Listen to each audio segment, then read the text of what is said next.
the levels up, take them to the way beyond. All endeavors never settle when the play is on. Turning measures from a little to a major one. Whoa, activated like lacking patience, decision made it. Gymnasticated so innovative can't be debated. Flow aquatic, don't know a challenge, it been amazing. Fact of the matter, got the pattern to be the greatest.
We the future that you run from, and we're only getting louder, hitting harder than a bass drum.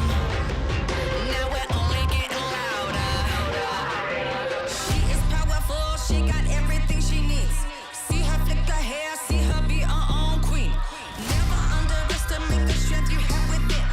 You can take the win, you can take the win.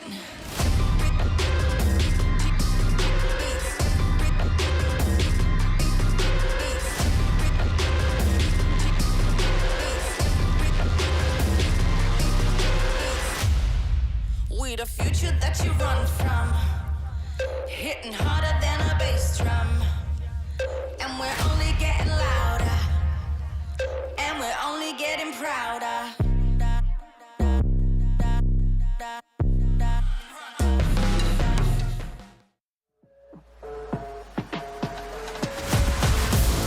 Lights out, lights out. Lights out, lights out. We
raise the bar, push the levels up, take them to the way beyond. All endeavors never settle when the play is on. Turning measures from a little to a major one. Whoa. Activated like lacking patience, decision made it. Gymnasticated so innovative can't be debated. Flow aquatic, don't know a challenge, it been amazing. Fact of the matter, got the pattern to be the greatest.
Halo, gue fans Bigetron Red Aliens.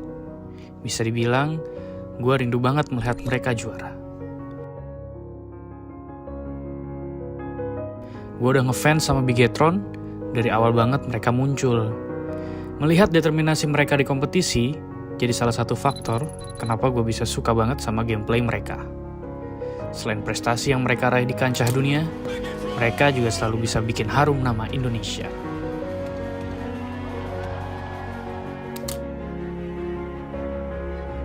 Dan ini saatnya mereka membuktikan kalau DNA juara mereka masih ada.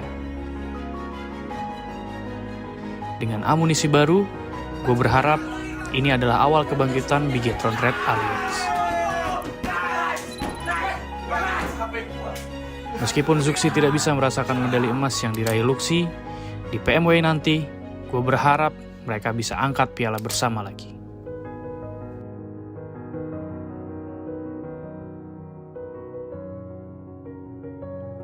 Gue yakin kali ini kita pasti bisa.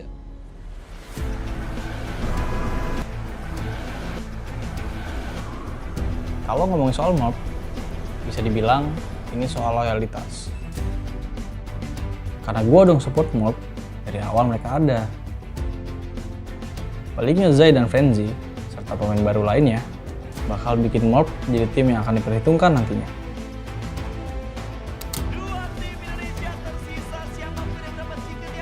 Meskipun soal prestasi, mereka tidak sementereng tim lain. Tapi gue yakin, mereka bakal ada di titik sana nantinya. Evolusi yang dilakukan mob adalah salah satu pergerakan yang sangat menarik perhatian gue.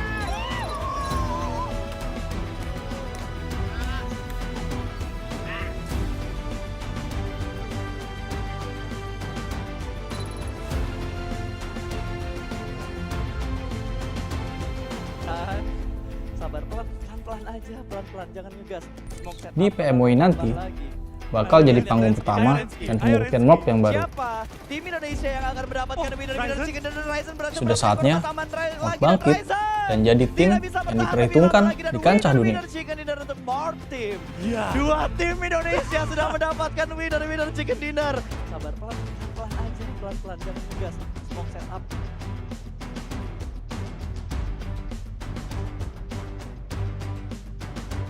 Kali ini, di depan ribuan penonton, gue buktiin gue bisa juara dan mengharumkan nama bangsa Indonesia.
progress is a race that has no end. After every finish line, another challenge awaits. How can we continue to push innovation in a sport at the forefront of technology?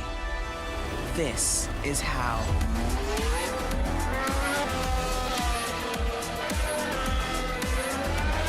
Discover how Aramco and the Aston Martin Formula One team aim to meet Formula One's sustainable fuel targets. Aramco, powered by How.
عايز تترجم راب؟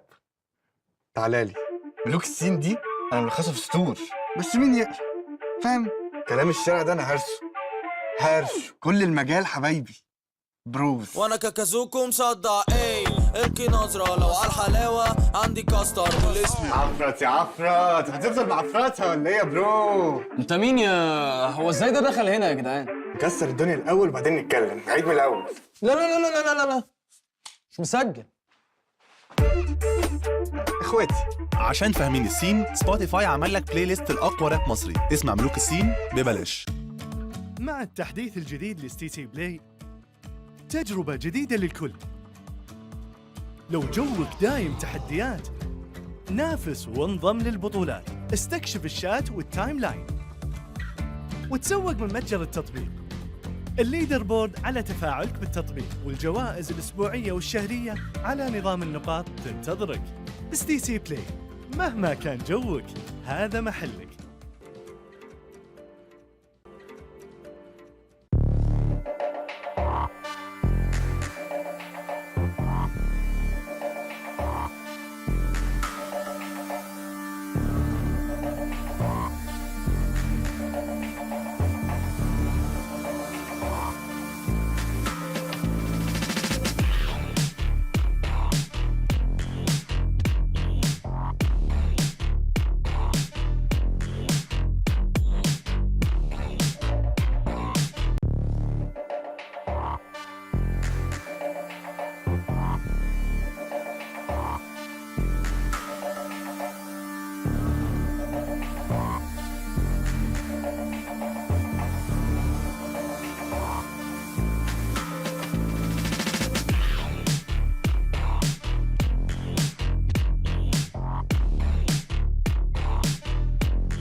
Saya tidak akan membiarkan saya berada dalam zon selesa, kerana bagi saya, setiap perlawanan adalah permulaan yang baru.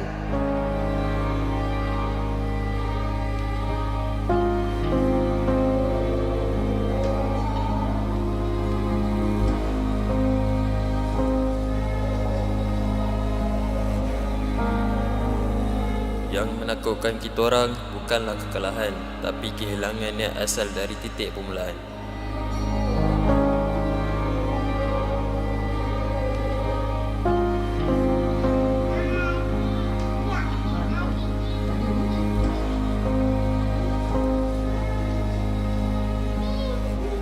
Mereka adalah punca kekuatan saya.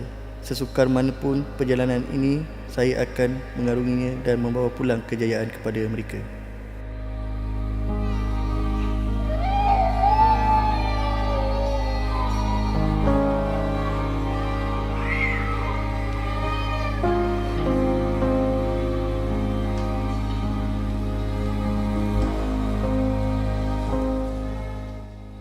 Walaupun sudah mencapai 2 juara C Championship dan pingat gangsa sukan C, kali ini saya ingin mencabar diri di peringkat dunia. Saya percaya pada pasukan dan diri saya untuk mencapai ke tahap yang lebih tinggi.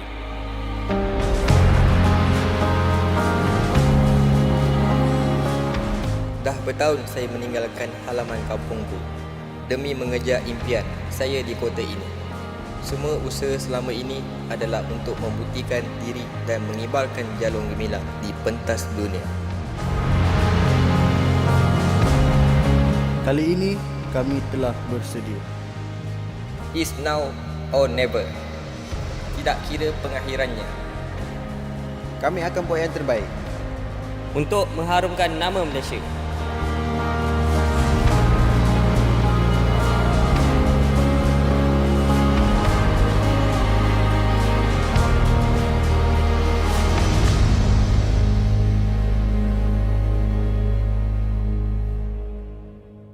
Forever play with pride.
Hello and welcome to day 2 of the Afterparty Showdown. Yes, we are fast approaching our final day of the PUBG Mobile World Invitational here at Gamers8 in Riyadh, the capital of Saudi Arabia. So if any of our teams are going to try and claim the top spot by the end of this competition, now is the time to step it up a notch. My name is Banks and I am your host, and I'm joined on the main stage by my co-host, Fancy. حياكم الله من جديد اعزائي المشاهدين والحضور في بطوله الببجي موبايل وورلد انفيتيشنال في الافتر بارتي شو داون، البطوله الاستعراضيه اللي شاهدناها بالامس. في اليوم الاول مرينا ب6 مباريات كانت جدا رهيبه مع المباريات حقت الشو ماتشز، لكن زي ما احنا عارفين تونا في اليوم الثاني باقي عندنا 12 مباراه في البطوله الاساسيه، ولا ننسى انه اذا في فرصه للفرق انهم يرجعون راح يكون فرصتهم الحين، لانه خلاص بعد اليومين هذه راح نعرف مين اللي بيكون الحاصل على الجائزه الاكبر من كل الجوائز اللي موجوده عندنا. Leading the charge going into day 2 are our current reigning champions of the PMWI, Alpha 7. However, we still have 12 matches to play between now and the end, so it really is anybody's tournament, Fancy. You can't rule anyone out. زي ما شفنا بالامس المباريات كانت جدا شديده، وزي ما احنا عارفين المبات الجديده غيرت اللعب حق اللاعبين، غيرت البلاي ستايل حقهم. زياده على كذا لا ننسى ان تقسيم الجوائز خلاهم يلعبون بطريقه مختلفه، لكن فريق الفا 7 قدر انه يحصل على المقدمه حتى الان، وزي ما احنا عارفين الفارق ما بينهم وبين المركز الثاني والثالث شوي بعيد، ما هو بسيط. فهل بيكون في فرصه لباقي الفرق انهم يسوون كاتشب اليوم ويرجعون مره ثانيه للبطوله؟ خلونا نشوف. So remember, if you're watching this at home, there are many match rewards to be earned by our competitors during the Afterparty Showdown. And keeping track of all of these rewards and stats from day 1 are our friends over at the desk. So let's go say hi. زي ما احنا عارفين ايضا ان تقسيمه الجوائز بما انها مختلفه، بما ان اللاعبين جالسين يحاولون يحصلون على اكبر قدر منها عن طريق البلاي ستايل حقهم، سواء انهم يركزون على اللعب الاجريسيف او سواء انهم يحاولون انهم يركزون على انهم ياخذون التشيكن دينر. لكن كذا ولا كذا ما ودنا ندخل بالتفاصيل هذه، لان التفاصيل هذه بتكون عندنا سيد التحليلي. خلونا نروح عندهم يقسمون لنا الجوائز من جديد، يعلمونا ايش اللي ممكن يصير اليوم، ونشوف ايش اللي ممكن يتغير في اليوم الثاني معنا في بطوله الافتر بارتي شو داون. Welcome back, everyone, to the desk. Thank you again, Banks and Fancy, for that lovely intro. I'm Jason Cap, and I'm still your host here on the desk as we get underway with day 2 of the Afterparty Showdown. But like always, I can't do this alone. I have my 2 gentlemen to my side to help carry me, which is no easy feat because of how lanky I am. We got Maxman and Kalaris to break things down. Gentlemen, we've had our first day roundup. We've had Alpha 7 just completely run away with the event so far. The question is, can they do it yet again here in day 2, Kalaris? You're looking at me the entire time. What a total bait. Sorry, Max. Yeah, I think that what they showed yesterday was phenomenal. I don't know whether or not they can replicate it. It is very difficult to show that kind of form 2 days back-to-back here in PUBG Mobile. However, with less teams in the lobby, there is room for them to be able to do it again. So let's see how it goes. I'm not jumping in. He's ignoring you. Yeah. We'd obviously get to have our duo match as well before we kick things off, so will be happening yet again today. We got to see Scout pull off a 1v2. I'm really curious to see if he can do it yet again. He's got to be riding a high from that one, but we saw Stalwart Esports be towards the top, Kalaris. Yeah. Absolutely. This is the, yeah. No, you're not allowed to talk anymore. Yeah, you're right. The fact that Stalwart was able to do what they did yesterday in the duo tournament was awesome. Top being on top, looking very good. Action, getting so many elims in the duos. Very exciting to see that duo continue on forwards. Yeah, obviously we're going to be finding out momentarily. Remember, we do have 2 of those matches coming today, of course, with our 6 matches from all the other 12 teams. It's time to head down to the stage, though, for a quick interview before we kick off the day. Welcome back to the main stage. That was quick, wasn't it? We're joined by Revo from Alpha 7, the team who are currently leading the charge going into day 2. Now, I have to ask you, how you've managed to do that, staying consistent that well. Do you think that, well, first off, what gave you the competitive edge going into this day and to stay on top yesterday? Qual que você acha que foi a vantagem competitiva que vocês tiveram para ficar na liderança ontem e jogar muito bem? Eu creio que foi a nossa inteligência e o psicológico que todo time tem e o suporte por trás dele. Yeah, I think it was our mindset and our emotional intelligence and all the support that we have behind of the team to keep doing a good work. معنا احد اللاعبين من فريق الفا 7. كذا نسال السؤال الاول انه ايش اللي خلاكم تقدرون انكم تسيرون في المقدمه والفرق حقكم يكون جدا كبير عن باقي الفرق؟ فكان الجواب حق اللاعب انه احنا اكثر شيء ركزنا عليه هو المايند سيت حقتنا، دائما احنا نكون مركزين في الجيم حقنا، وبنفس الوقت ما نحاول اننا نخلي الضغط اللي موجود على البطوله انه ياثر علينا. Well, intelligence will get you so far in competition. However, it seems like you have a new secret weapon because Mythic has recently joined your roster and he's been playing incredibly well. What do you feel he adds to the team dynamic? além de tudo que você falou no começo, parece que o Mythic trouxe muita coisa boa. O que você acha que de mais importante que ele trouxe para essa evolução de vocês? Acho que a gente recuperou a agressividade que a gente perdeu no início do ano, com a saída do Senab, e eu acho que o Mythic trouxe isso novamente. I think we got back our aggressiveness, like he's a very aggressive player, and when we lost Senna, we lost that kind of aggression, and now we have it back. السؤال الثاني كان متركز على اللاعب انه احنا عارفين انه المايند سيت حقتكم جدا مهمه وكل اللي قاعدين تسوونه الاستراتيجيه كويس، لكن بنفس الوقت اللاعب بيتك دخل معكم للفريق والشيء هذا فرق معكم فرق كبير، فايش الشيء اللي هو ادى او اضافه معكم للفريق؟ فكان الجواب حق اللاعب انه مثلك خلانا نقدر نلعب اجريسيف من جديد والشيء هذا كنا فاقدينه والان احنا قدرنا نرجعه ومثلك بيساعدنا اننا نستمر على النقطه هذه. Well, like we said in the intro of the show today, you are the current reigning champions of PMWI. This could be your first global offline event victory. So what do you think it's going to take to win this? Vocês são os atuais campeões do PMWI, mas essa pode ser a primeira grande vitória na LAN. O que você acha que vai precisar para vocês conseguirem? Acho que a gente tem que manter nosso foco e continuar lutando pela nossa família, que acho que a maioria do time luta pela família e pela mãe. Yeah, so I think we keep maintain focus and play just as we play on the first day, and keep fighting for our family because I think everyone in our team plays for our moms or our family. السؤال الثالث والاخير اللاعب كان متركز على انه ايش الشيء اللي بيخليكم تقدرون انكم تاخذون الكاس، بما انه زي ما احنا عارفين السنه الماضيه في البي ام دبليو اي قدرتوا انكم تاخذون الجائزه، لكن البطوله كانت اونلاين الان هي اوفلاين، فايش اللي بيخليكم تاخذونها؟ الجواب حق اللاعب يقول انه اكثر شيء ودنا نسويه اننا نركز على اننا نكون مركزين في الجيم، ما نحاول اننا نغير اشياء كثيره، وزياده على كذا احنا كل اللعبه اللي جالسين نلعب عشان اهلنا وعشان امنا وابونا، فعشان كذا ودنا نركز على النقطه هذه. You know what, this dynamic, this speed, this flow between these multiple translations and questions has been absolutely amazing, I have to say. But you know what, Revo, congratulations so far. It's only been one day, and we really wish you the best of luck going into day 2, and obviously for the finals tomorrow. So good luck. And we're going to hand it back over to the desk so they can break everything down. And let's get into our first match of the day. شكرا لكم اعزائي المشاهدين والحضور، خلونا على طول نتوجه للاستوديو التحليلي نتكلم عن المباراه الاولى اليوم. 12 مباراه عندنا، يومين فقط وجوائز كثيره، فخلونا نشوف من اللي بيحصل عليها على الاستوديو التحليلي.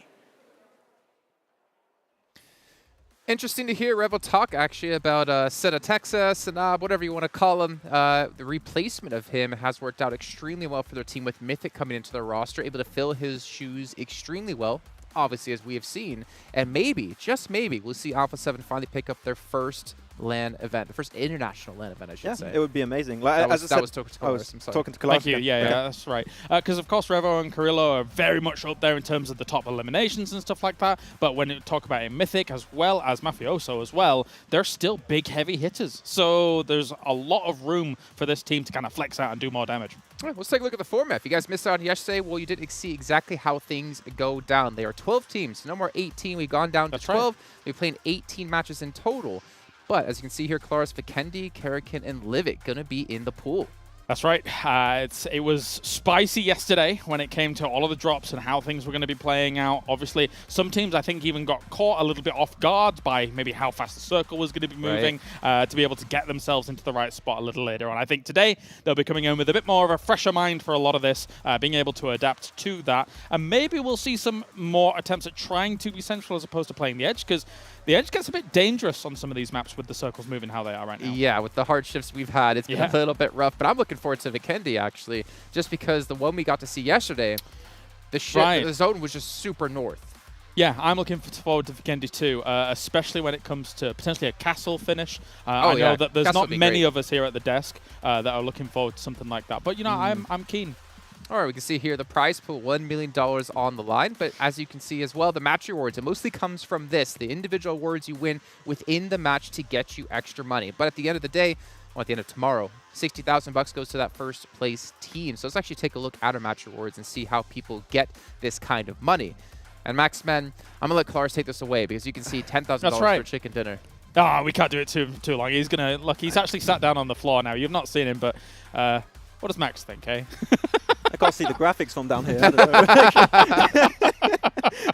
Where's the graphic? Oh, there it is. Okay. It's back. You got that, of course, $10,000 per chicken dinner coming into play. Thank you so much, Max. But Claris, what about... No, great contributions, yeah. Okay, we're going to have to talk in the green room, guys. That $10,000 per chicken dinner, of course, really came into play yesterday. Definitely. We talked about it, especially for Damwon Wright from South Korea. And not only is it going to be complicated to replicate for Alpha 7 their first day, I think this entire situation of day one only having 3 teams taking home a win, that's really something very outlandish. So today in particular, I think we're going to see a lot of new teams get their first win and potentially ride that high and get even better You would results. hope so, right? Yeah. Especially considering how things played out. I mean, something that was a little bit abnormal was actually that Vikendi match. It really didn't feel like a Vikendi match to me because of the fact that we had such a northern circle. That's not the typical land for Vikendi in the kind of middle of the map. So, yeah, we'll see. Yeah, and at the end of the event, obviously, we're giving money out to different players and potentially duos as well. At the end of tomorrow, we'll have our best duo team in points. We get extra 15K added to their tally. Of course, the fan favorite vote as well, going to be going on currently over on social media, over at PUBG Mobile Esports on Instagram. But you can see there's a lot of money to win. Even 20K for the best team presentation. If you missed out on those yesterday, there are a couple of them extremely good. I think in general, our talent team was pretty consistent, pretty much on the same level of who we thought was the best. I think I picked Rad for 3rd, but nobody else picked Rad for 3rd other than me. I liked the throne that they created, but STE and Damwon, we were big fans. I think I would for Alpha 7 me on the 3rd position because no one uses the pickup feature in-game, so imagine using it outside the game. So I was like, whoa, actually, this is really outlandish. This is cool. We can see the points as well. We have switched things up from 15 points for a chicken dinner down to 10. So obviously elimination points become a much bigger focal point for these teams if they want to potentially get that first place finish. Yeah, and we saw that with Alpha 7, right? If you have those great central positions and the circle coming your way. I mean, we saw yesterday a lot of very hard shifts, right? And they came on like very, very pivotal, great positions team could hold on to. It worked for Alpha 7, it worked for S2G, it worked for Damwon. If it happens again, those eliminations are very important to rank up in the leaderboards. And also those point gains are also applicable for the duos tournament as well here, which as we see Stalwart just doing so well, already 30 points over there. It's going to be difficult to deal with it. If only they were doing that well when it came to the Afterparty Showdown outside of duos.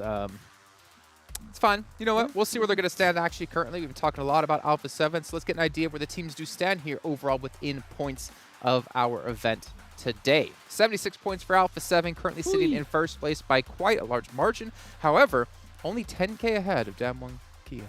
Yeah, that's just one extra chicken dinner. And when you look at Alpha 7, we were looking at the stats earlier, right, James? And you saw that out of the top 5 players of these 6 real matches outside of the duos match, 3 of those were from Alpha 7. It was Revo, it was Carrillo, and it was Mafioso, if I'm not mistaken, that were up there popping off. Like that much domination in a day is really insane. But as you said, can they replicate it? That level of performance is very hard to have 2 days in a row. Surrounded by 2 strong performances from Stalwart in those kind of top player rankings as well. I think as much as, we've got 3 teams getting themselves the 2 chicken dinners apiece, one team that obviously impressed as well, Team Falcons, no chicken dinners to their name here, but they are excellent when it comes to all of the little extra stipulations that they can get. And here on home soil, once again, they're constantly looking to impress. They're a great team.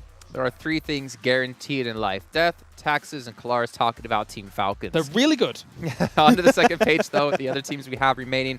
Unfortunately, actually, for Riyadh, I thought we saw they had $1,000 yesterday, so maybe a little bit of a glitch in the matrix. Wow. Down to 0 money at the moment. But again, we could see them change their strategies up. We did have a team run straight for an airdrop just to get secured that first one to give them $1,000. Yeah, I think strat changes like on a day-to-day basis are needed for a tournament that's never been seen before. Like your strat might come into the first day to think, oh, it might work out.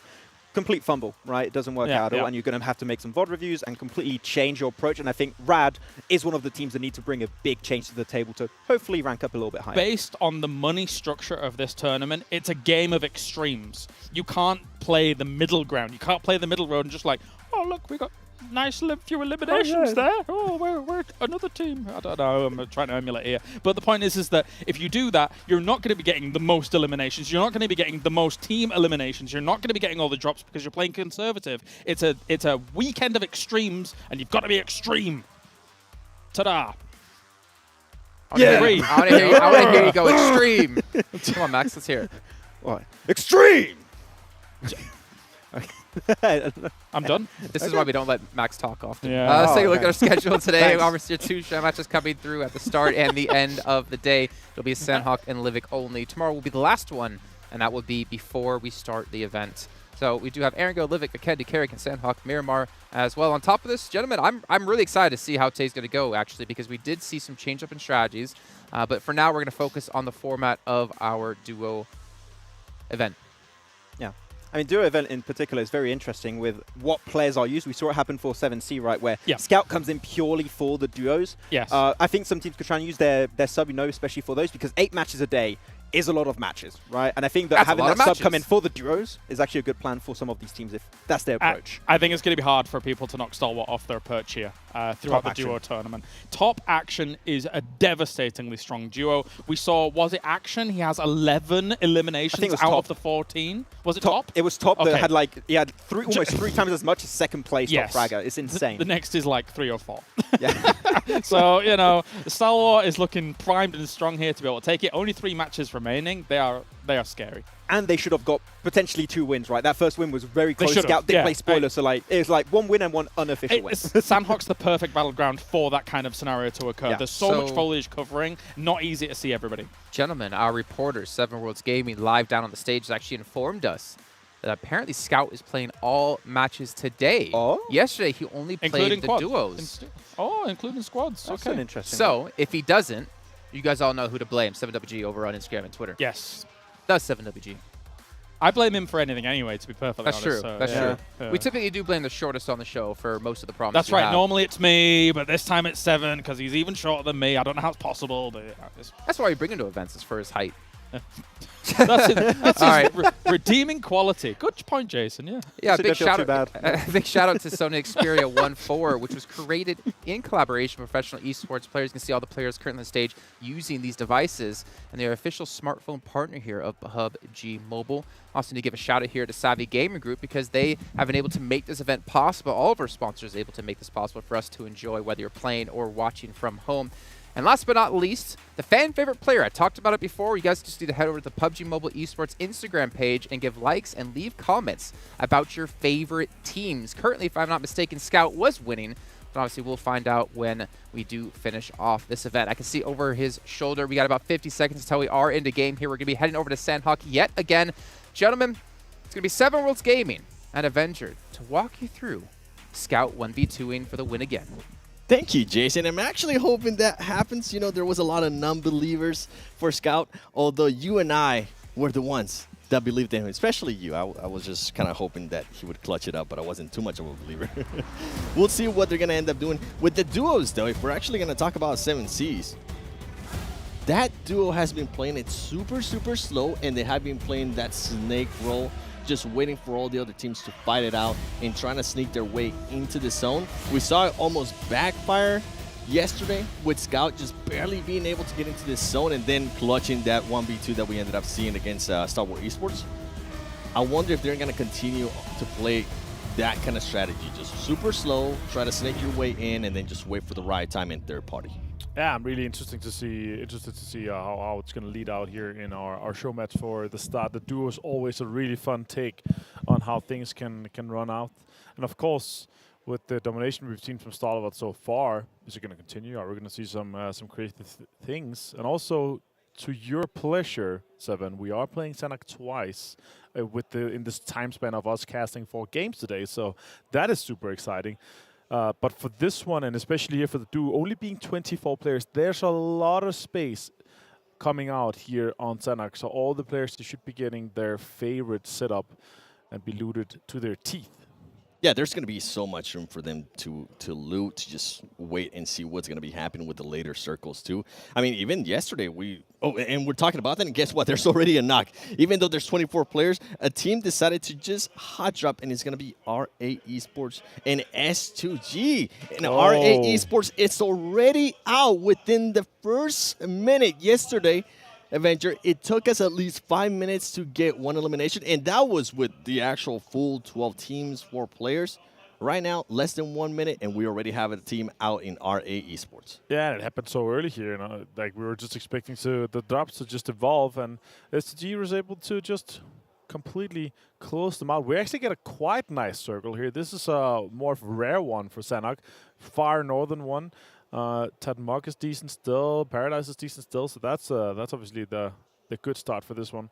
Again, a huge thank you to Sony Xperia for joining us here for Gamers8 and PMWI being our official smartphone sponsor. On screen you have Alpha 7, Revo, and Carelio.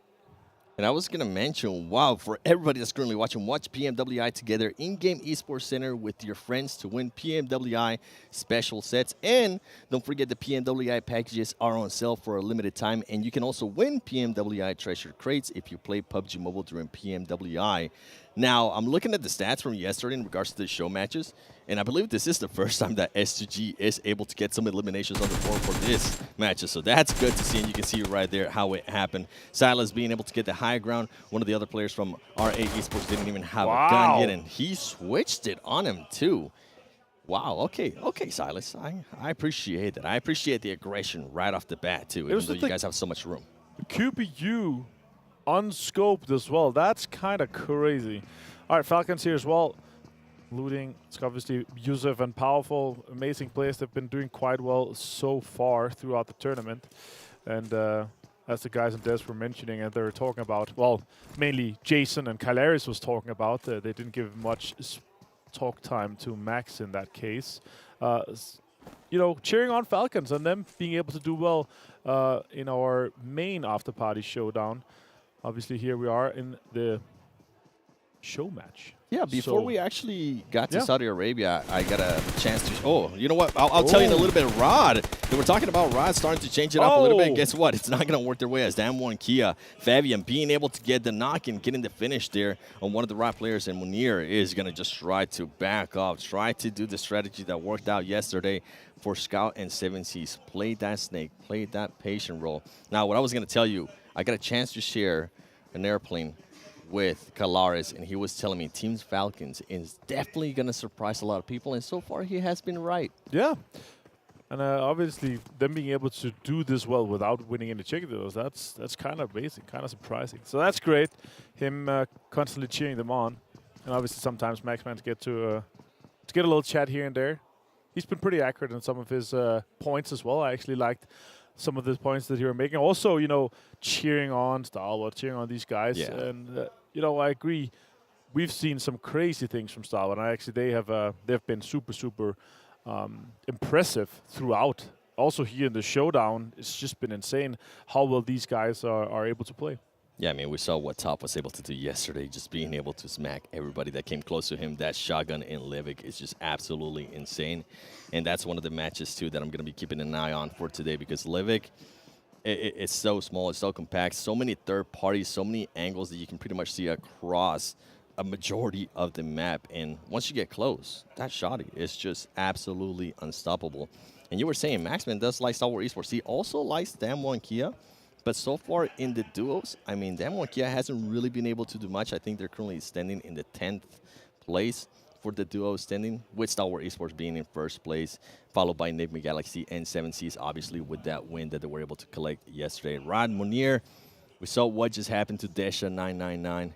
He's going to slow down a lot, and you better believe Damwon Kia is looking for that extra player. They're looking to get that extra point. Yeah, for sure. It's also the advantage they can have in a 2 versus 1 right now. Fabian first, they are chilling. And Tad Mock just outside the logging camp area. And Munir is just going to chill and try to have an advantage over that. Deadeyes guys, they are in Penang, and they're chilling quite a lot.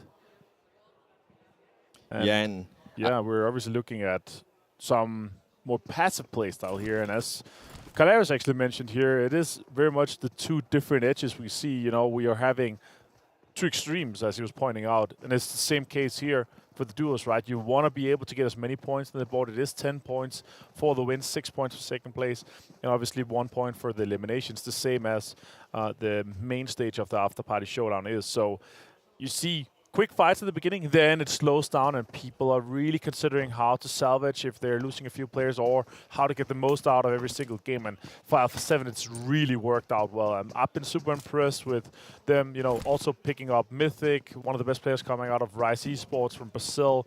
That's a huge pickup for them and a huge loss for Rise. I'm kind of excited to see what PMPL Brazil is going to do here for the fall edition and how Rise is going to be able to fare and how much Alpha 7 potentially could dominate over Vivo Kid Stars. Yeah, with Alpha 7, I think the big question mark for me today is going to be, can Carrillo continue to perform like that, right? This is a player that usually tends to perform really well, and the whole team kind of picks it up and they rally behind him. You saw what Mafioso was able to do yesterday.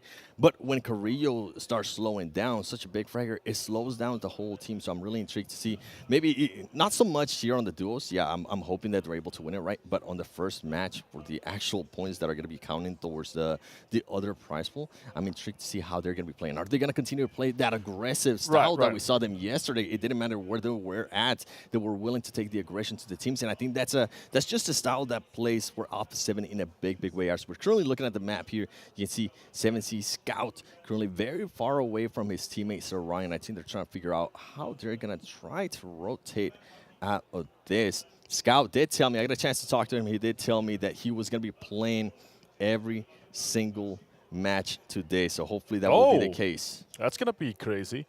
Interesting to see what 7C is going to be able to do. They obviously had a rough main tournament for that case, but right now they are looking to do the best here in our duos show match. Obviously, they are the only team on that west side, south of Hattin. Could potentially be taking over the bridge or split a little bit later. We'll see what they do. Vampire, our PMWI main tournament winners here with Ravenclaw and Fluke, TH. These guys have been impressive. Yeah, they're going to be going up, and a lot of people are going to be trying to figure out where the next circle is going to be going to.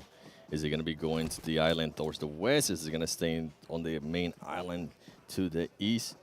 They're trying to make sure they position themselves in a way that they can make a quick rotation, because in Sanhok, you don't want to get caught making a rotation. There's really not that much cover. Yes, there is a lot of grass all over the place that you can lay down and be a little bit of a snake. But with some teams, if they're able to get a bit of a height advantage, it's going to play a huge, pretty much a huge advantage for them. You can see Luxy right here. I'm actually surprised that both of the twins are not doing the duos, considering they probably have just amazing synergy.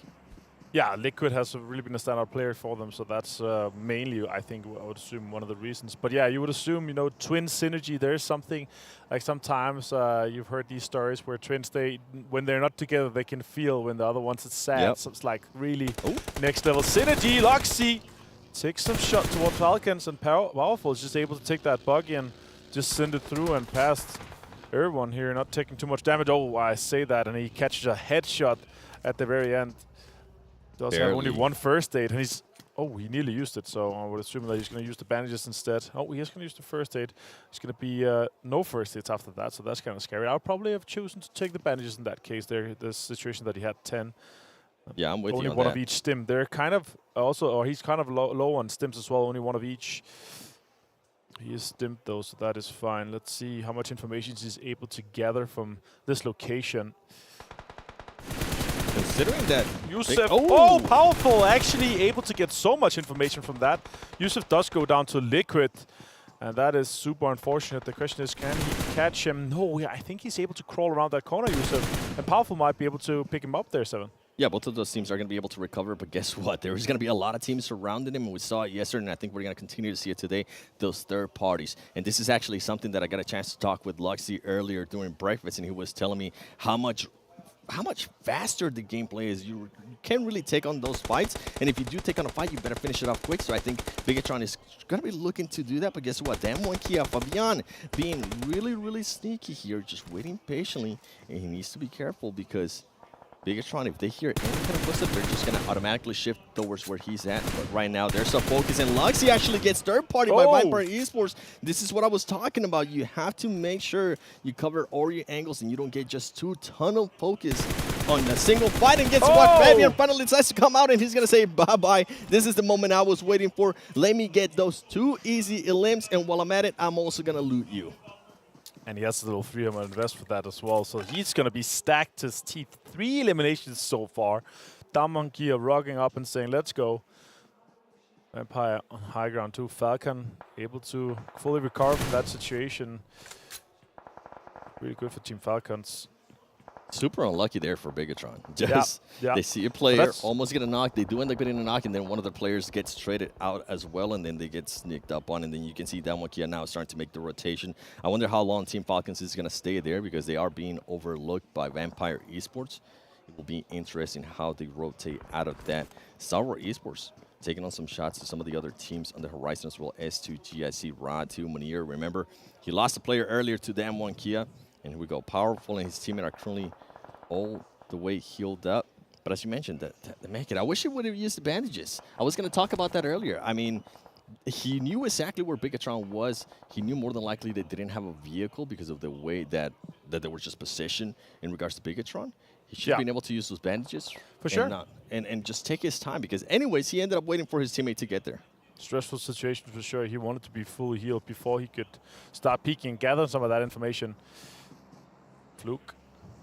This is all comments in hindsight, right? Yeah, this is us being 100%. able to just look at it. Some people, when they fly out of ATV in the desert, they think they're going to be able to jump off, but they end up holding on for dear life and end up with a bunch of bruises. Yeah, or personal preference as well, right? Because you come in a situation where you're thinking here powerful. He needs to be healed as fast as possible so he can cover Yusuf driving in, right?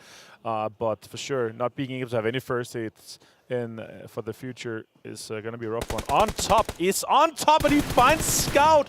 Oh my God, he finds him on this bridge. And he's able to take him down. The question is Scout going to be able to get revived off that, or is he going to be finished off? Definitely looks like he's taking a lot of damage right now. That's even more. So I think he's just going to bleed out in that case. Scout goes down, and that is Deadeyes, guys. Taking that point for them, and 7C is going to be left just to Sarang. Interesting there from Scout. He was going to be trying to be sneaky there on the bridge. He ended up backfiring, but Deadeyes taking full advantage of that and then just getting an ilm to themselves.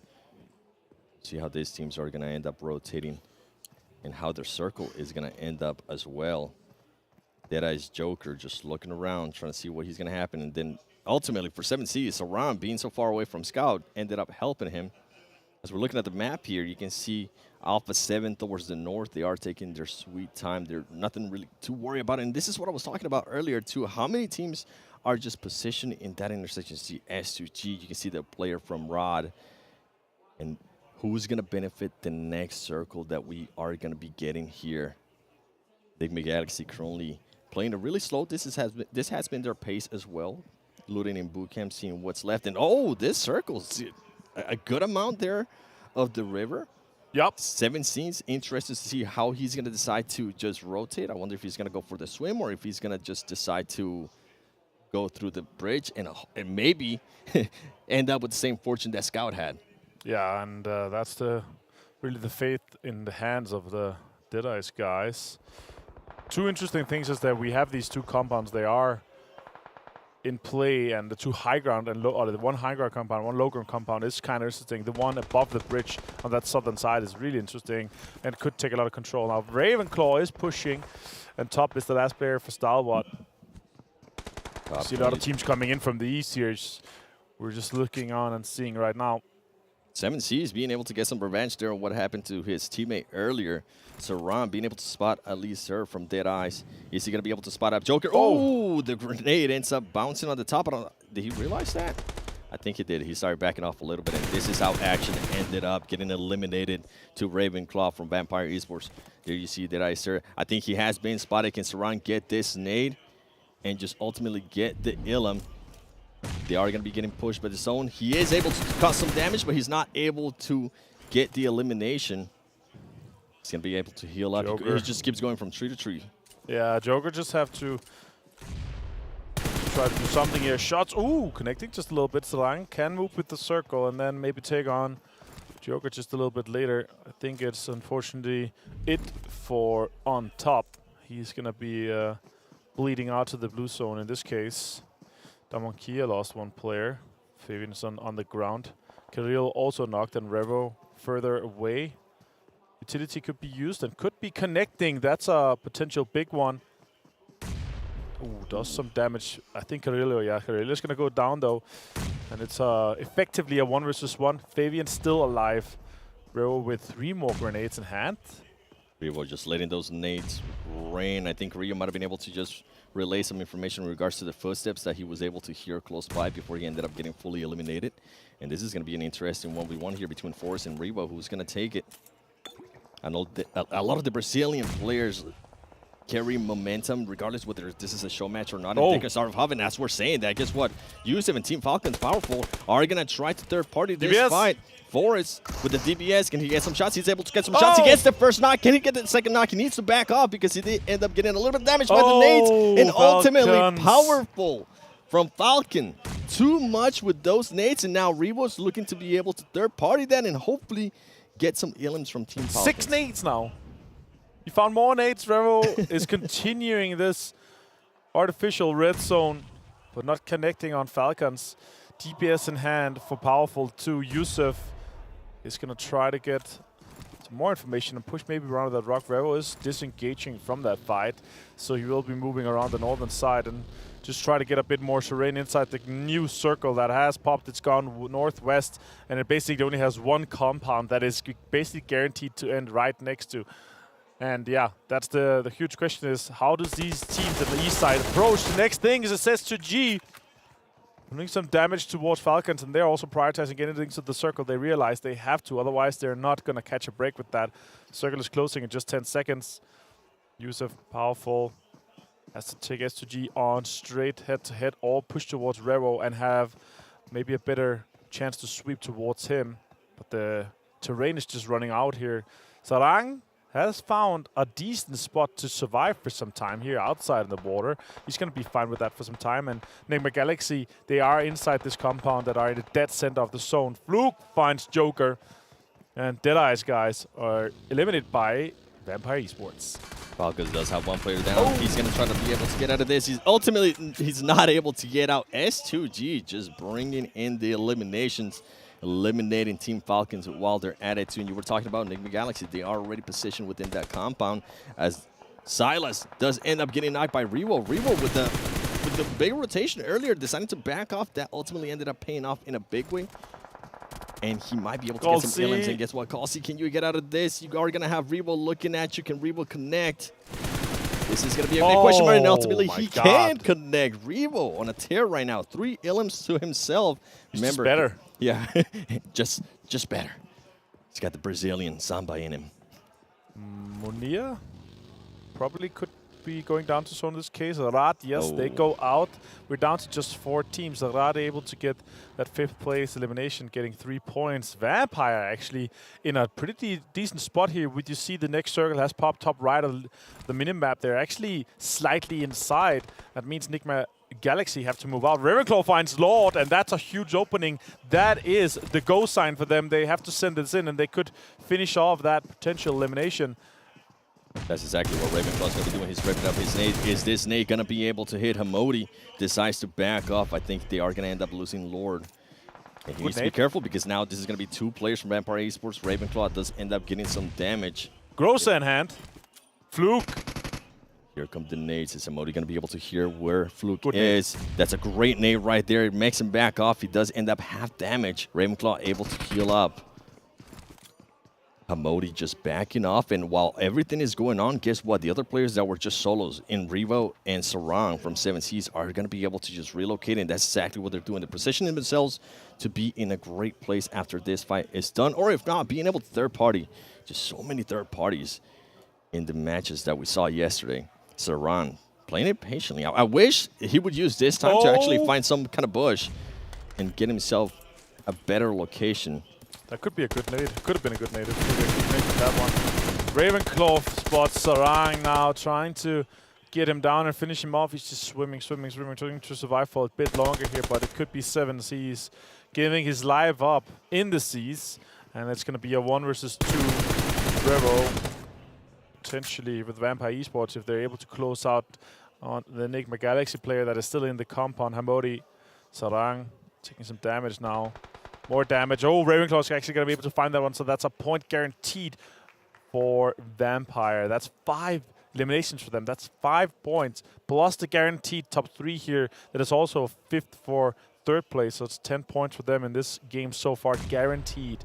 And they're looking to have the upper hand here.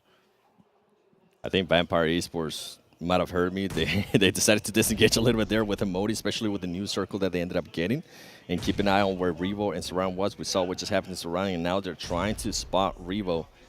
There's going to be a lot of utility use here in regards to grenades, and Hamodi's Gonna pop some smoke grenades and try to get out of here. Oh, Ravenclaw being able to follow Rebo. Now it's gonna be a 2v1. We saw what happened yesterday. We had seen teams and players being able to clutch that 2v1. Can Hamodi do it here? He's not gonna be able to do it. The grow side just way too much. Vampire Esports gets the win on this first show match for day 2 at the After Party Showdown PMWI. Wow.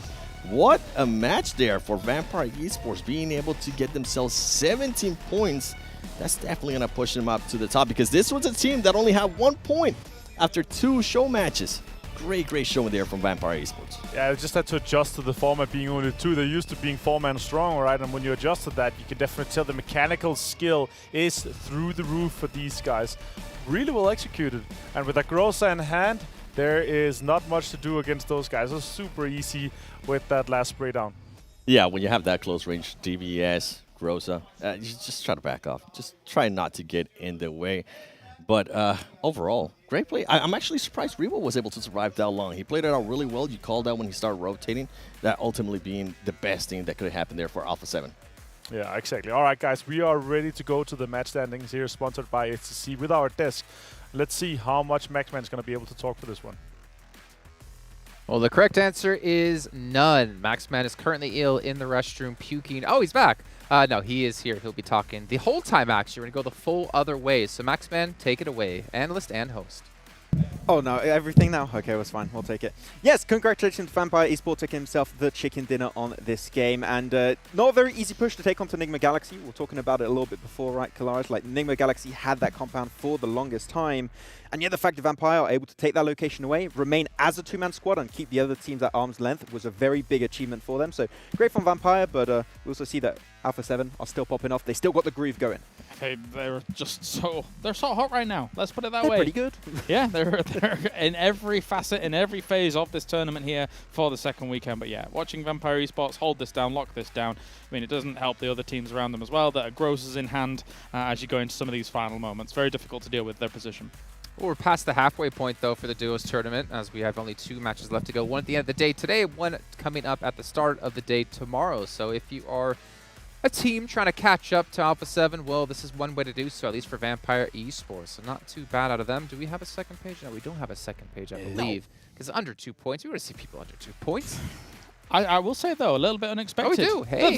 Oh, what? A little bit unexpected that Stalwart 0 points from this game, considering how fantastic they looked to the first 2 duos. So there will be no shift for them. However, yeah, all the other teams going to do a little catch-up. Yeah, I think they were picked up by like just 1 player, if I'm not mistaken. And that's the thing about the duos that's very important. Even if you're in a 1v2 situation, if you have a good kind of weapon with a lot of ammo, you can spray transfer. We saw that with who was it? Fabian, I believe, on down one. On BTR.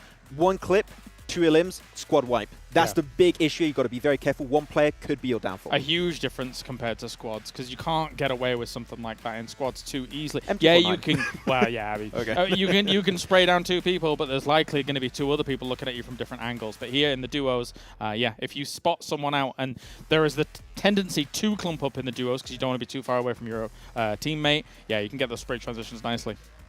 Well, we're obviously going to be seeing more of that as well here. Vampire Esports, you know, if we think about outside of duos and think about the whole event in these 2 weeks, doing a fantastic job taking the main event. But going back into the After Party Showdown, they've looked a little bit lost. Now, to be fair, there obviously are, 7 new teams, but you've had like 3 days of play already. You've had your 18 matches. Sure. Technically 4 now. I think there was glimmers of hope for Vampire when it comes to the squads tournament here for the After Party Showdown, because they took such a strong spot in that first Erangel game at the start of yesterday. But then after they kind of like shifted and didn't really kind of transition on the 3-1 split that they had, everything kind of fell a little bit apart a little. I was kind of surprised by it. So maybe we'll see them get some momentum back off the back of this duos for day 2. Yeah, I agree. All right, let's take a look actually at overalls though when it comes to duos, so we get an idea of where currently teams are standing. Remember, we had Stalwart at number 1.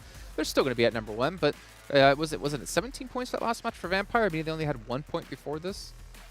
Yeah, I think that was very close to exactly how many they got. So yeah, Vampire, really big step up there from there. But Nigma Galaxy actually pretty consistent. Without a single chicken dinner, pulling somewhat of Falcons here, but in the duos match, no chicken dinner really needed. Just get some elims, some placement points, and you're good to go. Yeah, and because there are so few elimination points available here in the duos tournament, getting a chicken dinner is such a boost across the 5 games that they're going to be playing. I mean, yes, Nigma Galaxy with a nice little bump up as a whole, but the fact that Stalwart is still kind of that 10 and 9 points ahead of them, that's actually quite the leap here in this duos tournament. And it's actually really good because when you see a team get a win, typically then a very strong position, right? A very good compound, a good overlooked position. And normally breaches are very hard because you have like 4 players taking multiple angles, all like just overwhelming you with like angles and power. That's right. Here you only have 2, so it's a lot easier to shut down those like crashes and to just get the eliminations off the back of it.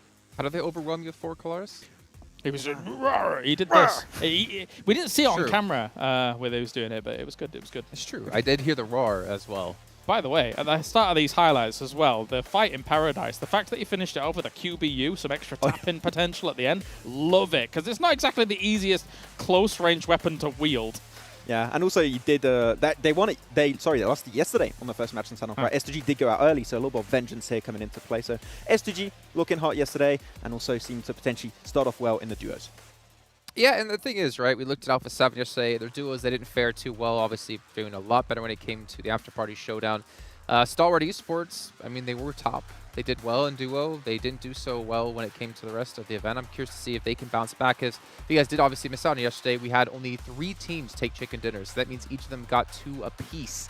That is a fantastic start for any of those 3 teams. However, if you're one of the teams trying to catch up, it's a little bit rough now.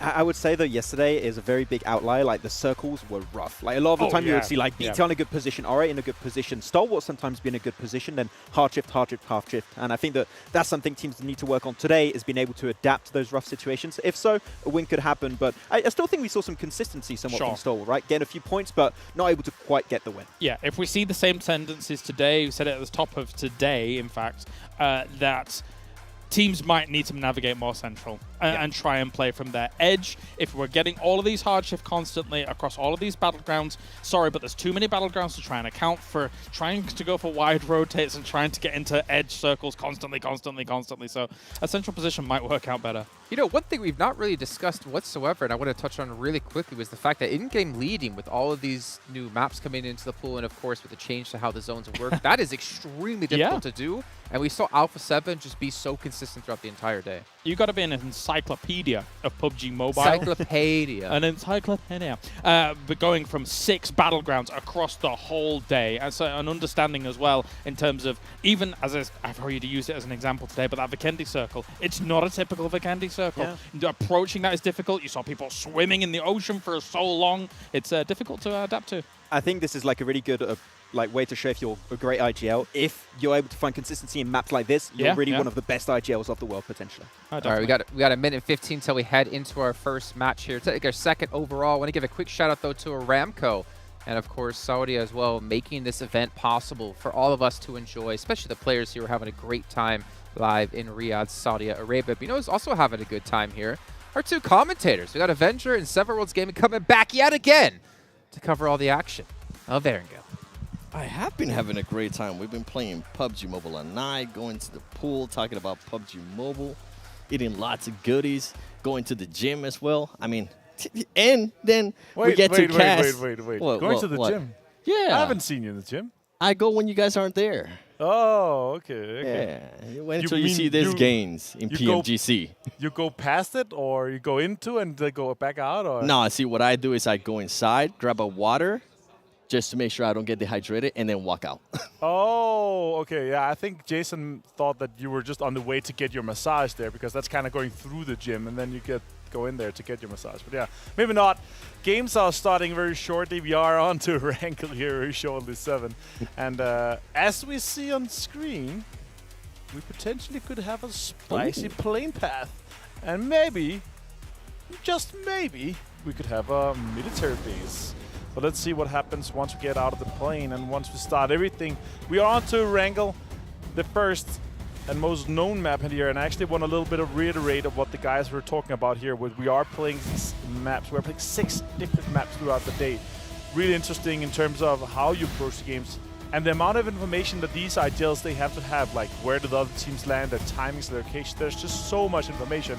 So the way that you approach the game really has to be hard set from the get-go, or you have to be super adaptive with the information that you're able to gather throughout the game. You can really tell how much and how well Alpha 7 has been able to do here in this so far. Yeah, and I think this is what we were talking about, just how much faster the pace is. It forces team to be a lot more aggressive, which ultimately Alpha 7 is usually known for being that aggressive team. Right. When the other teams don't really have a chance to think for too long, to react to see what's going to happen, Alpha 7 is able to take full advantage, and you can see it right there. Most eliminations, Carrillo, Rebo. Carrillo with 15, Rebo with 13, and highest damage. We do see action, Rebo being able to sneak himself there in between action and top, and it's going to go on headshots, Mythic. So you're seeing a lot of Alpha 7 players here on this stats, and it's just the aggressiveness.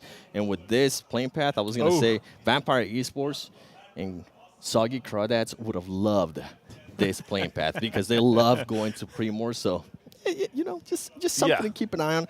But going back, just with Alpha 7, so the other teams don't really have enough time to think on how they're going to be able to defend, and Alpha 7 is just able to smother them, able to take full advantage of that, and I think that's what's been working out for them. We'll see what is going to happen here on this one, and you can see longest hit on 363 Avenger. That's Yikes. There was almost, or if not more than 70 meters more than second place there for the longest elimination. That's kind of crazy. As you see on the map here, we have an R8 Alpha 7 potential fight. Looks like Alpha 7 potentially could be stretching all the way into North George. I'm not sure if they could reach that far.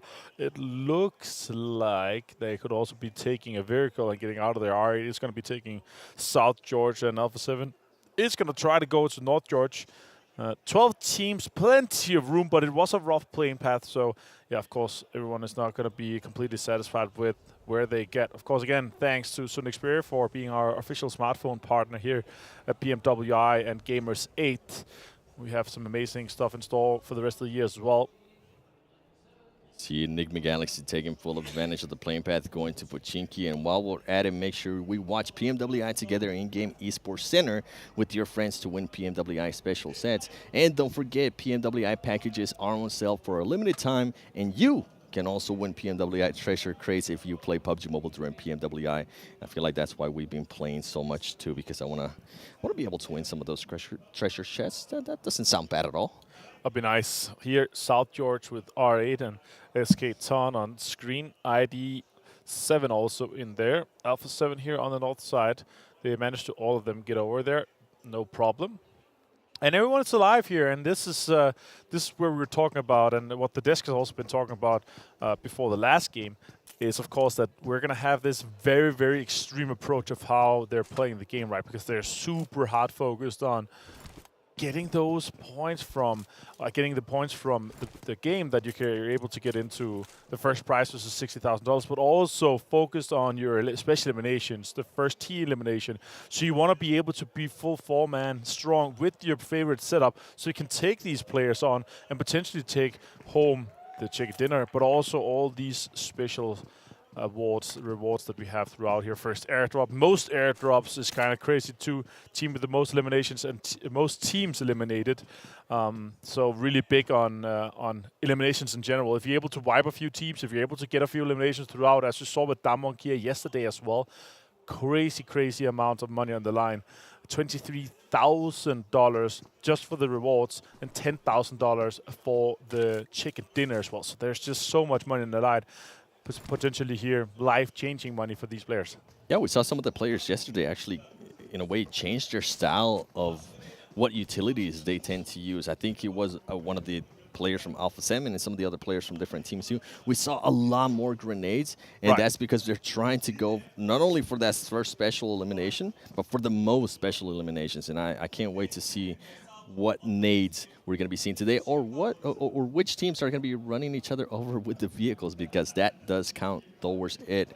We're currently looking at Nigma Galaxy here. We saw that yesterday as well. Sanhok, with how much they tried to get that runner a kill, but he was just ducking and weaving, getting away and surviving that. He ended up just having to try to get him completely eliminated instead. And that was actually super fun to see how much they're trying and focusing on it. Of course, it's important. There's a lot of money on the line. Yeah, usually if you go the first time around and so many of the enemy team is right there, you kind of stop. But I think that was in the back of his head. He was like, you know money. $2,000 sounds really nice for this kind of elimination. Ultimately, he didn't end up getting it, but they did end up getting that squad wipe. Team Falcons, Kalara's favorite team here, currently just looting just Naya. And I was going to mention, with so much space, right, with all these teams just only being 12 teams, we do end up getting some fights where we have like super looted teams. Right. Especially with a lot less hot drops that we are seeing today. I think yesterday we got a chance to see a lot more. And then these teams went back, watched the VODs, and decided to, you know what, I think, yeah, that first elimination is good, but let's just slow it down a little bit and let's see what ends up happening as we continue on through the game. Maybe go for those airdrops, maybe go for those special eliminations. That's what we're talking about as well. And ultimately go for the 10K for a chicken dinner. You can see Bigetron finally rotating out of their looting spot, which was towards the West Bridge, making a push towards farm. And they need to be careful because 7 Seas is going to be very close to them. Yeah, for sure. And you can see as well here on screen, it's Genfast, Luxy, Succeed, Misery playing. Liquid has been set out for this game here. The question is, how many games is it set out for? It could be the entire day. We'll see. Maybe you had some insights of them speaking with them at breakfast this morning, but we're gonna follow that closely.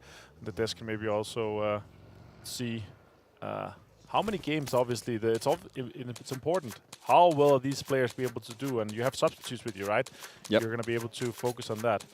And yeah, S2G on screen. Currently $36,000 after 6 games. That is just crazy. It is literally $6,000 per game. Let's see if they're able to continue that trend. 36, right and there. then you have Alpha 7 with 40. And then not far back, I mean, you have Team Falcons with $28,000. Yeah, and without any changes. That's what I was going to say. They haven't won a single game, so that's impressive. And in regards to Bigetron, the strategies, from what they did tell me, I think they might just be looking to finish out fights a lot faster. Right. I felt like yesterday they took too long and it ended up hurting them, so I'm intrigued to see if they are going to be going for that. As we do see this circle, Pop a lot south. of teams are going to be pushing south. Going to be seeing Dam 1 Kia trying to make a push there from the screen. Guess what? Deadeyes being able to spot somebody from Dam 1 Kia. Sir is going to be very close to them. He closes the door. Wow. He needs to be careful there. Good movement. Very good movement. If it would have been me, I would have ended up getting knocked by my own nade in an embarrassing clip on Twitter. Let's not hope that's going to happen. Let's see what Damwon Kia is going to be able to squeeze out of this one.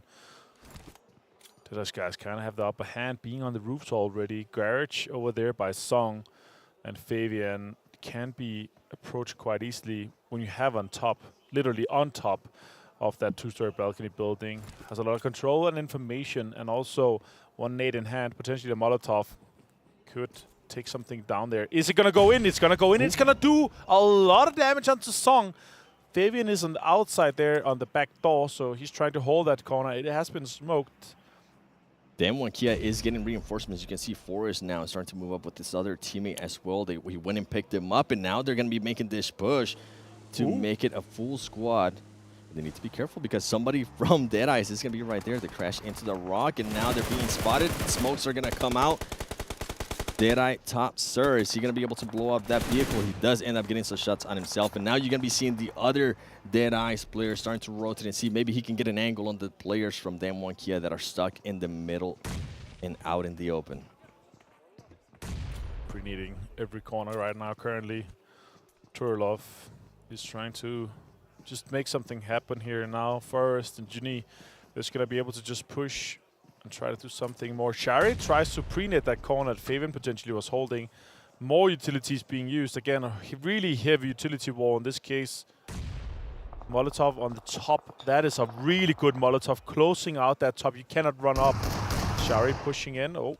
Big opening though for Damwon Kia as they are able to knock one of the players that was holding a big off angle for Deadeyes. This is going to be huge for them. How are they going to be able to respond? Are they going to be able to take advantage of this? Oh! Forrest and Juni end up getting actually knocked and eliminated. They are, oh, they're both knocked still. Oh, They're not eliminated just yet. They just got knocked from that. Shifu's going to be pushing in. Song! That is really well played. More action with the shotguns here. Can he get one more? Nope. It's a 2 versus 2 effectively here in this case. And we're in the blue. Fabian finishes off Shari in this. And now Fabian has to try to see if he can push more. Oh my god, it's really well calculated. He heard it potentially. Let's see what Deadeyes Guys is going to be able to do this one. Turlov, Shifu with the Molotov. Works out quite well for them. Song and Juni in the bottom. Maybe going for the high ground too on the road. Pushed He is alone. gonna end up being able, Junior gonna be able to finish somebody, and Oh, Kia they- ends up getting knocked as well. Shifu last player. Waiting patiently. He's the last player. It is gonna be a 1v3 if they end up picking up their teammate. Let's see if this grenade is gonna hit on anybody.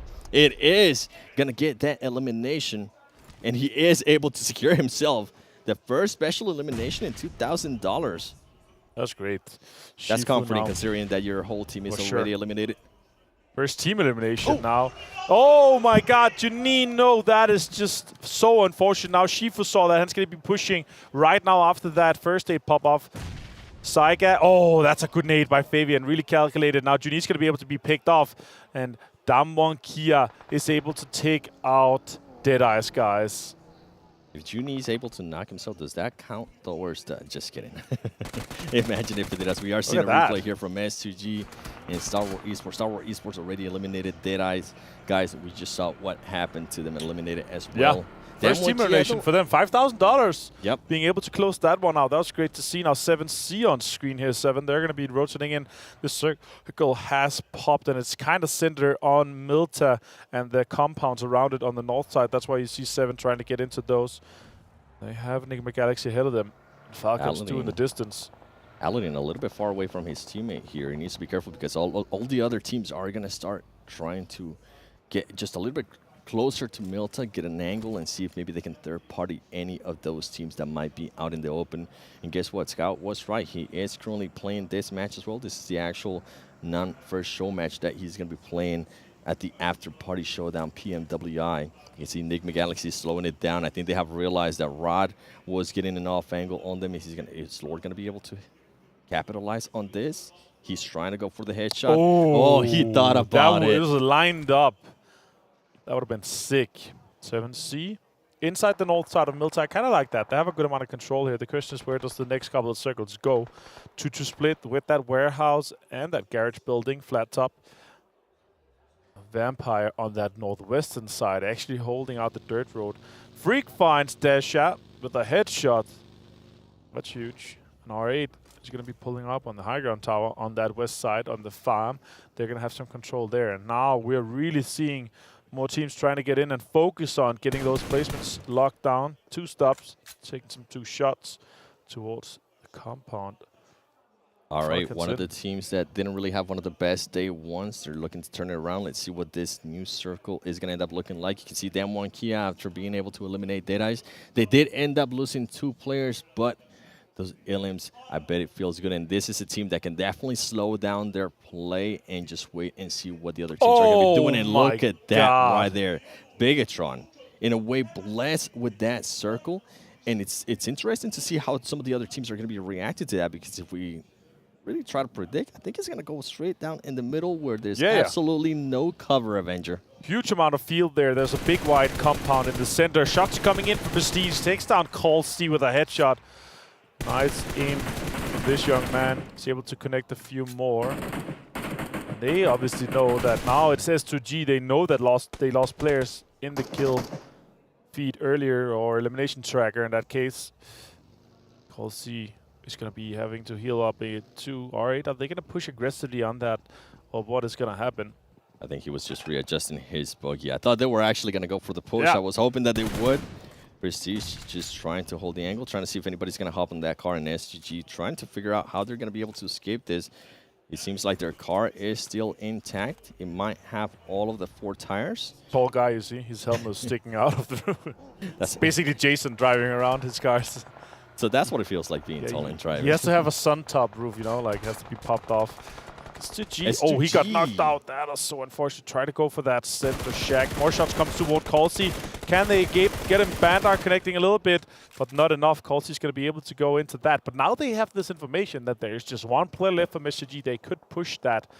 And Rad is going to have that information too. They are sitting pretty in this compound. We were talking about that big white compound in the center with the fields around it. Now Rad, they're pushing out some nades toward him. I think he's inside the shack. He's going to have to be very precise to hit those nades into the shack. Vampire now on the move. They're going to be moving on. Bigetron trying to back him off with some shots too. Team Falcons might have been able, I think it was Powerful, might have been able to get some shots off as well to Vampire Esports. Vampire Esports continuing on with that rotation. They are going to stop, and it was powerful. Getting an angle there on that rotation from Vampire Esports. Bigetron is going to be keeping an eye on Vampire Esports as they are very, very close to them now. They do have a 3-1 split at the moment with Bigetron. I think one of the players, that one player, Suxy, that was far away, I think now he's starting to get a little bit closer to his team. And now we're looking at Alpha 7 against Dam 1 Kia. Keep in mind, Dam 1 Kia, only 2 players. Ooh, that's a good Molotov. It does block off that doorway, but I think he was in the stairway and on the other side. 7, they're going to have to cross, and you see here in the back, 7C is over there, and they could be filling in and maybe sweeping in behind Alpha 7. So Rever was right now on watch duty. He's going to have to get the information for the team to make sure that they don't get pushed from behind. Circle is closing here. The teams have, majority of the teams have managed to get in. We only lost Deadeyes Guys and Stalwart so far. So it's going to pop 7. It goes hard southeast. I was way off. I thought there was going to be, in a way, not that many buildings around. Guess what? Alpha 7 with the rotation, that's going to be wonderful. Damn, 1 Kia is going to be super happy too. Rod couldn't be in an even better position, but they are going to have to be careful because R8, more than likely, is going to be looking to take that compound. Bigetron is going to be rotating from the north down south, and they might try to crash on some of the buildings there too. Vampire Esports, Team Falcons, just so many possibilities in Team Falcons.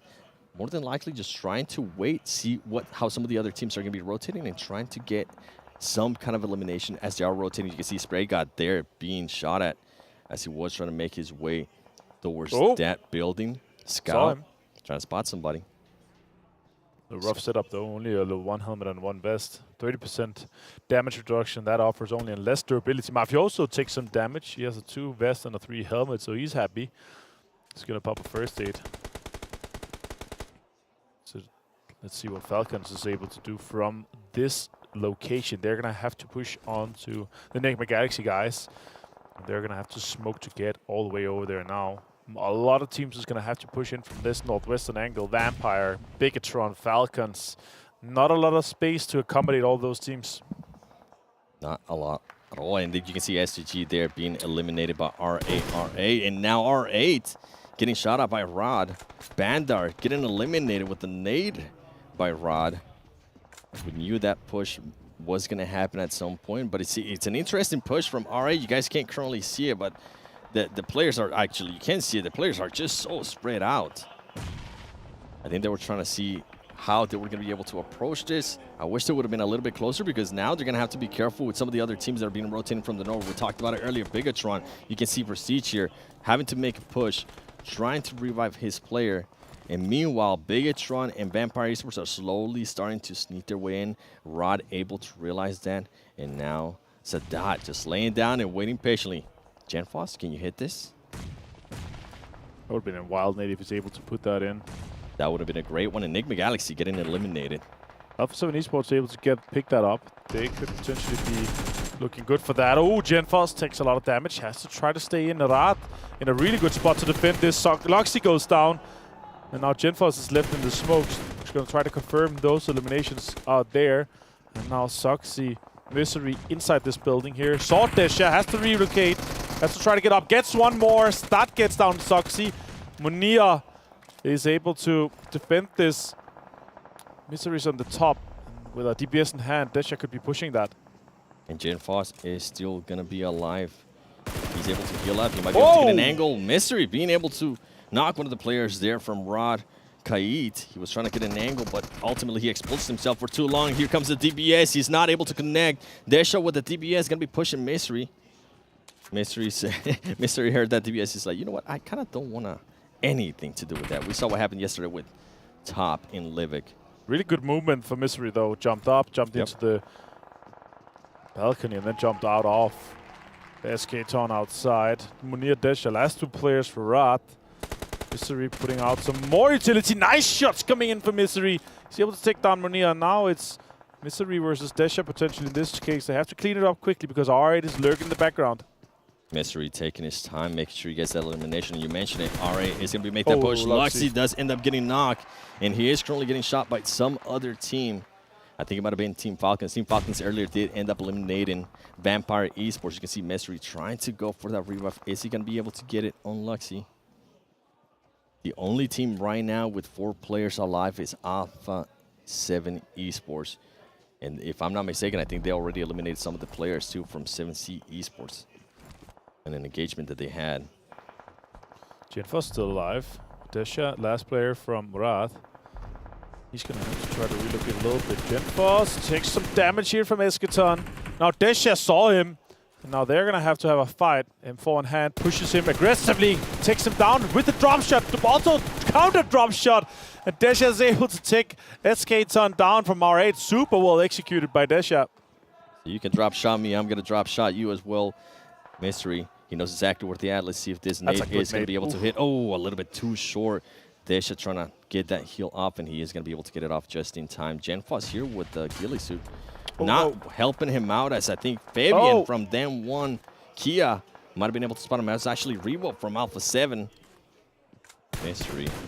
Look at Carrillo. Alpha 7 knows exactly where some of these players are at. They're just waiting, shooting around, see if anything connects. Carrillo being able to connect twice there with headshot. Mystery. Bigetron eliminated by Alpha 7. Alpha 7 right now trying to go for that match reward of most teams eliminated. They have a good upper hand here. Only Team 4 guys alive. 7Cs, 0 eliminations so far. Damakia has 8 though, but they are split, so they could isolate the fight quite easily with Juni on that right small shack. A few smokes and a little bit of utility, and they're going to be able to cross that road, or at least try to wipe that out. Let's see where we're going to be ending up here. It does go to the other side of the road. Revo finds Aladdin. That is huge. We're on the top of the restart. I was wondering when they were going to be able to find him. He was just chilling there in the car behind him, and I was going to tell you that could have been really, really scary for Alpha 7. You can see Scout still alive. We know how sneaky he can be. Can he survive this? He ends up getting out of the car, laying down, popping those stars. Smart play there by Scout. Carrillo just shooting at the smoke, seeing if anything connects. And here comes the push. Alpha 7 against Dam 1 Kia. You know, Dam 1 Kia is going to have those DBS at the ready. And he's going to slow down. What a beautiful grenade there from Carrillo. And here comes the push from Alpha 7. Alpha 7, the aggressive team, they're able to eliminate Dam 1 Kia. And Alpha 7 just slowly but surely continues moving on. The aggressiveness that they're currently showing is amazing for this team. Scout, even though he is about to be in the zone, he does decide to take some shots. He ends up backfiring. Revo ends up knocking him. Just Alpha 7 is too much for everybody right now. Yeah, vamos do Brasil. It's crazy. Saran gets found as well through that little ticket booth. Revo is just on point right now. Prestige is hiding. Utility comes out from Prestige. That's really on point here. Finds Sarang. And 7C goes down in third. And this is going to be great for RA, even if they don't end up getting chicken dinner. Prestige throws a nade. It's Carrillo. Revo ends up getting the final elimination in Alpha 7, ladies and gentlemen, on the first match of today, showing why they are in first place. Look at Mafioso right there. They're going to be happy. They told me that they wanted to continue to stay at the top. They really, really want to get this first win at a LAN event, especially in a global stage. And right now, they are looking so good, considering that was Erangel, and it wasn't even one of their favorite maps, which is Vikendi. That's going to be coming on later today. Alpha 7 Esports getting that first win of day 2. Yeah, crazy. With 3 wins so far in just 7 games. A second place as well. These guys are unstoppable, and especially with Mythic coming into this roster for this event, they are looking for that throne, especially here with this LAN event here. That is crazy. The consistencies from them so far is just through the roof. Really happy to see the boys here from Brazil being able to dominate this much here. Also, they're continuing to just stay 4 guys alive. It's crazy to see how consistent they are, and also how strong they are mechanically. So gifted. Yeah, getting those angles. I mean, we saw the angle that he was able to get on the 7Cs, but ultimately, I'm pretty sure that Des is going to want to take a look at all of this and break it down for us after this break.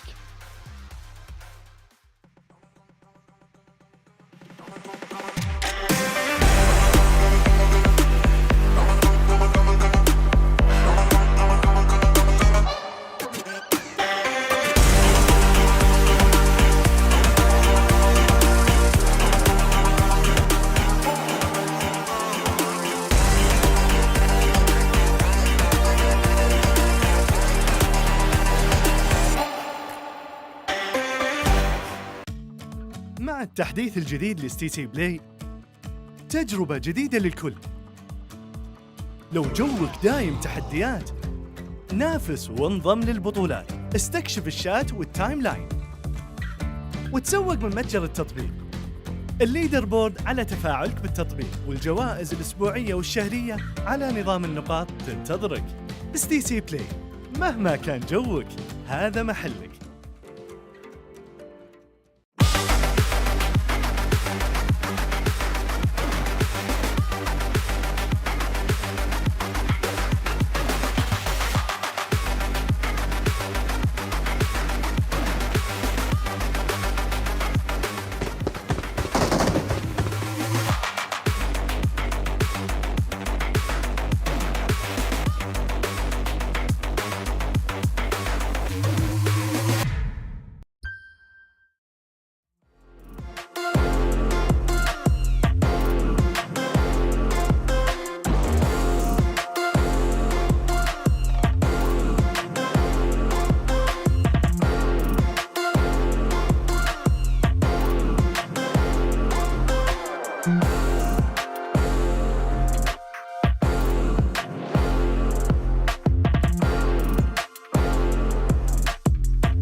Congratulations, you're champions for PMWI After Show. Oh man, the After Party Showdown just being completely run away with from Alpha 7. A question I asked you guys before we started, can Alpha 7 maintain the pace we saw yesterday?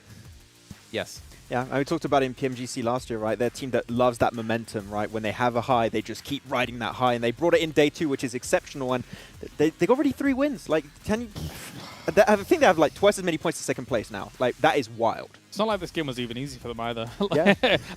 When you look at a win like this, you're probably like, yeah, they must have been center all game long. Absolutely not. They're chasing circles. I think one thing that benefited them whilst they were up kind of towards Lumbermill and then moving southwest is the fact that they have kind of Milter to transition from building to building. It gives them a lot of hard cover, but they're still blasting whilst doing it here. This team is looking absolute all-star at this moment in time, and it's going to be hard to stifle that progression. Yeah, and the way that especially they were fighting while fighting, what was it, Damwon and also 7C behind them, right? They really dealt with that fight properly. They just allowed Damwon to leave that position, took care of 7C before going for the push afterwards on Damwon, take that position, great smoke road across the road. Yeah. The execution and the way they just executed everything in a row is not easy, but they just pulled it off like almost perfectly, remaining as 4 players too. I will say it's fortunate for them that Damwon Kia came into the final stages of this game a little bit wounded, of course. That's 2 players. Yes. The fact that they had that earlier fight, and of course we get to see the shotgun gods themselves with Fabian as well here, being able to kind of wield these so well. It's not only the DBS is wielding, it's the SK-12 that we're seeing, the M1014 when we get over to Livik as well. Any shotgun, give it to the South Koreans, please, because it's a treat to watch them with it, but it wasn't enough to deal with Alpha 7. I like how you mentioned, Fabian, with the shotgun. We're not going to talk about, I think it was Junie nading himself. I think we decided it was a bait, right? He was intentionally trying to pull Deadeyes Guys. Come get us, and then he just like underthrow. Psychological warfare. Yeah, exactly. Yeah. And it was actually really well done out of Damwon Kia to actually survive that long. By the way, ladies and gentlemen, got to give a shout out here to Sony Xperia 1.4, made in collaboration with professional players here. And it's actually official smartphone partner of PUBG Mobile. You see all the players playing on it, participating on this sweet phone. You know what? I think Alpha 7 would be like, yeah, we're happy. Why wouldn't you be happy? They got 3 chicken dinners. They can buy quite a few of them. Maybe they would have buy some for their favorite desk, which probably wouldn't be us, actually. No, not us. Probably be the Portuguese podcast. Yeah, probably them, Yeah. Kaya, if you're out there, hook me up. Let's take a look, though, at the match rankings brought to you by STC. Don't see how many points they got, as well as the other teams around the bend. 21 points for Alpha 7. Ooh. And for Damwon Kia, I think this is actually pretty impressive, again, considering they were down to 2 players off the bat. Not off the bat, but early. And they were second coming into this as well. So the rich get richer. This is the top 2 teams already setting themselves apart from the lobby. I mean, Alpha 7 obviously is very much farther ahead. So in terms of your prediction of like maybe double the points against second place, not quite, because it was of course Damwon Kia that was previously in second anyway. But yeah, they're still extending that lead. Yes, exactly. They still lengthen the lead right now, which is great. Though we're seeing more from we're seeing more from Rad teams that have been a little bit topsy-turvy. I would say a little bit disappointed disappointing almost in that first day yesterday. So at least they are showing a little bit more presence. And Falcons, still getting points here and there, just consistently being there, but we still need to see a win from the Falcons. But again, I think Riyadh is now the only team coming in initially with 0 money, right? I was literally just going to say that. Like, great, they got 4th place here, but did they get any money? Exactly. You need to, well, I mean, as Max fully committed to it, you need to be in a land of extremes here. Don't do it again. Don't do it. Okay. But, so that's an important thing here. Do you want to find out if Riyadh got any money in this last match? Oh, yeah. I am keen. I'm down. Not yet. Not yet. Not yet. Probably not that. Probably not at all. Then we can see Stalwart taking themselves the first elimination. S2G taking the first team elimination. Falcons. Is that what you're going for? Well, no, I think this is just in general really cool. That's right. All the teams. Well, yes, they're a very good team. This is cool in general because these teams didn't get the win. But they're still getting money on the board here because of the stipulations that we have in place. So you can, yes, of course, play for the win. I think that's probably the best way to be playing it out. But you're still getting a lot of money on the board. Never mind, Alpha 7 did quite a lot, so did Down. So they got, Alpha 7 just, again, 20K game for them. That's nuts. They're just, do we just give them all the money now? Is this... I think we're running out of money to give them. Exactly. It's really insane when you think about it, too, because this week, too, is supposed to be teams that qualified in the first week of the main tournament, right? So they already proven themselves. Initially, teams we saw that them got voted for. Yes. That did not qualify directly. They actually get voted for their region. The fact that they're dominating this hard is absolutely staggering for me. So Alpha 7, I mean, keep going. The guys are popping off. It feels like they came in prepared. So, to be fair, right, if we compare Brazil, I mean, we had Vikendi, right, from Brazil, the representatives in the main event. Then we have Alpha 7 coming through.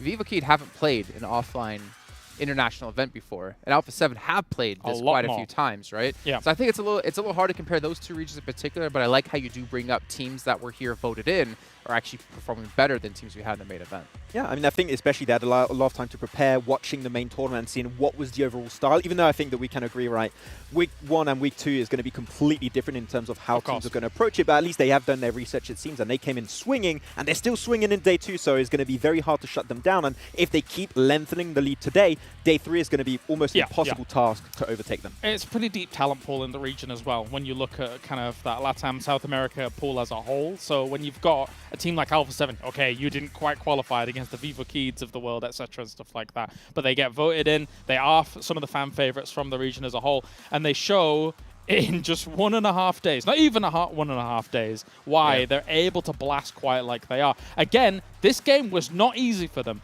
They did not have a central position. They were constantly chasing circles because we're seeing so many hard shifts still, and they're still able to pull it off. That is brilliant. Have we ever seen, actually, I'm thinking, a America's team win an international event? I think this might be actually the first time if they keep going like this. I'll have to look back and do some research. Does loops count from way when?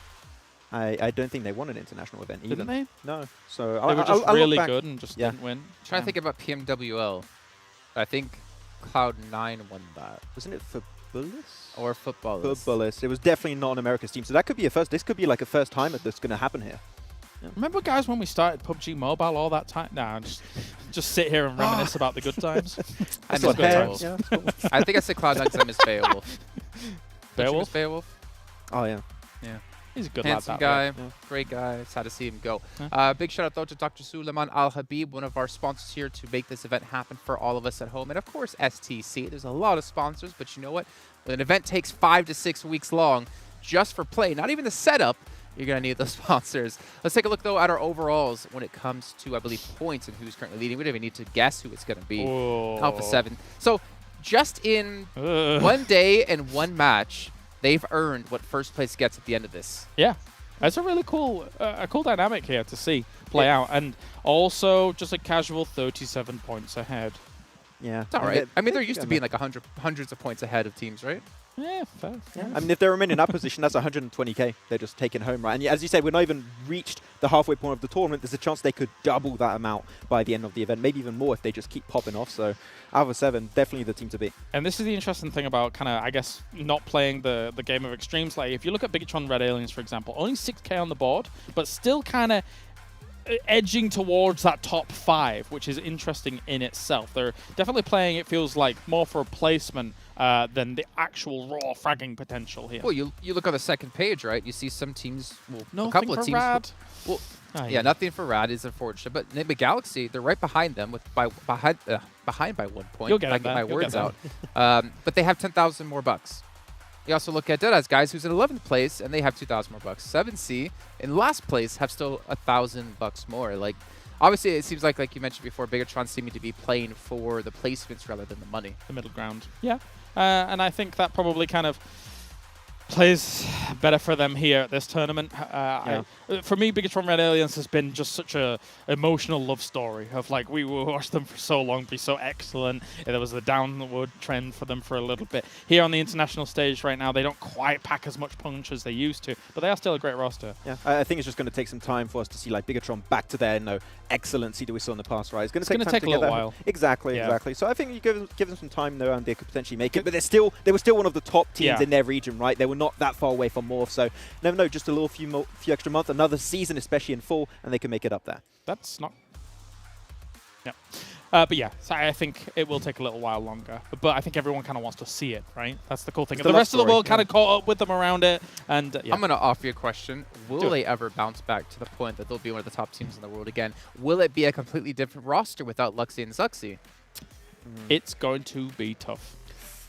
I think we do miss Ryzen though. I think Ryzen was definitely the Terminator, man. Yeah, he was a key player. Having him actually leaving the team definitely hurts a lot. I think Liquid though is a very good pickup that they had. What was it, like 2 years ago? While we were in Dubai. I think he was an amazing pickup. I think that we need to see more team synergy right now. Liquid does seem a little bit of an outlier sometimes. I was enjoying you, Highboy, when we were watching him last. He's currently on loan though, of course, to another team, I do believe. But anyway, that's by the by. We could talk about this for a while, I think. Well, unfortunately, we don't have time to talk about this for a while. As you can see, a minute left to go until we get into the game. But I want to quickly remind you guys at home about the Vibe and Drive event that is going on. You guys can log in and complete missions with your friends and get your hands on a free permanent legendary set. I believe actually us here at the event, I've gotten really close to this now, considering how much PUBGMOBILE we've been playing the last few days. But also for you guys at home, there's a survey going on. You guys need to go check out a link found in chat or over on Tencent social media. And make sure you guys give some feedback to the show. Maybe it's about talent, maybe it's about format, maybe it's about players, maybe it's about how we need to give 7 Worlds Gaming more boxes until he becomes the tallest man on the desk. However, I think you'd be able to see his shoes by then. But gentlemen, Avenger, 7 Worlds Gaming, take it away. I would be totally okay with that. Except, as you said, you would definitely be able to see my shoes. I will be towering. I just don't picture myself towering over you, Avenger. But you know what? I am happy to see Alpha 7 performing well, because this man right here, ladies and gentlemen, do Brazil, is performing really, really good. And I can't wait to see if they're actually going to continue to perform that way. Yeah, it'll obviously be curious to see. They have been dominating so far, and obviously these guys coming out of Brazil, and the performance that they've had has just been insane. But we are going over to Livik in this format here with 48 players. It's obviously a tiny, tiny map the size of Karakin, 2x2. Karakin's a little bit smaller because there's a little bit more water around. But the question is, how do these guys approach it? How do these guys play this one out? It's really interesting to see compared to how they did yesterday, and if they're able to step up. Yeah, I mean, I'm intrigued to see how some of the other teams are going to be performing. We saw the Deadeyes talking about Bigetron, and if it's maybe time to get rid of the twins, Lexi and Saxi. No, I feel like that Bigetron without the twins would not be Bigetron. Right. And I am intrigued to see how they're going to be playing. I mean, Alpha 7, that last game alone, they ended up getting $20,000. That is a lot of money just for one game. So Bigetron, are they going to be maybe changing their strategies at some point, trying to go after that money? We are seeing where some of these teams are going to be landing. I would be intrigued to see if we actually end up getting some kind of hot drops. You can see Alpha 7 going with the full North rotation by State and Stable. They need to be careful, though, because there is some players there from Team Falcons. And if we go down, Vampire Esports is going to be able to just loot up power plant. A great place to go to. Actually, I either like to go Midstein or I like to go power plant. That's where I have the best of luck finding some loot. I like to go Crab Crash because that's where I'm really channeling my inner Saki Crawdad. Because there's center, there's a good amount of loot. We had a good ending close to it.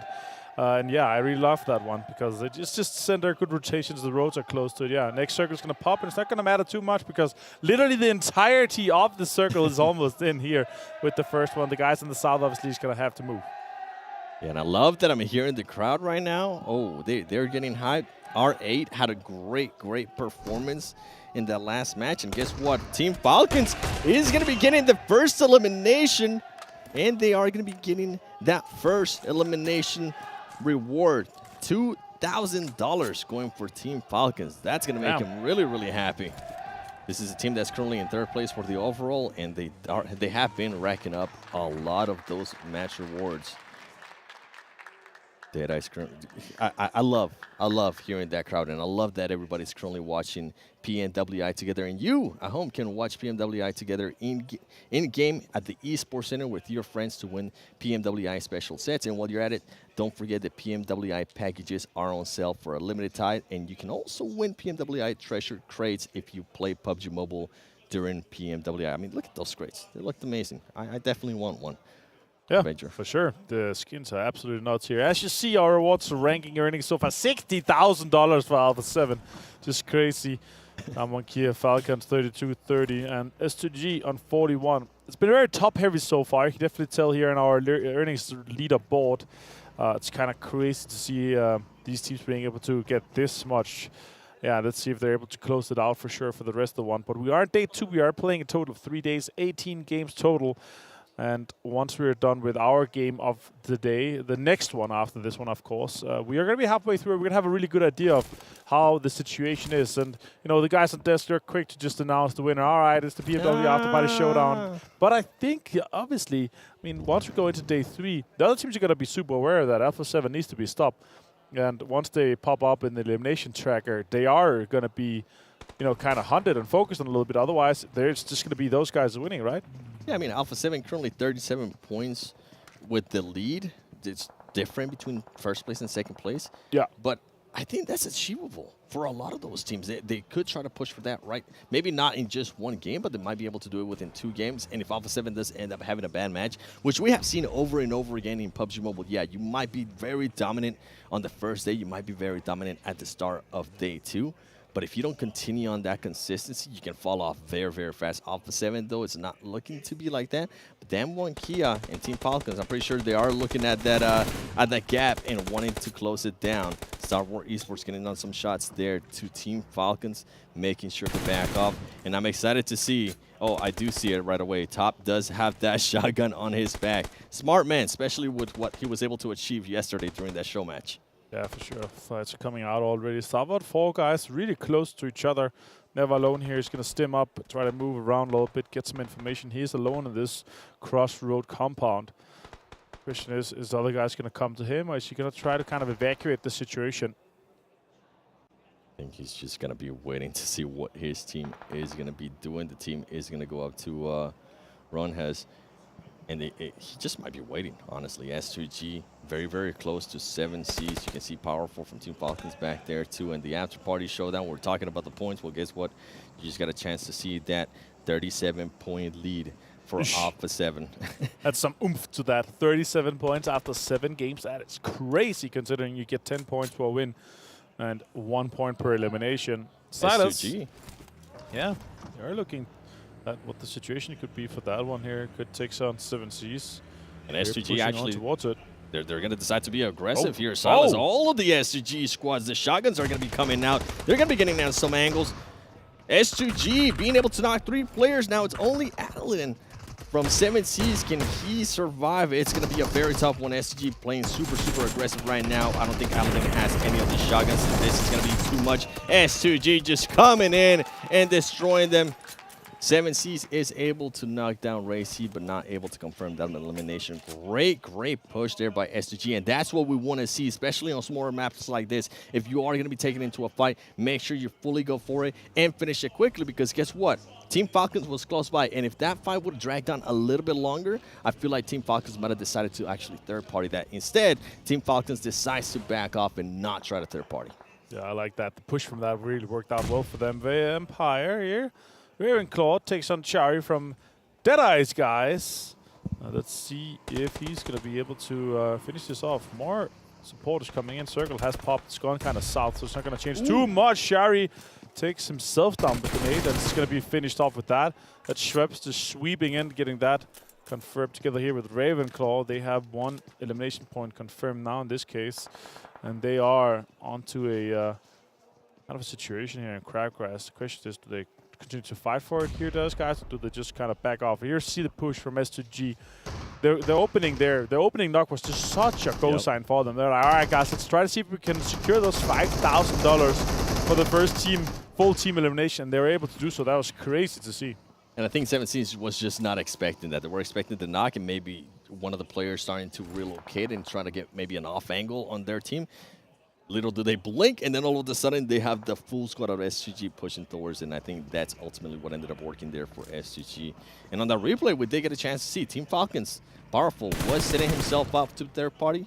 But as I mentioned, if you finish off that fight quickly, I think they're going to think about it twice, considering that only 1 player from S2G was knocked. See Vampire Esports only trying to take control of Crabgrass here. They were able to get somebody from Deadeyes earlier. Stalwart Esports still maintaining the same position that they were maintaining earlier in the match too, staying a little bit off the west of Midstein. A great position in this map. Bigetron. Talking about it, and interesting stuff. Luxy's actually sitting out for this match, so the Des is going to have a lot of stuff to talk about. We're talking about what happens if the twins are not playing. Well, guess what? One of the twins is currently not playing. I did enjoy what Max was saying in regards to the synergy. Go Genfos. Oh, Genfos decides to take some shots, but unluckily the player from S2G just decides to move at the right time, and now they have given away their position with 0 knocks to themselves. You're looking at this circle. Alpha 7 just maintaining that north position in Nigma Galaxy, currently having one of their players knock. Not sure if it might have been Alpha 7. Carrillo and Revo are currently very, very close to each other. Oh, and they do have Deadeyes Guys and Vampire. Too. Yeah, look at that. We see some shots coming out over by Crabgrass. Let's see what's going to happen in that situation. Everybody just slowing it down a little bit more, too. Once they saw the first wipe in the elimination tracker, right? You want to be all right, and then we don't have to go for it.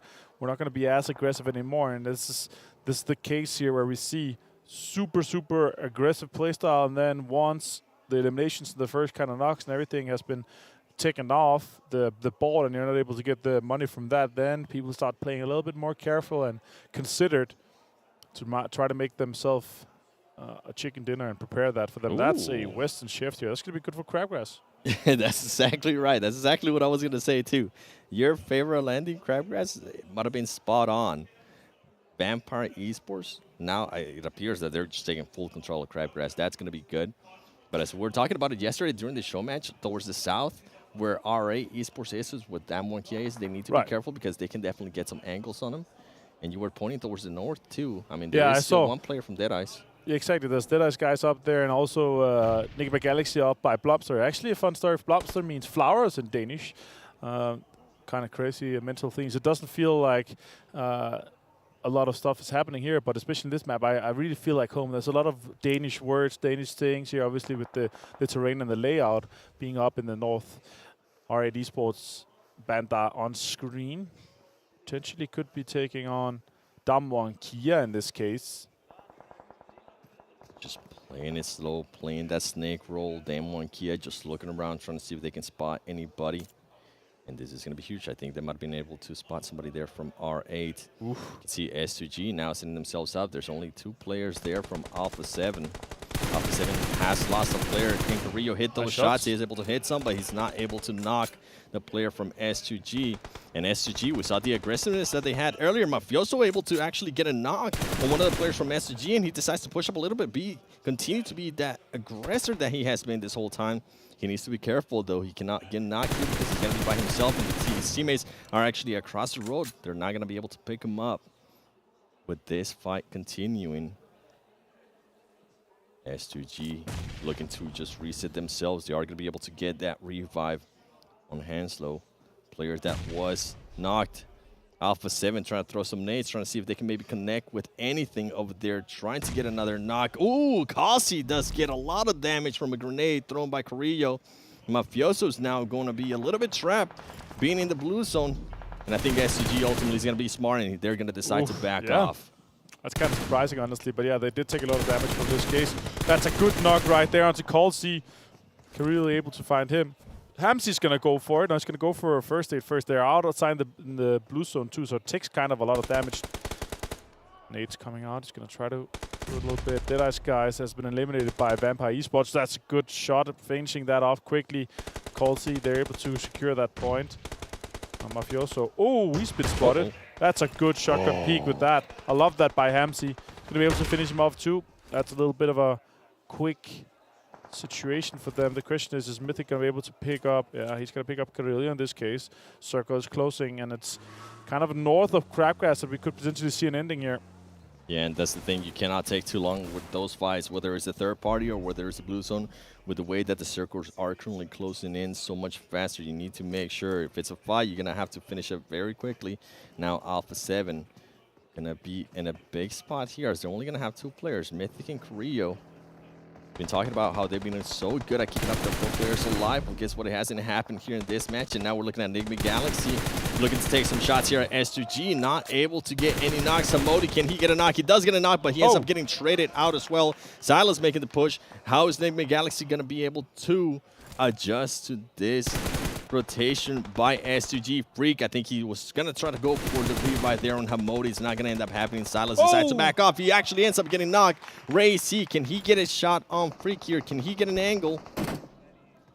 Freak too much. Just getting the shots there on S2G. S2G, the rotation didn't end up working out for them. And ultimately, the fight that they had with Alpha 7 does end up hindering us. Alpha 7, they lost 2 earlier, but they're still being alive. And you can see them playing very, very slow. Very close to Rod. Yeah, Rod here on screen. They are on the east side. They're going to potentially be trying to gatekeep as much as they can, but Mythic with 3 more grenades in hand could potentially find an open knock with this here. This is really rough. Mythic. Oh, he's down to 1 HP. That is just so close. Kaito, more grenades are just coming out. Can he? Oh, he has so much utility. It's crazy. Can he find Kaito? Kaito's down to 1 HP again. One more nade there with the corner. He could potentially find Desha in that case if it's able to just connect it. Oh, it finds Desha. It's on the money. Now Kaito has to move too. He's slow. Kaito still with just a couple HP. Great utility there from Mythic. He's going to be able to confirm on that knock. He's going to be able to spot somebody else. He switches on them. He knocks him down. He does end up getting traded, but guess what? All of that information, all of those utility that he was using allow Korea to just reposition himself. He might be able to get an angle here on some of the players from Rod. He needs to be careful though, because now Freak from Nigma Galaxy is going to be able to spot him. Korea having to work with the zone just on him, and he also has another team behind him. I think it's going to be too much as he does end up getting eliminated. Nigma Galaxy eliminating Alpha 7. And moving on, and now Rod is going to just finding themselves in big positions here. A lot of other fights have been going on. Team Falcons currently has 1 player down. Bigetron Esports with only 2 players up, and as we're saying that, we see what happened.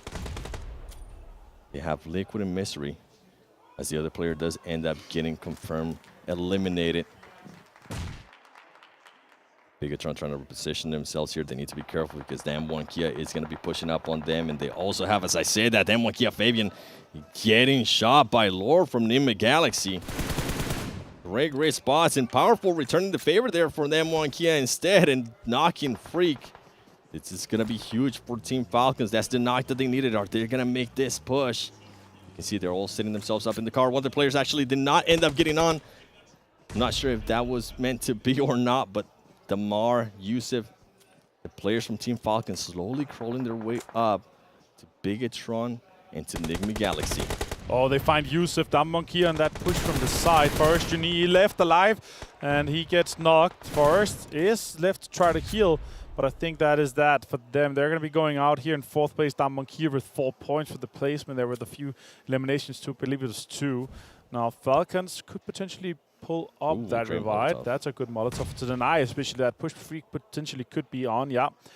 And now we're down to Nigma Galaxy with 3, Bigetron with 2, and Falcons now with the revive popped off with 4 guys strong. Lord, they have full information here on the Bigetron guys. Freak does take Damar down, and now it's a 3v3 effectively. Powerful, very close. Great grenade there by him. He's not able to knock off Freak. Pretty powerful. He's going to be able to connect some shots. He's able to see Freak. He is going to end up getting that knock, barely surviving himself. The Molotovs are coming in from Team Falcons, forcing Nigma Galaxy to just rotate in a way that they didn't want to. Bigetron is still alive, just waiting patiently to see who else is going to be getting knocked. And I think Team Falcons is trying to make push here. Powerful. Playing it very slow, healing up. Here comes the nades. Liquid being able to knock one of the players there from Team Falcons. And now this is the push that we're waiting for Nigma Galaxy. I think Team Falcons is just becoming the focus of all the other teams, sadly. And here we go, Liquid. Can he get this knock? He does have the shotgun. We saw what happened yesterday. Guess what? Rauf does have one too. He's going to make the jump. He's not going to be able to connect with that. And now Team Falcons does have the advantage. Can they confirm here on Liquid? And no, Team Falcons able to actually get the chicken dinner. Great play there by Team Falcons. Two teams who are going up against them. Look at them. They are very, very happy. Yeah, tell them that is $10,000. Kalaris is going to be very happy that his favorite team of the tournament got that chicken dinner. I'm super happy for them to be able to close one out here. They had 2 second places so far, and now they're able to take this chicken dinner. Huge for Falcons. They needed that. And that means that the guys on the desk are obviously going to have a huge, happy time talking about Falcons. Kalaris in the distance is super happy. He's cheering in the background. He's going like this. He's like, yeah, he's punching it up. I want to see that when you come to the desk. We are going to be taking a break because I'm pretty sure Kalaris needs to just calm down a little bit before he breaks down everything that happened there with Team Falcons after this break.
عايز تترجم راب؟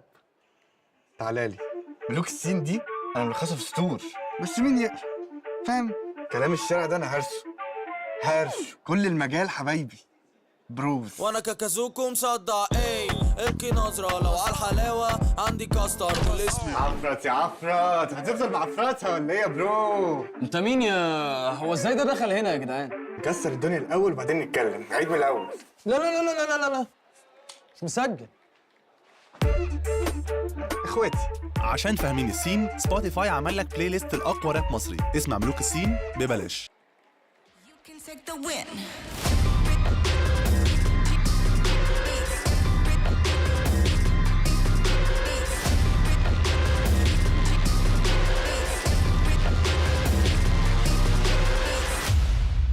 We the future that you run from, hitting harder than a bass drum, and we're only getting louder, and we're only getting prouder.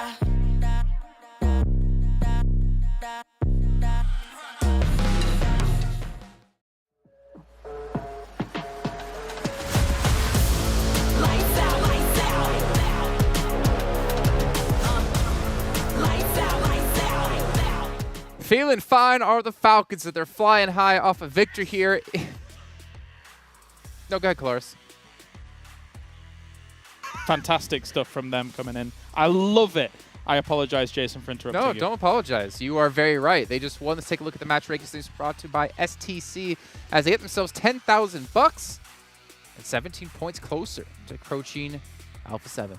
And finally, a Team Falcons chicken dinner. That's right. They need to get eventually right. They were consistently towards the top, not quite able to actually close off that game, but they played the edge. It is their playstyle. They play it so good. They kept getting the reses, remaining as a 3-4-man crew the longest time, and Then you have Liquid that just cleared, like, make job way easier for them to get the finishing blow. But it was a really good game from Falcons. It was actually just a matter of time before they got themselves chicken dinner, considering the placements they were in, considering the position that they constantly get themselves here in these games, and considering the performance we saw from them last weekend when it came to PMWI, the main event here, Jason. I'm excited to see them get this chicken dinner. I think it's not going to be the last of the day.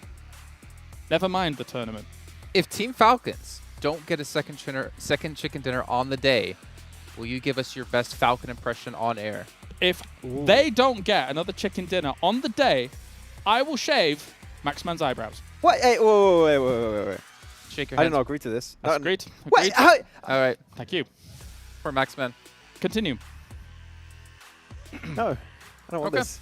Well, this is going to be great to see. Obviously, if you want to see, I mean, now I'm rooting against Team Falcons, so now I feel a little bit conflicted here, to be honest. Let's take a look though at the rankings and how they broke down in terms of money, right? Let's see the awards the teams got for this one. Maybe Rad's going to be there. Maybe they got themselves their $1,000 for the first time. Not here. Not now. Next one, maybe. That would be the most unfortunate result or end of this event if they don't get any money from. Yeah, you still get like 15K ticket. I don't remember the last place prize. You still get some money. Yes. Yeah, but to have a goose egg for match rewards, consolation prize would hurt. We felt bad. So. I mean, S2G is also pumping here when it comes to the money coming down in. More going their way. Airdrops as well as eliminations happening. And Team Nigma Galaxy, I mean, considering the compound that they had to work with, very nice indeed. I think for some of these teams, we saw R8, for example, head into Crabgrass very early. I don't think that's a winning strategy here on Livik. We say all the time, don't go into a city unless you think it's going to end there. It's especially important here for Livik when it comes to a lot of these cities sitting in these valleys. We don't have much time. I'm trying to talk fast. I'm sorry, I'll apologize again. I mean, all you really need to say here is M1014. M1014. Yeah, actually, we saw so much of it in this game. There was so much. And it's great to see because it's an excellent gun. Yeah, well, Nigma Galaxy versus Liquid of BTR taking the M1014 like battle. The drop down. Yeah, the drop down. There is so much happening, right? And there you go. Happens once more. And it's cool because there's so many kind of crashes that go on in this map. There's so much close combat going on in this map. That's right. And I think overall, you're a phone. That's right. I'm the Sony Xperia. Yeah, there's so much potential for that gun on this battleground. And I think these players also are seeing it as the days go on. I would say it's kind of similar to Vikendi in the sense you have this compound and you have a lot of open ground around, right? So you have to crash late game. It is a necessity. And you saw that crash from like S2G versus, I believe it was 7C. 7C. Right? The M101... Sorry, the... M101... I'm not going to do it every time. Okay, sorry. It was very, very impactful in that fight. So when you want to go for the crash, if you have just even one or two, it will make a pretty big difference. Yeah, and obviously, Clarence, you've been kind of theorizing. It's not bad to have on like one or two different players having a shotgun, depending on what, obviously on any pretty much map. In actual meta as well, I think you can easily afford it in your loadout because M4s are so versatile, etc. And we're done. Oh, we're done for now. Well, you're done for now. I'm not done just yet because I got to bring our casters in since we have 45 seconds left to go over onto Vikendi. But before I can throw it on over to them, I'm going to give a big shout out once again here to Spotify and to Razer for helping to make this event possible. But gentlemen, we have Vikendi coming up next. Yesterday, it was a super northern circle. We're hoping for a castle finish. You know, Max would love it, but not as much as he loves these two's commentary. 7, Worlds Gaming. I want to leave you at 7, but I'm going to give you the whole thing. The whole shout out. These 7 Worlds Gaming and Avenger. Yes, please give him the whole thing. And I think you guys should shave Max eyebrows. I second that. How about you? Yeah. Avenger? I mean, I'm fantastic, and I love that segment. I love how there's just the leeway in between and the synergy in between Jason and Kalara is just crazy. It's just leaving Maxman in the dust. And also, you know, it would be nice to see Maxman fully shaven. Just not the eyebrows, the whole thing. The beard, the eyebrows, the hair, everything off. Just complete bald. And he does have great hair, though. Yeah, it could be the next. That could be the next bet we're gonna see from those guys. But we are on to Vikendi. We didn't get the chance to cast it yesterday, and we're off to a really, really spicy one with the plane path being super far north here, as you're gonna see once we go into the game. The stage looking amazing here in Riyadh, and as you see here, we are going really far north. So we're kind of hoping for this next one maybe to go on the southern side, right? Because that would be really hard for the teams to try to traverse that. My favorite drop here is Dino Park. The amount of loot in that place is just through the roof. You get so fast looted. Also, Cosmodrome is also nice, but it usually gets contested when I play it. Yeah, all right. Let's see. Is it going to be a castle ending? Are we going to have some crazy things happening? And it's the triple Alpha 7-7. Most eliminations, 18, 18, and 13. And then guess what? When we go to top players, yeah, I'm not surprised to see that there. Nice Revo damage. actually, I'm intrigued by that because That's far. Revo is being able to edge off Carrillo. And as I mentioned yesterday, there's players, yes, they might be in the same team, but they like to be competitive with each other. They do like those bragging rights. Sure. So, and 5 headshots for Mythic. That is crazy to see. Yeah. And knockouts too. Also triple 7-7. Yeah, you know, it's just Alpha 7 just dominating so far. Can they continue on with this kind of performances? And Nate Illems, guess what? We do get one of the twins there, Luxy, with at least 2. And nobody has been able to surpass Jen Foss with that longest elimination of 363. 73 meters longer than Race. That is just crazy. It's obviously super hard to get. Oh my God, we're going to get super far east for this one. Actually, not too bad. As you see on your screen here, there's a lot of teams already dropping. We do have a few teams on that western side that's going to have to make a rotation, but it's going to be easy and dandy for everyone here. Again, thanks to Sony Xperia for being our official smartphone partner here at the PMWI PUBG Mobile World Invitational here at Gamers8 in Riyadh, Saudi Arabia. Amazing to have you guys on board. And Nigma Galaxy on screen. They're going to be sharing this combo. Not going to be a lot of loot for them. And they are going to be outside of Dino Park, just on the east side. Nobody is in there, so they could go loot that. A lot of teams on that western side is in there. Yeah, a lot of teams with great skins, too. Keep an eye out for the PMWI packages are on sale for a limited time. And you can also win PMWI treasure crates if you play PUBG Mobile during PMWI. And while you're at it, don't forget, watch PMWI together in-game Esports Center with your friends to win some PMWI special sets.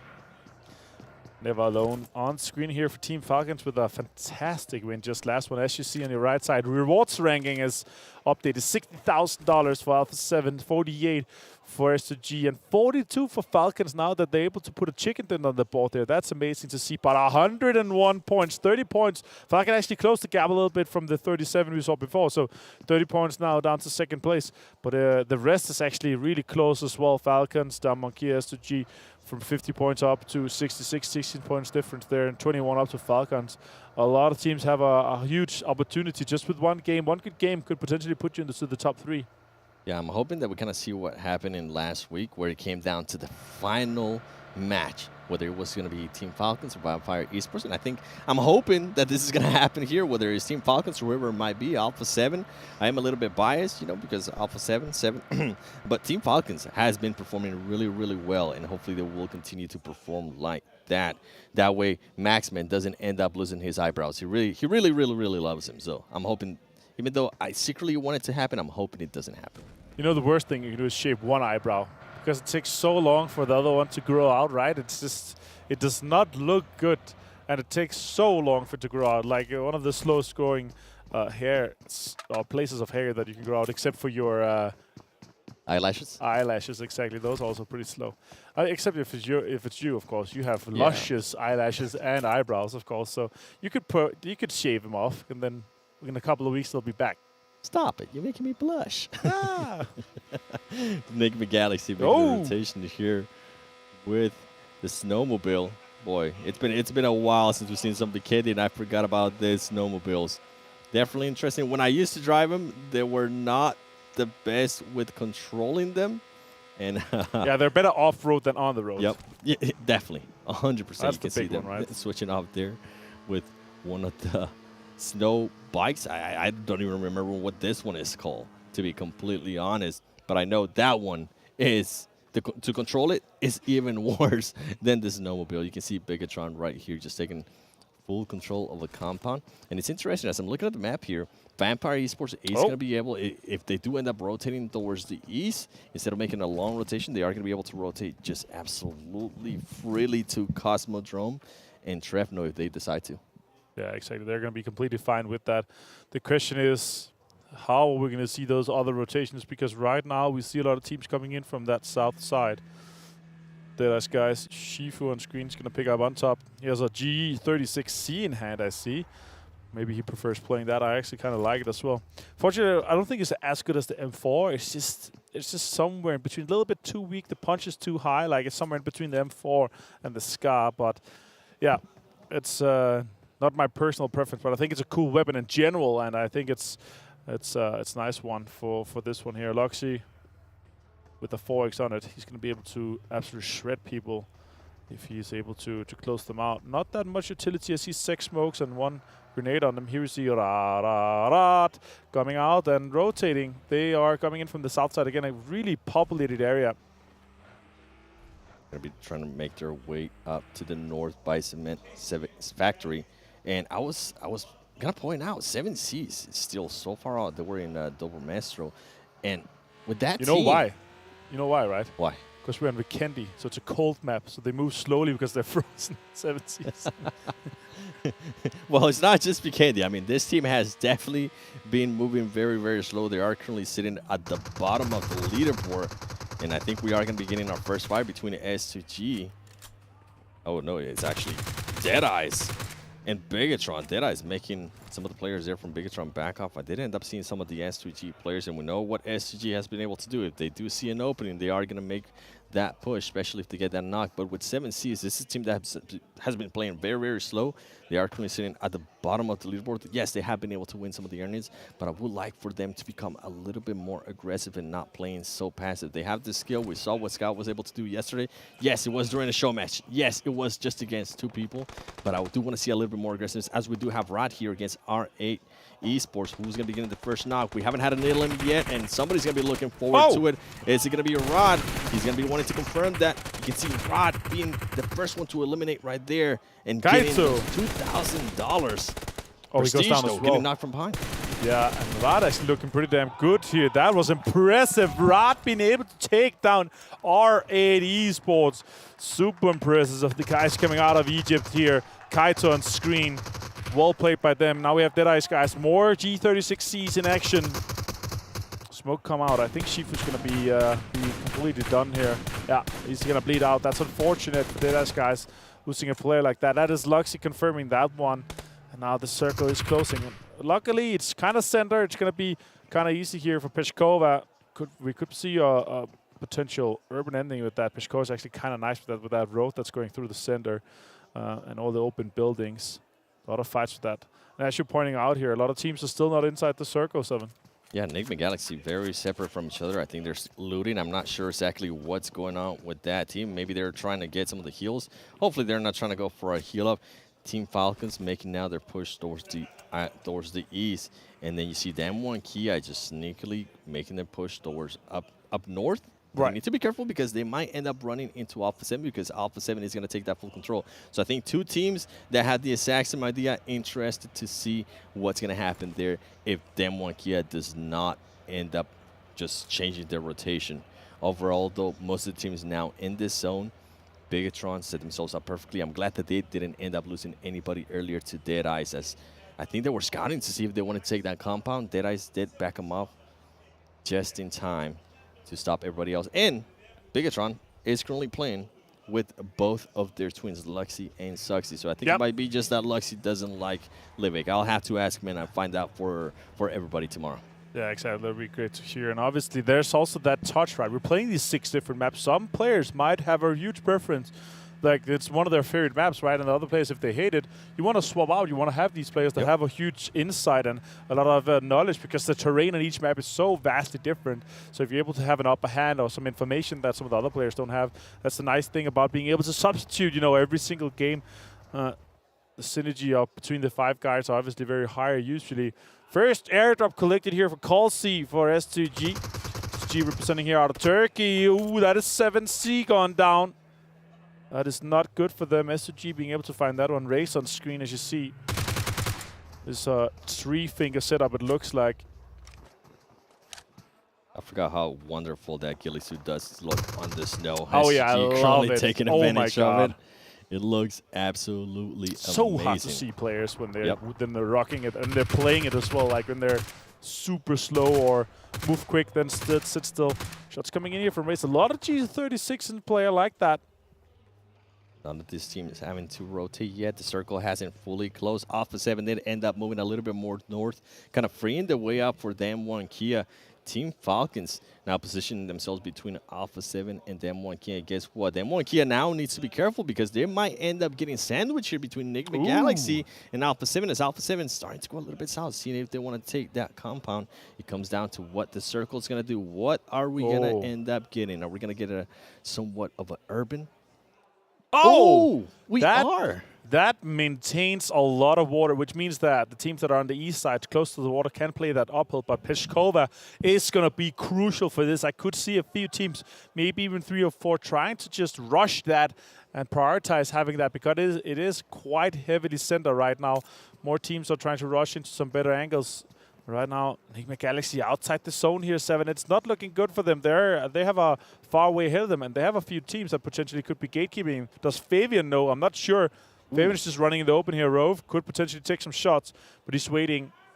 Fabian could turn. He is inside the zone right now. Shots up. They're 3-2-1ing that one, and Freak and Rauf is able to take down Fabian quickly and disperse of that. Meanwhile, the last 3 players from Dem1 Kia, they're going to be rotating into the zone here on the southeast side and try to prioritize that.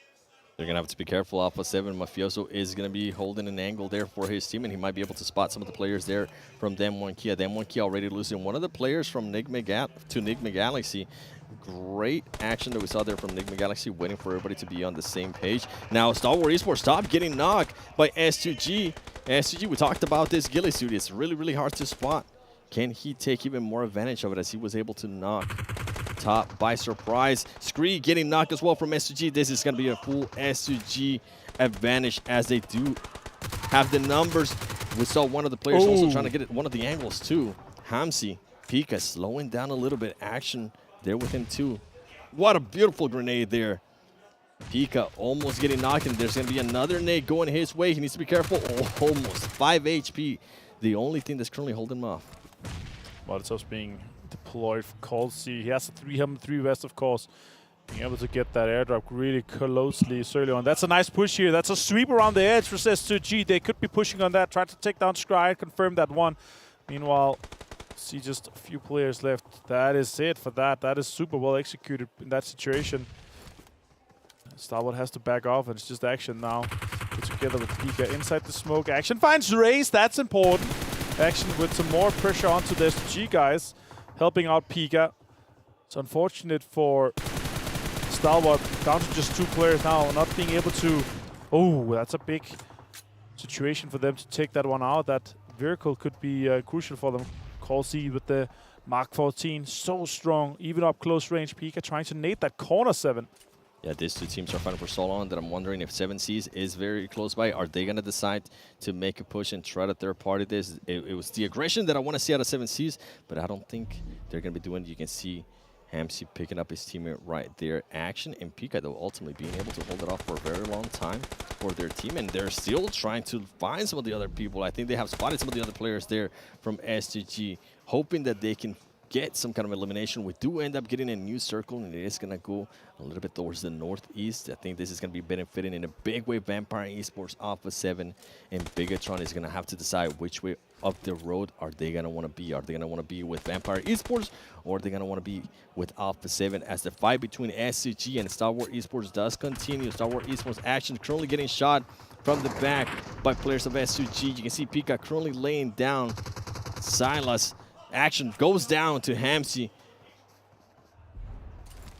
Now Stalwart Esports, Pika trying to figure out what he's going to be doing here, waiting for the right moment. We do start seeing now 7Cs slowly but surely starting to come up.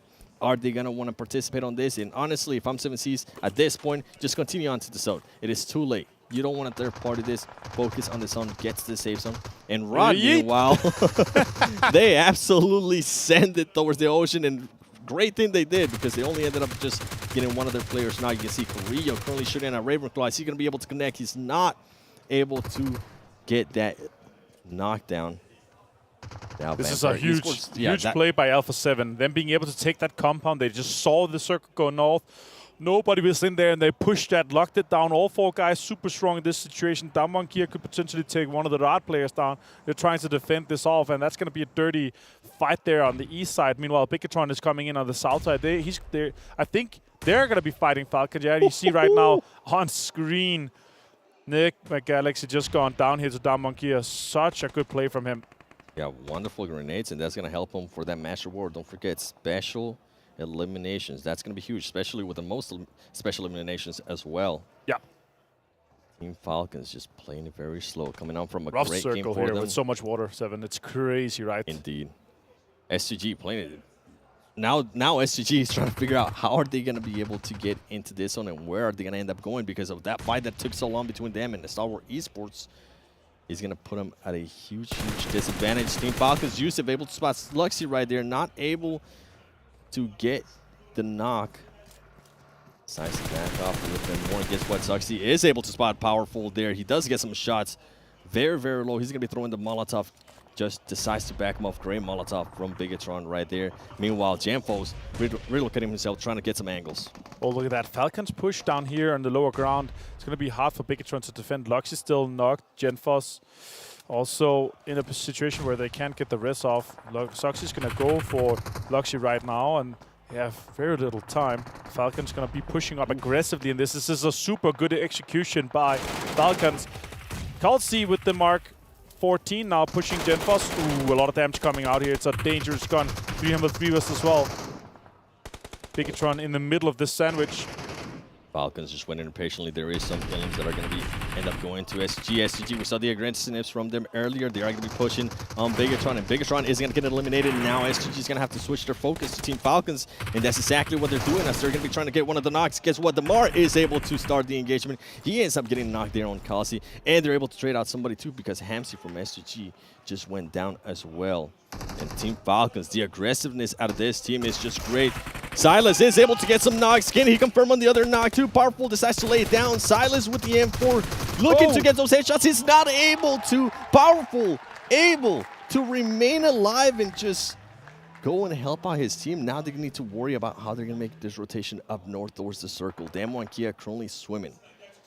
We saw it yesterday in the other Vikendi, super far northwest circle. Now we have a super far east circle. So much water in play, and it eliminates so many compounds. That's why we have these wild situations where you see so many teams trying to push for the same compound. Third-partying so much Alpha 7 here, trying to deny the push from Powerful. Team Falcons trying to just get a foot inside this circle here, but Alpha 7 says no. Team Falcons just barely being able to maintain themselves alive right there. They do have a lot of the other players that are going to end up rotating, but guess what? Alpha 7 is just not having any of that. They're looking at all the angles. They're trying to find just any other players from Team Falcons to knock them and eliminate them. That way they can move on and focus on what's ahead, which is going to be Rod, Damwon Kia, and Vampire Esports. But here we go. Never Alone gets to get some of those shots in. Connects a few onto Reo, but now he has to heal. Ticking slowly down now. He has 5 first aids. A little bit too early on the pop of the first aid. Powerful tries to push, but instantly denied by the UMP by Mafioso. Sadat finds Powerful, though, on the other side. 2 guys here from Rad, Stat and Munir. They are on the edge of the zone inside, but they are going to have to make a move as well. Damwon Kia, 3 players inside the circle, 2. Also have Vampire inside that circle here. Next circle has Pop, and you can see here on your screen, top far right minimap, Vampire has just this little compound that they're able to hold on to. Meanwhile, the guys on the south, Alpha 7 and Arad, they are going to have to move in this situation here. Falcons eventually is going to go down to the zone, trying to blue zone heal right now. Good shots coming in from Vampire. They have to deny this push here. Never Alone finds Rero.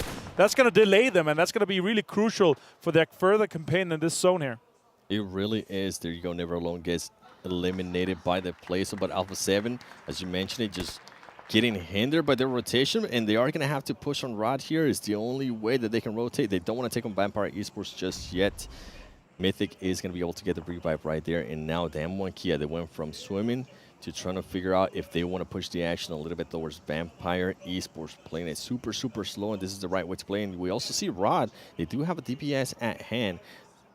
Alpha 7 needs to be careful when they get to very, very close range. Yes, they do have those UMP, but I mean, the DPS is just way too powerful when you are that close. Here we go, Carrillo, who's going to be able to see each other first. Rod, Seda, not being able to get at least one of the knocks there. Can he get another of the knocks? He does end up getting a finish there on Mythic. Seda by himself ends up getting knocked down by one of the Revo nades, and now it comes down to Munir. Can Munir get any of this? No, he's not. Rod is going to get eliminated by Alpha 7. Alpha 7 ends up losing Mythic to the DBS. Vampire Esports Stone making their way a little bit closer Pushing. towards Alpha 7. That's a great strategy there. They know that they currently have the advantage. Ravenclaw and Stone, they're going to lay down some of the nades, some of the Molotovs as well, trying to control where Alpha 7 is going to be rotating. The MG3 is so deadly up close. Here comes the shots. He ends up missing some of the shots. Now Alpha 7 does have all of their players up. Revo trying to heal off. Who's going to win this engagement? Vampire Esports, I think at this point, just decides to back up a little bit more. And they need to be careful because the zone is not going to be on them. The zone is going to be on them. Kia Juni currently actually getting knocked and eliminated by stops from Vampire Esports. And meanwhile, Alpha 7 just being able to rotate, thankfully, to that Rich that is right there for him. Yeah, it's a really bold push here from Vampire. I like the strategy, trying to push out and finish that. Take advantage of that situation with Alpha 7 having a few knock players. More shots coming into Mafioso. There's 2 stops. Nearly being able to knock him. The zone is still in play here. And Alpha 7 is able to traverse this super hard and rough terrain ahead of them, while Damonkia is holding that rock lower ground. Shots are coming in. Carillo finds Ravenclaw. That's huge. That is going to be huge. Can he get that elimination as well? Vampire Esports now in the defense. They're only going to have 2 players. They are in this zone, and they're going to have to be careful between Alpha 7 and then Mafioso playing very risky there with that jump. I thought he might have ended up sliding all the way down. That would have been just absolutely unfortunate. Then Kiana playing it slow, and I wonder if Alpha 7 is going to be able to stop this revive here. Vampire Esports just might be able to pick up their player. This next zone here did go super hard towards Vampire. Oh my god, Stone finds Carillo as well. This is going to delay them. That's rough. The question is, are they going to be able to swing over and get him? The only way for any of the teams, either Damwonkia and Alpha 7, to win this is just to smoke the entire wall so they can push that.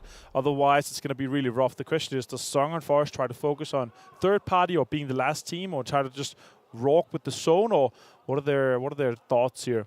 I really want to see some offensive smoke around that edge there on that wall that Ravenclaw and Stone is holding. That's really, really important for Alpha 7 to try to make that push. Forest has a car. The question is, how long is Damonkia going to wait until they try to push the Vampire compound or try to third party Alpha 7? And with the terrain here that Kia has, it might actually end up working out. I don't think Mafioso would want to get up and take some shots there on that vehicle.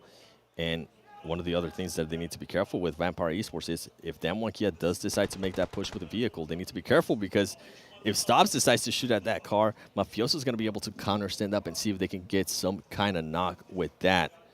Revo, Kariji just playing it super, super slow right now, which is the right thing to do. You can see Vampire Esports was able to pick up one of their teammates. They are a full 3 now, 3, 3, and 2. Then Kia is going to end up making this push. They are in the vehicle. They do have some smokes out.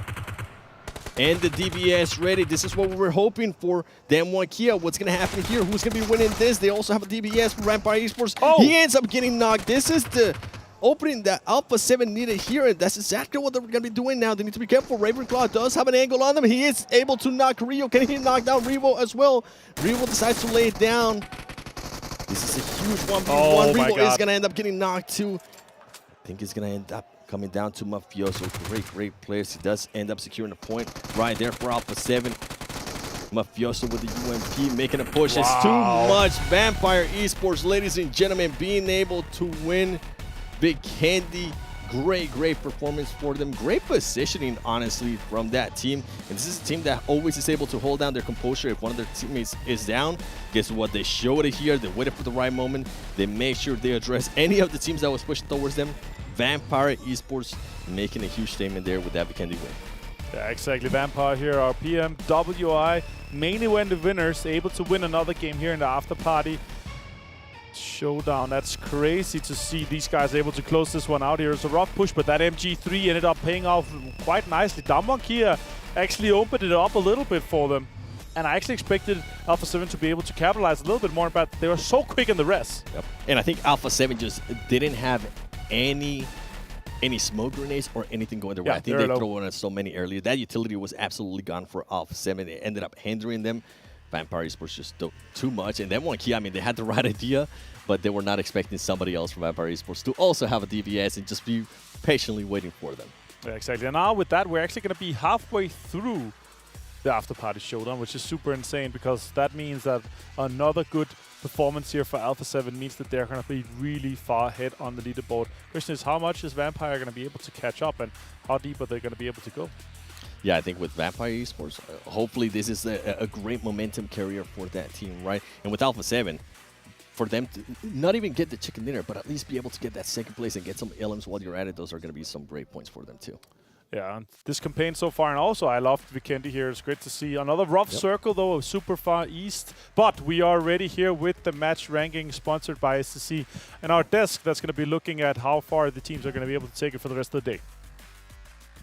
How far the teams are going to take it. Alpha 7 getting very close to winning that match, capitalizing off of the fight between Vampire and Damwon Kia, but unfortunately they forgot about one player, and Vampire is able to close things out and get themselves 20 points. However, Alpha 7 able to still build up a lead against quite a few others. We got Maxman and Kalarisman on the end to talk about this last match, and I guess we can start things off talking about how we had another rough zone going far east instead of north this time. We're not going to get a normal Vikendi game, I have the impression. No, the first time I'm seeing Vikendi back in competitive, and I feel like I'm robbed in some way. But it's still working out great. Rob your eyebrows at this rate. I mean, you know what? I was supporting Falcons a lot more than I usually do this game. Oh yeah, okay. Like, okay, Falcons, please go a little bit further. I want to hold on to my eyebrows, but Vampire, really, the fact also, we're talking about it with Blank in the green room, the fact that they rezzed Ravenclaw and kept him on that angle behind the crate was really what allowed them to get those 2 knocks onto Alpha 7 and what enabled them afterwards to get the win. Also scary that he had an MG3 behind that crate too, which he had not from that crate, but from a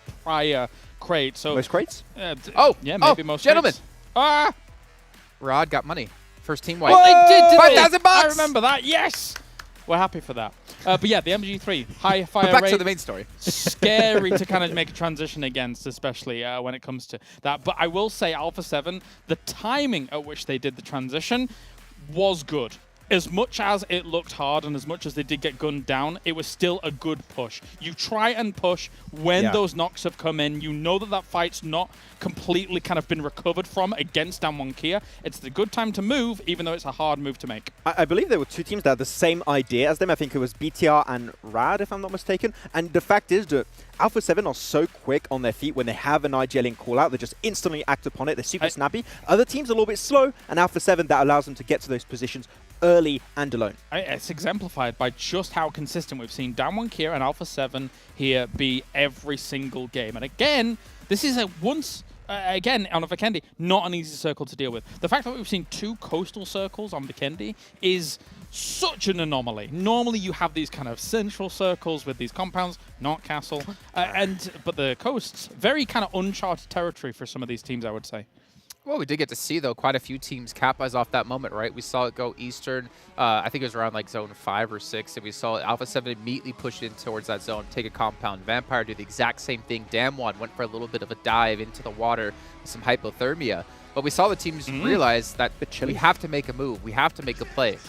Yeah, exactly, and I think that call came out from Vampire very early on. I think we were pretty critical, right, on the first day when Vampire had a good position, potentially on that Sanhok Island finish, right? They didn't act upon it. They didn't take that position. I think they learned from that previous mistake in this game. They scouted a really good spot that was in the circle on the coastal sign, instantly take it for themselves. So I think definitely there's an improvement on Vampire that enabled them to get this win. There's decisive moves that are going on here in some of these games. And again, to bring it back to Alpha 7 once again, an extremely decisive move for them to kind of move up on this kind of east side beach location, not beach location, the cliffside location, take some of these priority compounds and just play from them. It's not like they're sending one forward. We saw the example of BTR sending Zuxi forwards as a scout, not having full information, but by the time he gets there, Alpha 7 is sent as a 4-man. Very decisive play to take the compound that he would have arguably wanted for BTR, but they're not as swift. I mean, the thing about Alpha 7 is, and I realized, yes, it's just Carrillo left over from that Loops roster, was that even back then, we've seen Carrillo and Loops just be very decisive in their decisions. When they make a call, they all go for it. When they smell blood, they go straight to attack like a shark in the water. And they did it right there. But you know, it didn't get them the win. It still got them some good points. Obviously, as we did get to see, I think about 10 for themselves. So they're still trying to lengthen that lead. But Vampire Esports, they're one of those teams trying to claw their way forward a little bit more, whether it is based off of money or obviously based off of placements. And I want to check out their player stats from this last match to see if anyone really stood out. And I mean, Stone or Mike in game, or no, They actually changed it back to stoned, I guess, here on our sheets. He's officially stoned here on All ours, right, yes. that is good. Yes. 610 damage. Yeah, he's been definitely doing some really big work for his team this game this time around. It's really interesting because it is a completely different duo from the duo show match. Like Stone, I think. I expected actually Stone to be in the duo show matches. I don't know what you think, Kalaris, but yeah. he's not there actually. It's Ravenclaw and is it Schweppes? I'm not sure. It stops. I'm not sure. Maybe. I mean, he's definitely a standout player, right? Like, yeah. So that's what you're trying to get at here. He's definitely a standout player. We saw it in the main tournament. We're seeing it here once again.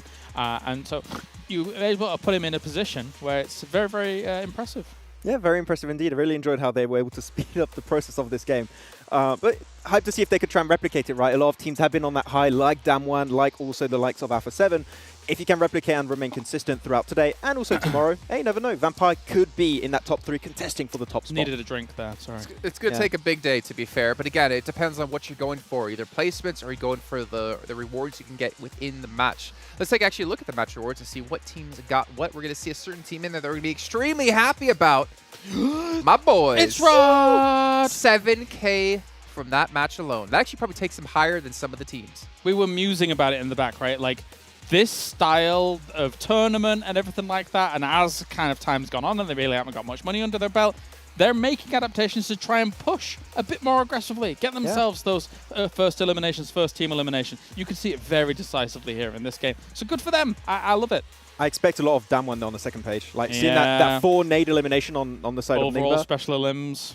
Yeah. Oh, what a surprise. What a surprise, of course. Like, the nades play with the same. But hey, seeing a lot more money. Also, 20K game coming away of Vampire. Like, the teams that win tend to like take not only just the chicken dinner, right? They get those big elimination games, most eliminations, team wipes also. So, like, it just all comes together in like one neat package. If you just get the win, you get the points, and it just goes together. Some of these top teams are not sharing the wins either. Oh, we have had very few chicken dinner winners over this day and a half so far. So, the top teams are shining, definitely. They are, and they're getting more used to the phone. And speaking of the phone, the Sony Xperia 1 Forward made in collaboration with professional players to make sure you can edge up your game and become a pro one day. It's actually the official smartphone partner here at PUBG Mobile. In the meantime, though, we're going to head to a quick little break. You can see towards this side, 6 minutes left to go until we head into our next match of the day. But you guys have seen these little basketball challenges we've had. Now, some of you out there might not know what basketball is or how the challenge works, but luckily for you, we have an explainer to break it down for you.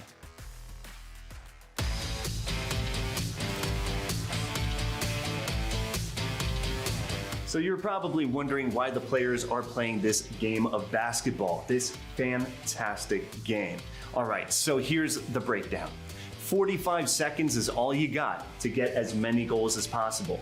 You have 6 balls, 5 on the reserve, and 1 right here on the launcher. You gotta shoot the ball into the net. It's not as easy as it looks, but you keep going until you run out of time. If the ball bounces and goes in, it doesn't count. If the ball bounces off the backboard and goes in, of course it counts. The thing is, this game here right here, it's not just for fun, it's also for money. The winner at the end of Gamers8 gets $1,000.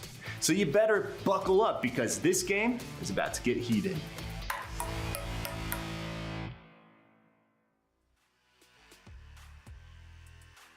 I bet Mads thought that actually went in towards the end, and hopefully everyone cheered like it did.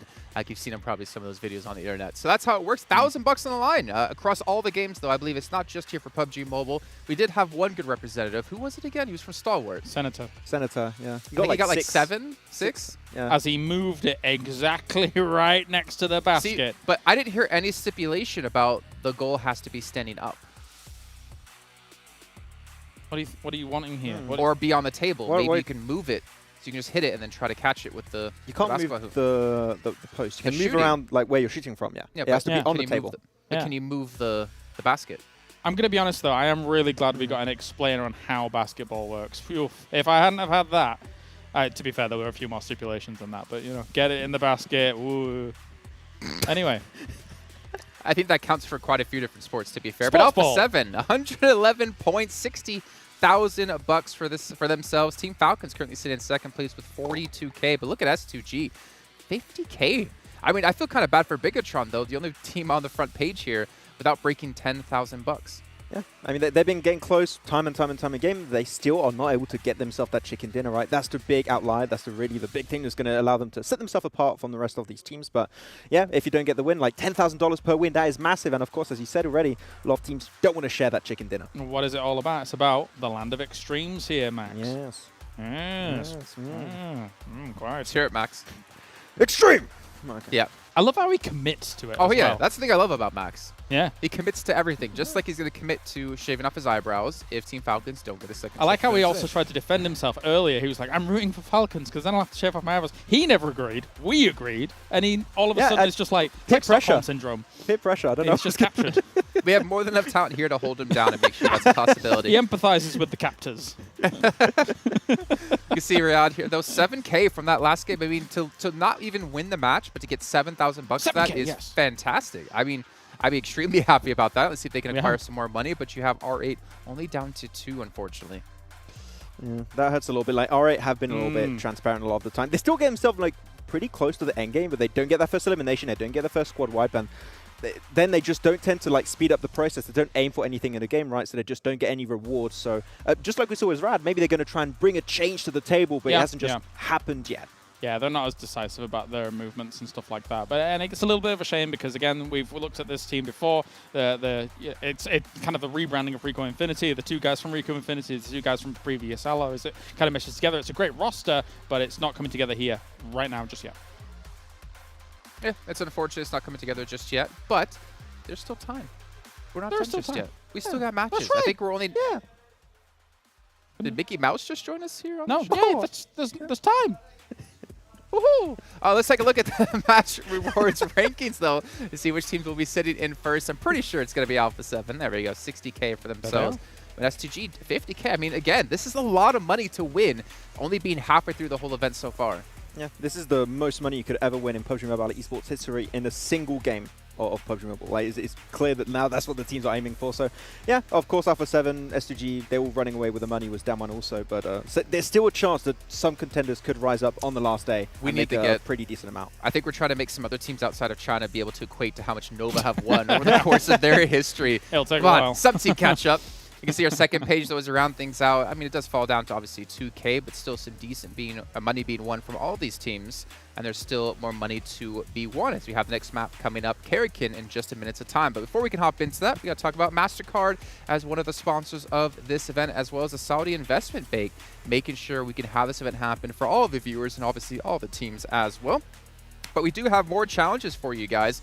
We need to take a screenshot of the best PMWI moments and post them on YouTube or Instagram and tag hashtag PMWI best shot, and you can win some cool PUBG Mobile statues. So if you guys want some more information on how you can do that, make sure you head over to the PUBG Mobile Instagram to check it out.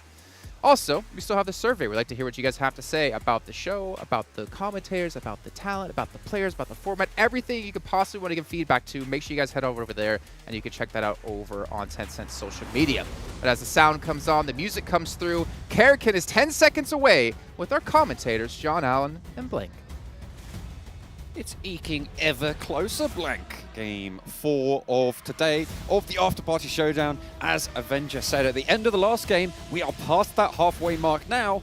It's only going to get all the more tough from here on in. Absolutely, and these teams, they need to get a Karakin on with getting these points on board during these matches. Trying to earn themselves a little bit more money, a little bit more of those in-game rewards for themselves. Alpha 7, you know, they're way ahead of everyone else in terms of points overall. 111 at the top. Goodness me. Good stuff from them. But we're heading over towards Karakin, a very, very small map with, you know, quite minor compounds towards the center. So a lot of these edge drops around the coastal side will be able to loot up a little bit. We saw some cheeky stuff yesterday with teams heading directly into the tunnels and kind of snaking out towards the end. But you're not earning the big points like the most eliminations over here from Revo as well as Carrillo. 5 ahead of the third place of Never Alone there with 14. But already, we're getting a little bit of a hot drop going on across the map. Seems like there's 2 groups of teams right now over on the north side. I think S2G rerouted away from that 7C BTR engagement on the north side. As we do hop on in on the east side as well, you've got R8 and Rod seemingly quite close to each other. Nigma Galaxy split around the Deadeyes guys as well, maybe looking to get inside those tunnels. At the moment, looks like R8 might be looking for the first elimination. Get a little bit more money on the cards. I mean, they were set at the bottom here, and look at that, 2K. They've doubled their earnings so far, and if they keep going, they might be able to get that 7K total from that first team elimination. Easy peasy lemon squeezy there. Just picking up a lot of money off the back of it, but already it's Deadeyes Guys and Nigma Galaxy who are also taking a fight on. You can see it on your screens right now, Chari, who's been fairly fantastic for Deadeyes Guys during the Afterparty Showdown. Starts things off strong for them, but look at that, it's popping off all over the place. We can barely keep up with it. Okay, BTR pushing in, DBS in hand for the forefront. Nicely done. Off angle for Genforce as well. BTR moving through well right now. 7C, not really getting too much to hold off. Spray God needs to hold the stairway. Gets one, but traded off. Beautiful result for Liquid as he can now start up that res. Getting that flush as well. The team elimination came through from Stalwart in the meantime. Plenty of fights going on across the map, but Bigetron still on this push. One of the big hitters in S2G already going down. Zuxi, though, just surrounding them. Molotovs sent through. Try and stop the push, but Genforce has got a pretty good idea where this player is. Underneath, now we'll relay that information back. Aladdin's in a tough spot, will drop the shot though, and that'll be him out, but immediately there's a refrag there. BTR are with it this game. Greedy, greedy, greedy there. Aladdin succumbs.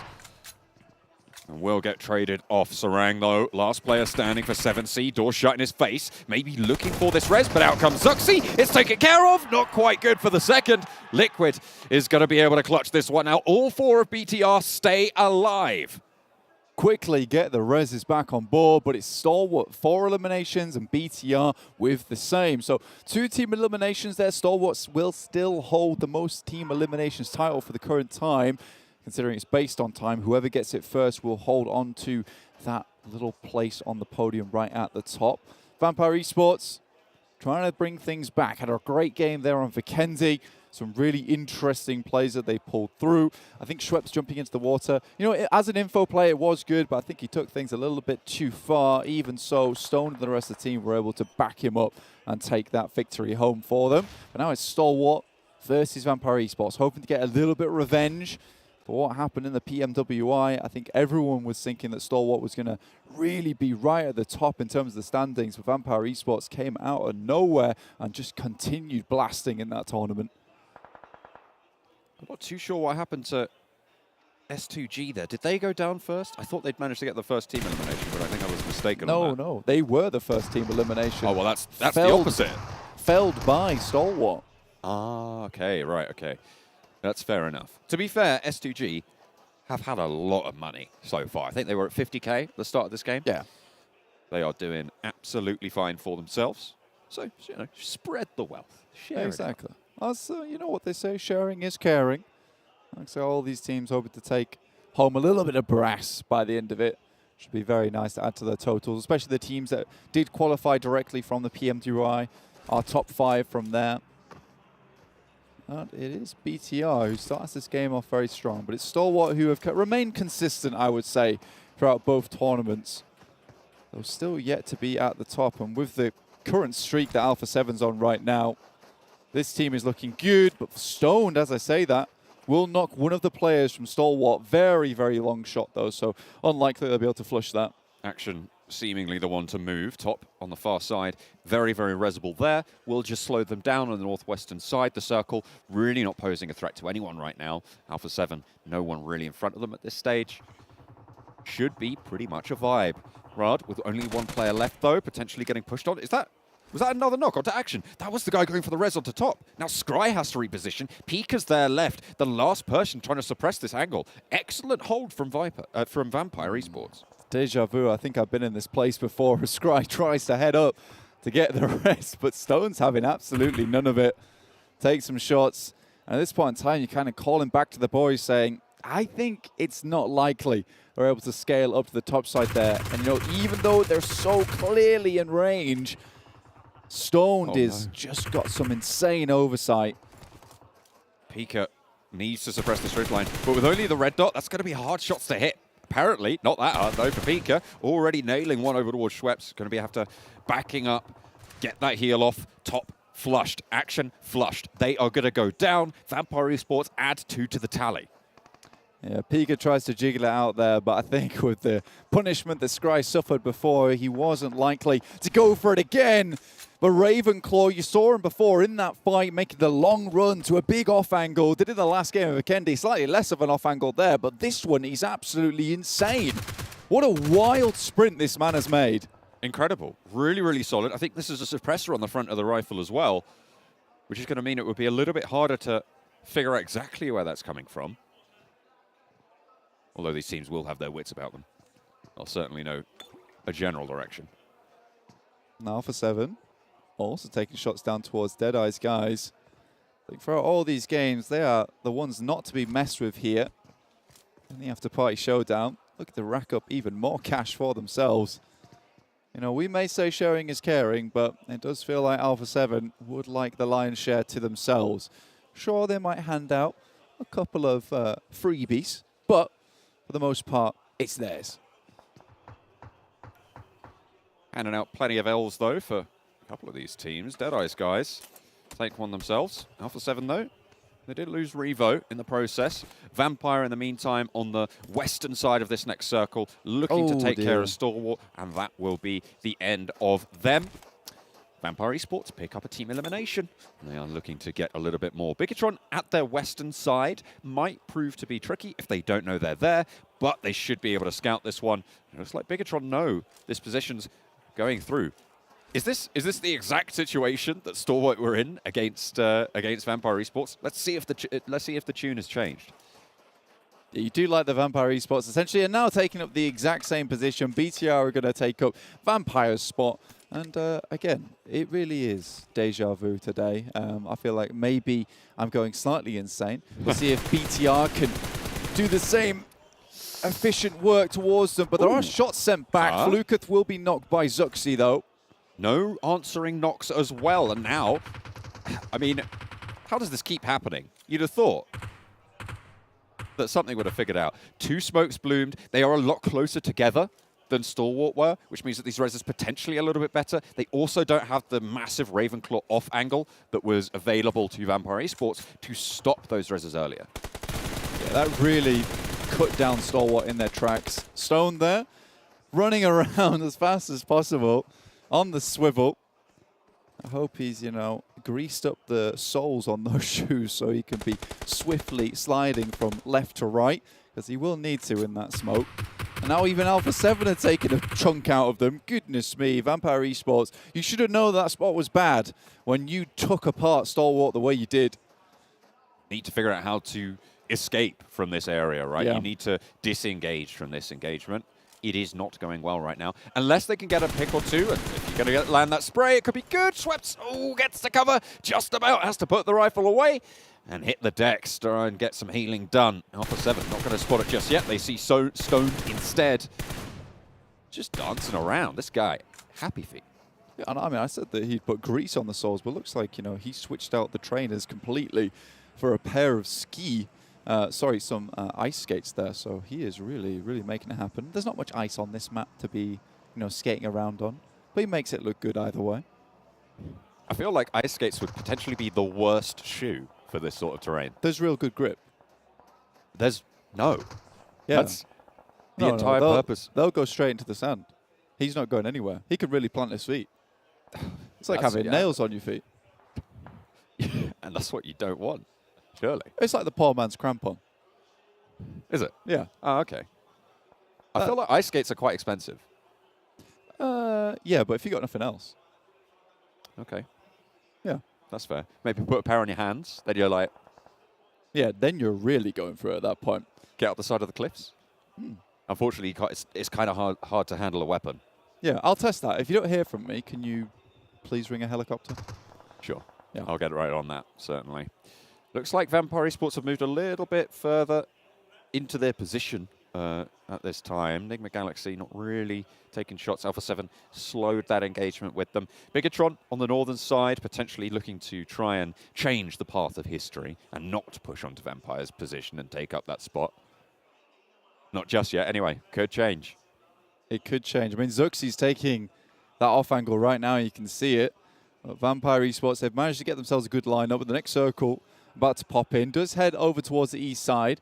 Falcons going to be extremely happy with this one, especially considering, you know, they've held this spot for a very long time in this game. They've not had to move. It's one of the main compounds. Should be very nice and looted. They'll have to be running around like Vampire Esports, searching the bodies for the medical equipment.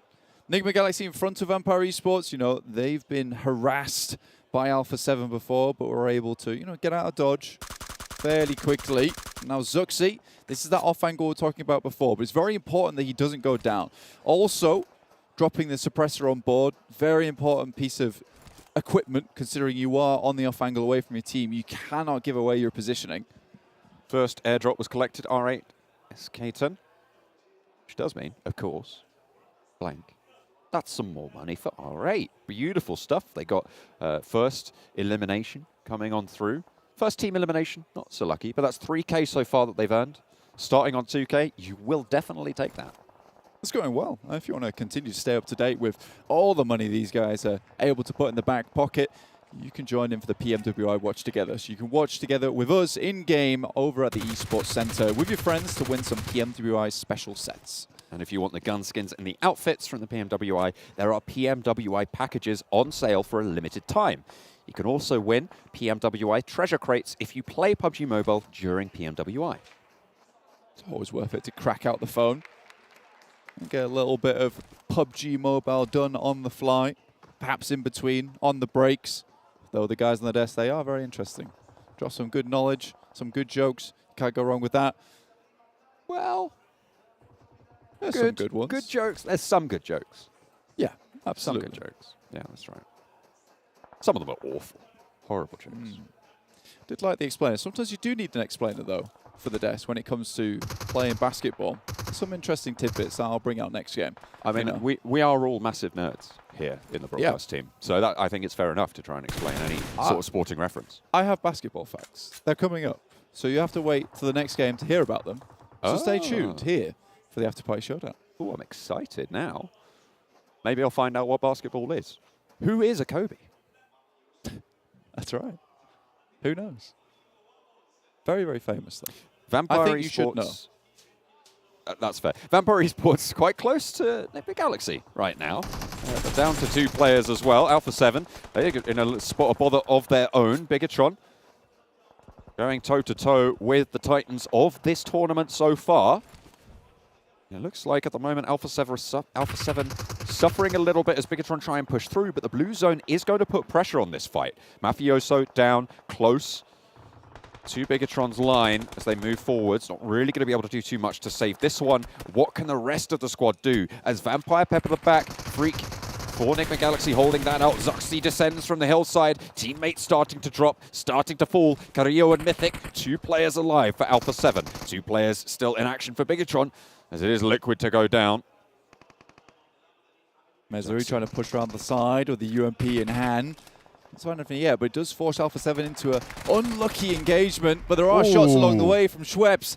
And that'll shut down BTR, but now Alpha 7 suffering from the same angle. Neither of these teams can go for this engagement under the purview of Schweppes. They have to disengage, Zuxi has to heal, and they can't push onto this position. The only option is to push right around this rock and try and engage that way if you don't want to be spotted out there.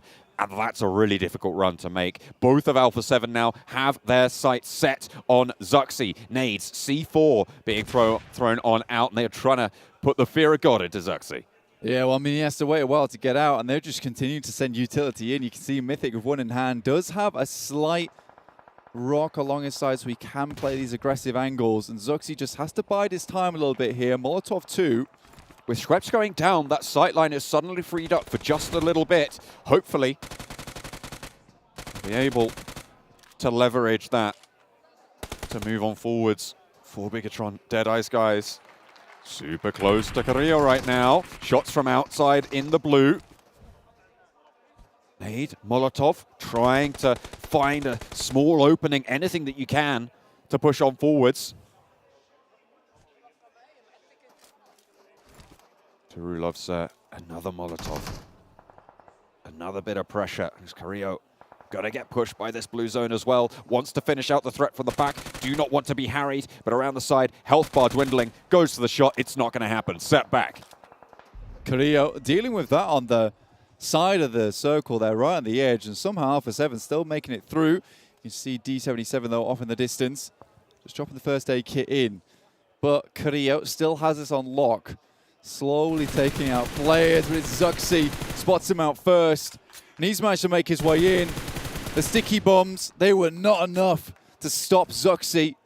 This guy has been on tears before, and he doesn't likely stop anytime soon. Mythic jumping his way into the circle, but D77, that angle that maybe they'd not found out before, sends in the spray, but absolutely whiffs every single shot.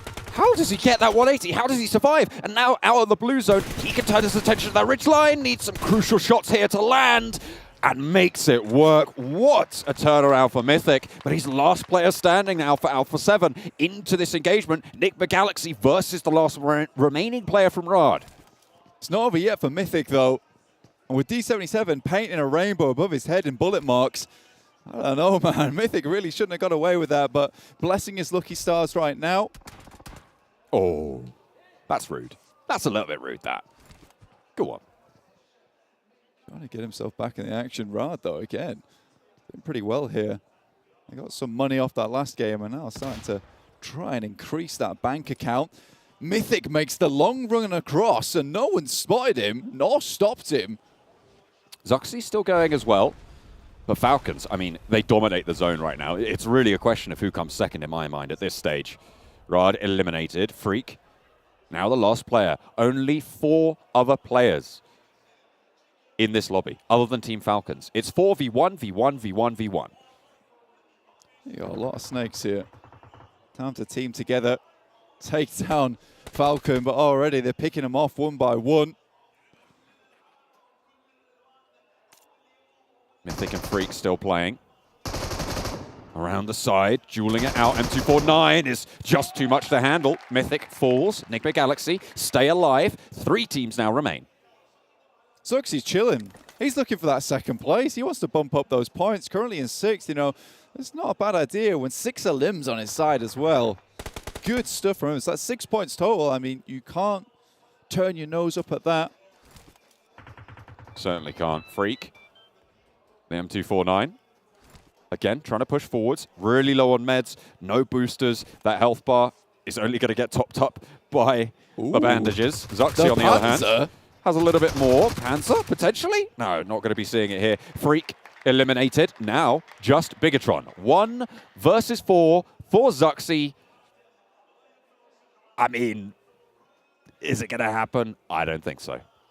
It's a cheeky heel off. Now I just want to see Yusuf send that rocket flying. Let's go. And just, you see if he can hit him. I don't think he will, but Falcons, with the position, they started here, it's ended here. It's a nice win for them, and they'll take the 10K either way.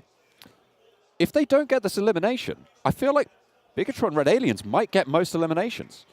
If it goes down to the blue zone, potential for them to be pipped to the post. I mean, they'll take the 10K for the chicken dinner, sure, but... Oh, Panzerfaust potentially spotting it. Yusuf, he's on the broadside. I think Zuxi's seen it. Let's send it in. I like the Never Alones there doing the same emote than what they did in their team parade send out. It's true. Yeah, it's nice stuff. You know, cosplaying as yourself in game. That emote was created for Team Falcons, in fact. Hells yeah. No more. Only 1 more first aid. Sorry, I take that back. I apologize. He spotted Damar. He's got to. He's got to have done, right? And It's now he's time going to to lie go. down. Oh, that's unfortunate. Yeah, he's not getting back in. Sticky bomb on the floor. Time to go. See you later, boys. Boom, boom. What an ending. Team Falcons take the chicken dinner on Karakin. Excellent way to earn yourself 10K. You do like those. You do like those. Yeah, dominant win as well. They didn't really have to do too much on that northwest edge because, you know, it was all popping off over there. Team Falcons just kept it nice and chill over on that northeast edge. They wait for the rest of the teams to come over towards them, and that was the end of them. I mean, absolutely. I think this might be the first time, potentially, that we see the non-chicken dinner team not the chicken dinner team not getting most eliminations in the game as well. They didn't have to do. They just waited it out. You know, they played it safe. You know, even had one player there with the Panzerfaust in hand. it's good stuff. They were real chill that game, and the Falcons, they'll take that 10K home. But a few other teams managed to get there towards the top. Absolutely did. We'll have to see how that all falls after the break.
Team Falcons, the eyebrow saviors of Karakin, have once again striked, getting their second chicken dinner on the day and another $10,000 at a minimum on the board. Kalaris, you called it, the profit, saying that Team Falcons are going to get themselves a second chicken dinner on the day, or we shave Max's eyebrows. Will they get a third? No, we're not doing this again. One was enough. I love how he got ahead of it. Yeah, he did. That was impressive. I was in a rough position because I am the blesser. You know, I normally call things quite well, but I really didn't want them to win, considering there was the opportunity of a lifetime. But anyway, they get themselves the victory. They really didn't have to do much for it here. Karakin's a bit of an odd battleground, I think, to say the least when it comes to this, but they do get themselves the victory. 15 points go their way. Yeah, our match rankings by STC here showing that they dominated the board here. But to be fair, Bigetron Red Aliens able to at least heal out, get 6 limbs, get 12 points, Max. But still not a BTR win, so we're still not able to see it this time around. And they committed to the heal heal very early. Right? Hashtag BTR almost win. Oh, yeah, I think it's a bit long. Doesn't roll off the tongue. I know social media. I don't think it would hit the mark too well, but it's a good attempt. But wait. Oh. Hashtag 2022 BTR almost win. Hashtag BTR too soon. Oh. I think good. Yeah. That is why you're the social media master. Let's take a look at some of our highlights, though, brought to you by Sony, and kind of recap what did happen in this one. Obviously, a lot of teams fighting it out. I actually really liked how we had a 4v1v1v1v1 at the end, which is, if you're a team looking for money, that's a lot of potential tasty morsels to pick off. Yeah, a lot of potential squad wipes, because squad wipe is when you eliminate the last player of a team. There was a lot of solos there, so you could have got, like, what, 3-4 extra squad wipes in the last few seconds. That could have been huge for Falcons. We'll see if they actually won it right there, but in terms of action, you know, a lot of teams trying to go and fight for those high ground positions, and Falcons, of course, had the high ground position at the end. They got the information. Teams pushing their way. Not much you can really do.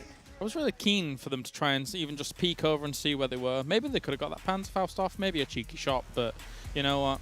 It's not going to happen. Yeah. Can you give us a more extreme version of that sound effect, Max? Boom! Okay. He really does commit. One thing, yeah. I don't know why you keep testing me. I don't know. I like this. That's why I know. If for sure Falcons didn't get a second chicken dinner today, you would have for sure shaved your eyebrows. Maybe not. Maybe I would have done like the hair, but eyebrows, I don't want to. I don't know. Because I've never done it. I don't know if they'll regrow. I don't want to stay like that They forever. take a long time. They They will take a regrow. long time to regrow. Exactly, that's what- Don't do it. Thank I you. can see I'm by not the end of speaking from PMGC. experience at all. Well, we can see our rewards here. We do have, well, it's Stalwart Esports. I feel like we haven't been able to talk about them much today, to be fair. They got themselves in a rough spot here in this game. I mean, Yeah. they took high ground kind of expecting to be able to control it, but they had a few just shots coming in from, I think Vampires actually was one of the teams that was dealing with it. There was a funny moment where I think it was Ravenclaw threw a sticky bomb over Richard. It's like, it really was kind of rubbish, but you know, they don't really go that far, so you can't really use that. They're in already one cleaning shot. up, though, at least in the money section. They Yeah. didn't do too well Yeah, in the game, true. but that is a team that we talked about being one of the lowest, on the lowest end, if not the lowest end on earnings so far. Yeah, I mean, you've still got like a few games to go today and also the entirety of tomorrow, right? So you need to do a little bit of a change of pace if you want to get some money. I think a lot of teams, they're not aiming for that first spot, right? They're aiming for the money increase and get as much as they can. So I think they need to make changes to and bring changes to the table here. Yes. Yes! 40 seconds left to go here, but before we can hop back to our commentators and drop into Sanhok, once again, have to give a shout out to the Savvy Gaming Group for making this event possible. And for you guys at home, to remind you guys about the Vibe and Drive event currently happening, just make sure you guys log in and complete the missions with your friends and get yourself a free permanent legendary set. I know Maxman is looking to accomplish that. I think all of us are looking to accomplish that while we're at the event, playing some Pogi after the show is done. But John, Allen, and Blank, we got Sanhok coming up next. Take it away. Pogi time. Let's go.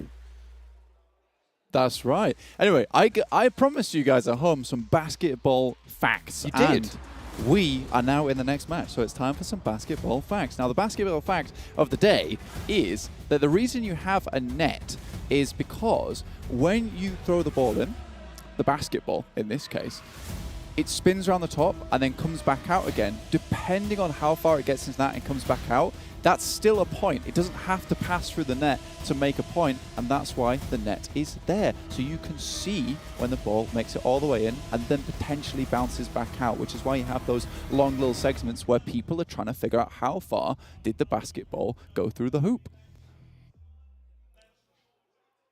And now we know. And now you know. Absolutely. And knowing is half the battle. The Exactly. rest of the battle is actually doing it, though, and that's certainly what these teams That's are going to be right. trying to battle their way through if they can get past those incredible basketball facts. I say facts in a plural sense. There was only a singular fact. There's another fact here. Okay, we'll save that for in a minute. All right. Okay, it's been a minute. What's the fact? There you go. Second fact is that the net's also there for when the cameraman is on the side of the sideline. This is a little sub fact. But, you know, you can, with the way that the hoop is set up, you know, toss the basketball up for a cheeky three-pointer and it go to the left of the hoop and still look like it's gone in. So you have the net there also to ensure that everyone on the court knows exactly what's happened. And already we're getting some absolute carnage on the court here in Paradise Resort. There it goes. S2G, 5K in the bank. Easy peasy, lemon squeezy. Not only that, first elim will have been going over to them as well. 7K for that fight alone. All right, then, S2G not happy about how the previous game went there and just immediately wanted to take the fight to RA Esports, and they've absolutely done such a thing. And Silas gets that nice little team elimination right there at the end. Very cool. And solo loot in Paradise. What could be better? What could It be better? is. Let's talk about Paradise. the circle for a second. This is a pretty hard shift for a Sanhok. It's fairly extreme, you know. Some might even say extreme if you were Maxman on the desk. I'll tell you what is extreme. Okay. Is the fact that if you watch PMWI together in-game with your friends, you can win PMWI special sets. That's pretty wild. That's pretty extreme. I will say that your segue was less extreme than what I was expecting. I'll give you extreme in a minute. Right. Well, you can have extreme in a minute, but only after you've picked yourself up a PMWI gunskin and outfit. Oh. Those PMWI packages are on sale for a limited time, just as limited as how fast this fight went for S2G. And you can win those PMWI treasure chests if you play PUBG Mobile during the PMWI. Very good, very good. Python occupied by Deadeyes Guys. Potentially, well, they will have to leave it fairly soon. Alpha 7 occupants in Camp Bravo on the northeastern side. No one really challenging them very, very locally, but you've got Team Riyadh up a little bit further north. And that's really the only team that's sort of in their proximity. Central, Boot Camp, Stalwart. Do you know what I'm really liking about these lobbies at the moment? It's just the splits that's coming through on Sanhok, purely because we only have 12 teams. A lot of these players are much more comfortable to take extreme splits at the beginning of the game so they can get as much loot as possible. You can even see Vampire Esports. You can't right now, but when the map feed does come back up again for you, but I will tell you because I am nice in that way.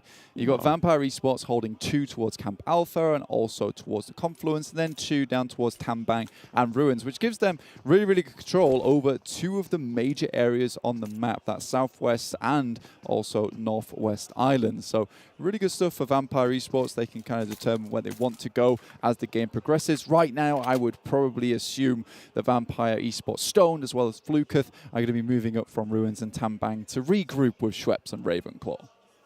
That would seem to be the optimal position, and I feel like this is exactly the situation that this position shines in, right? And that's exactly what they're going to be able to operate on. Huge stuff coming through from Vampire Esports. We've praised a lot in general, even during the main tournament last week. Their seeming game sense in terms of these rotations, in terms of these positions, and knowing when and where to be. Seems like they are carrying that over quite well into the Afterparty Showdown. Certainly will in this game. Yeah, the macro is turning out to be very important for a lot of these teams, and Vampire Esports have certainly been able to cash in a chunk of money just with the macro that they've been displaying, getting those chicken dinners, that 10K. It's a lot of money for a chicken dinner. So, you know, a lot of these teams are searching out for it because you can get special eliminations, you can get the team eliminations on those very first elimination of the map, but that 10K, that is a consistent. That's always coming your way if you do play the game out very, very strongly.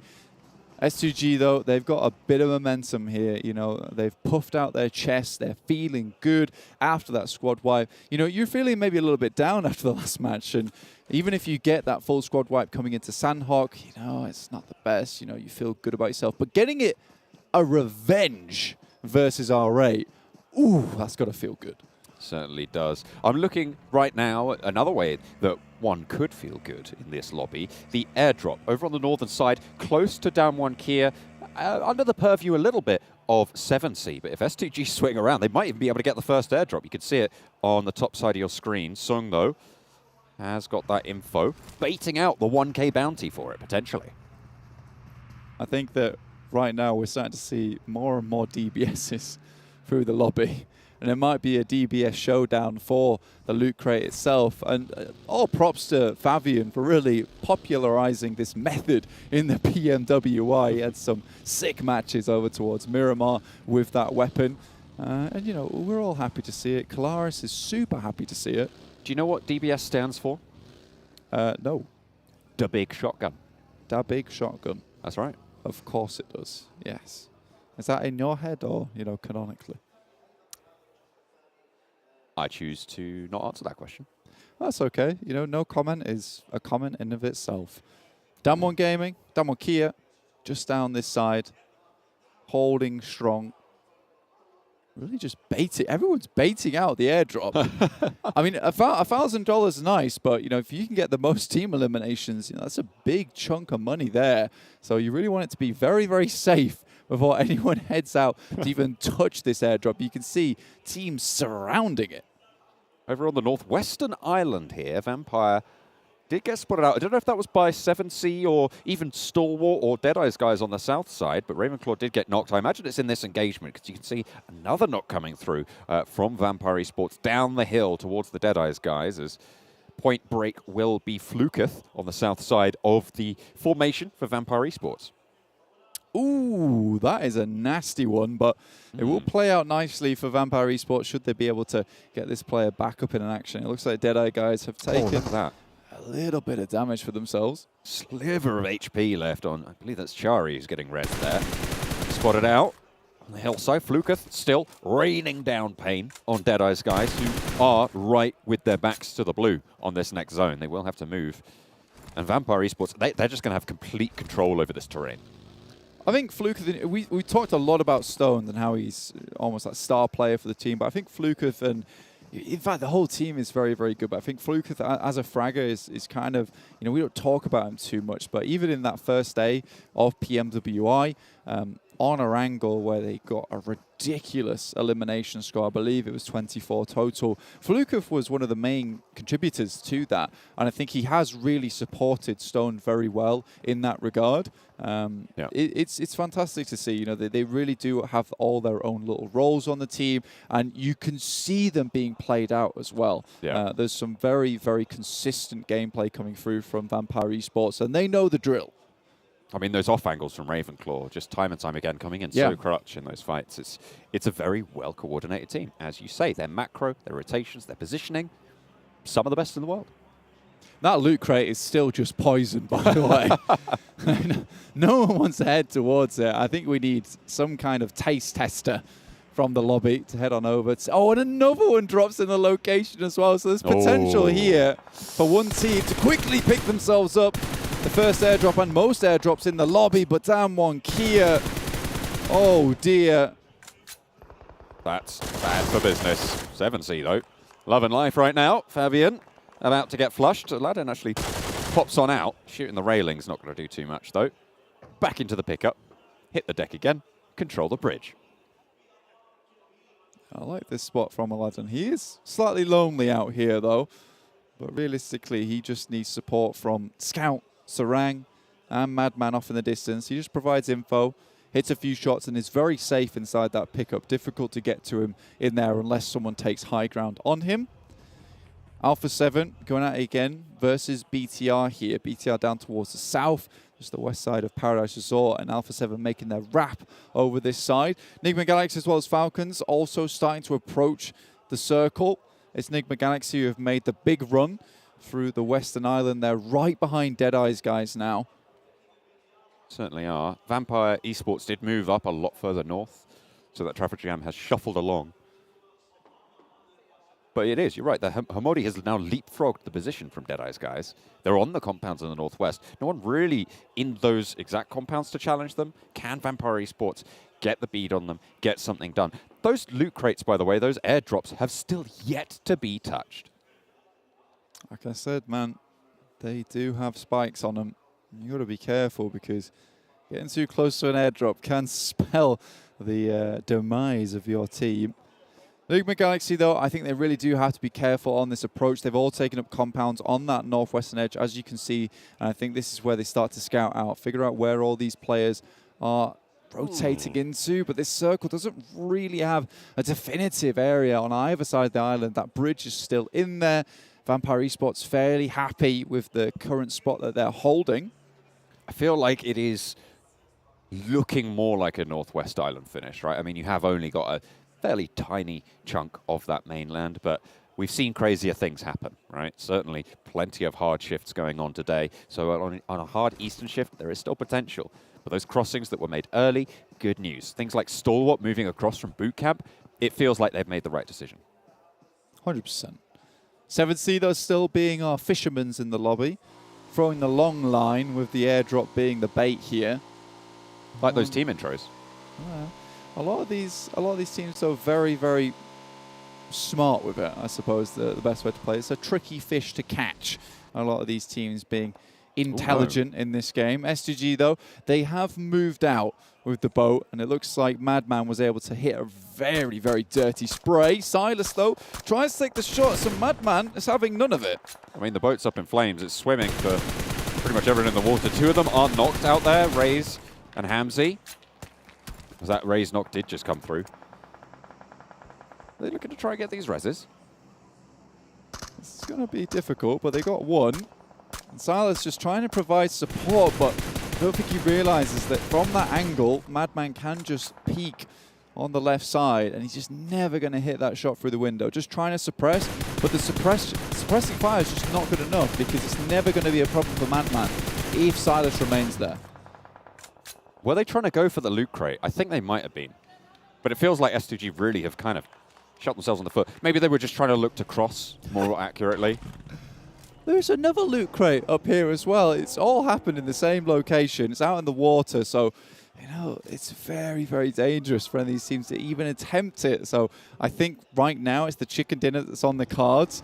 Maybe towards the end, you have a little bit of a leisurely swim when there's less players in the lobby. Falcons, though, they've come in very late to the circle. And Nigma Galaxy, they've already taken up position. Oh, straight on past, down the hill. Hard cover from terrain, but the push comes through. Nigma Galaxy move forwards. Auto Shotty not going to be strong enough. Lord able to get the side swipe. Powerful. Back behind the rock. Needs to cower behind it. Not really too much to do here other than try and just hold out. Hold on for dear life. The flank comes through. There's an off angle from Nigma Galaxy. The pan to add insult to injury as Ralph swings in for the back angle. Goodness me. Has he been fried? Is he easy over? Who knows in this situation, but he's certainly out of the game. Never Alone tosses the nades over the top. Try to find some damage. It's really good onto Hamodi, though. One more might do the trick. There's another player heading towards that location. This could be very bad. Oh, good damage. Hamodi managed to get the heal off there. Never Alone. Spots it, handles business on the swivel. Ralph now on the back angle. Could have been pivotal there, but didn't slow down the push from Never Alone. Looking to turn this one around. Team Falcons with 3. Nade in hand for Powerful at the back, but one's popped over the top. It will suppress the angle and has the backup for the rest of his team. Up the top of the hill, there's Freak, and Deadeyes Guys are starting to chime into the fight as well. Never Alone, finally taken care of. Deadeyes Guys handle the back lines, and it is all falling apart for Nigma Galaxy. They've been ripped to pieces in a fight that they thought would be easy, and now it's all down to Ralph here. Does confirm one, and Lord and Hamodi making the long crawl across. It's Deadeye Guys who have their sights focused over towards Vampire Esports, so you know, potentially there's a chance here that Nigma Galaxy gets at least 3 players back up on their feet, but maybe not with Shifu, who is actually moving around the side of the coast here.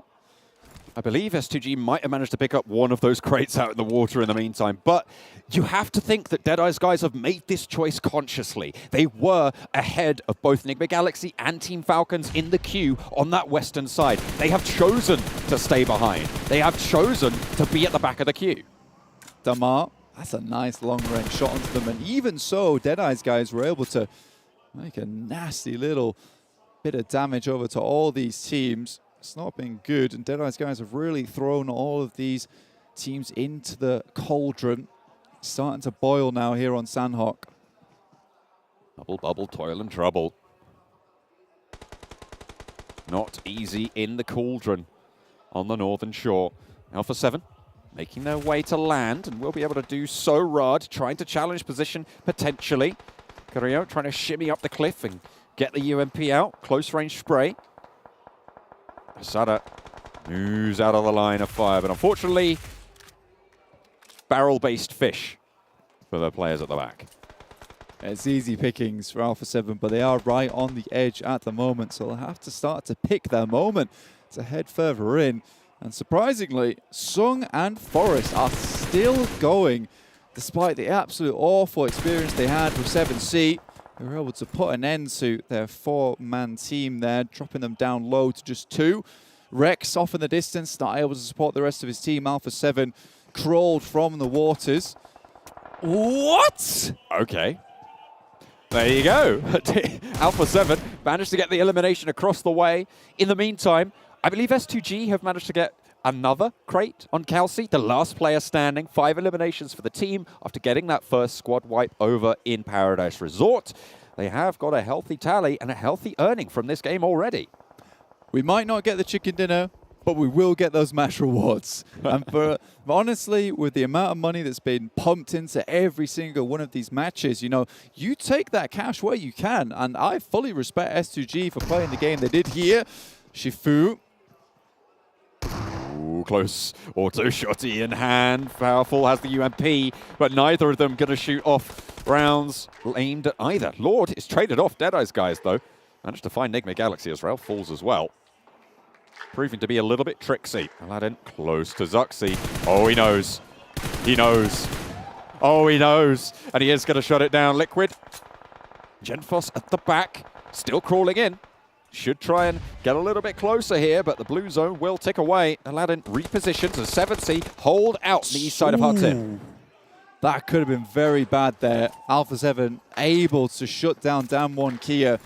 Just came out of the water very, very speedily. Falcons, though, still in this, despite having a rough start.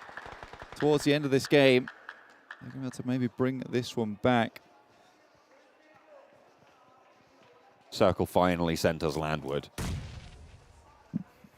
as we will be spared the swimming antics that S2G have been operating under so far. Deadeyes Guys, Molotov onto Powerful, eliminates Team Falcons. On that northwestern side there, you can see just picking up the pieces for Deadeyes Guys, bring themselves back up to their 3 total players that they have remaining after the res. Liquid swings past, bops his teammate on the head, you know. Get back in the game. We've got to win this one. Keep your wits about you. Alpha 7, though, swam across. 4 players still alive, John. They have done some absolute magic in terms of survival. Scout, though, 5 eliminations so far. 4, 7C. I think Scout has an idea of where these players are. And Alpha 7 now have to make a long trudge over towards 7C's compound. Great smoke walls. This has been a classic move coming through from Alpha 7 throughout both days of the Afterparty Showdown. For the position that Vampire Esports have held, the fact that they have no elims surprises me. I feel like they've been close to conflict for the last 10 minutes or so, but it seems like they just haven't opted to go in for these direct fights. They've been playing quite passively, and now the circle moves towards them on the south side shift. Well, you remember the northwest side, all the teams who have fought over there have lost 1 or 2 players or are completely out of the game entirely. And they've decided to wait and bide their time, swing down towards the south side after this circle centers up just a little bit. And this is going to work out really well for Vampire Esports. Nade over towards Alpha 7. Mafioso taken down. Kelsey for S2G manages to get to land. I mean, this is what loot crates can do for you, right? That's what the airdrops are there for. Get that ghillie in, and especially on Sanhok, could prove to be absolutely crucial. Mythic moves forwards to Mafioso's position. Scout suppressed on the roofline. And they will have to reposition, push further into Hut-in. Kelsey spotted by Carrillo. They do not let any gunshots go unanswered. Very much on the swivel now. Kelsey's in an awkward scenario. 21 players left here. 7C still with 4. Unfortunately, Bigetron did take a knock there. But now Vampire Esports starting to spread their arms here in the circle, spread their influence. The darkness swells, hopefully, for Vampire Esports in Hut-in. Nades still pouring in towards Alpha 7, but 7C, they're moving into the back of the push for Bigetron. Now crunched between Vampire Esports and 7C. Aladdin falls back as there's answers from the barrels of Bigetron. Spray? Maybe? No. Turned around. Shut down. Mythic keeps them alive. Alpha 7 eliminate S2G. Goodness me, Mythic has been unbelievable with these spray transfers because you know he's waiting for the money transfers back to his bank account, so he has to make them good. There's no way that anyone's getting behind this team with this player with Alpha 7. Stalwart, though, do take down Revo, and they're in a rough scenario at this moment. They're not quite in the zone yet, and it has been absolutely unbelievable that they've been able to get this far in the first place. Liquid 1 versus 4 on the push against 7C. Repositions, new side of the warehouse. Do 7C know that he's made this position, made this push? Looks like they're still nading on the left stanchion, but in comes Scout. Looks to be the front man. Pushes into the position that they think he's in. He turns around the side. Liquid needs to get a knock or 2 as it is getting suppressed from the sidelines. 7C losing players on the off angle, and Liquid repositions yet again. Aladdin wants to go for the push, but Sarang around the side. Excellently executed, but Madman's down. Can 7C pick up the pieces? Should be able to get this player back up and moving, considering they're still in the zone. Stalwart, Pika, takes down Joker. And Stalwart have been very quiet during this map, but still have 3 players. But it's Scry who goes down. And Alpha 7, how have they got in once again? They just escape death from time to time, but now just Mafioso left alive. They are the survivors here. 8 eliminations, tying up with 7C on 8 as well. But you're right, it is only Mafioso with so much to do and a long way to run. 7C looking their way. Stalwart as well, putting that lead right down range. And Mafioso trying his best not to eat it for lunch.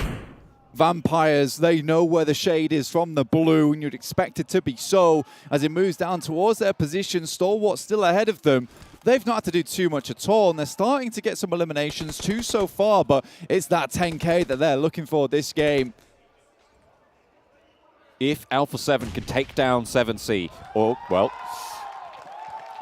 I'll stop that sentence right there, because that is going to even up the elimination points. If 7C go down right now, could potentially be a little bit tricky on the tiebreaker for most eliminations, but Stalwart, they're suffering. In comes Vampire, pushing on through. They want the 10K chicken dinner. They want that money.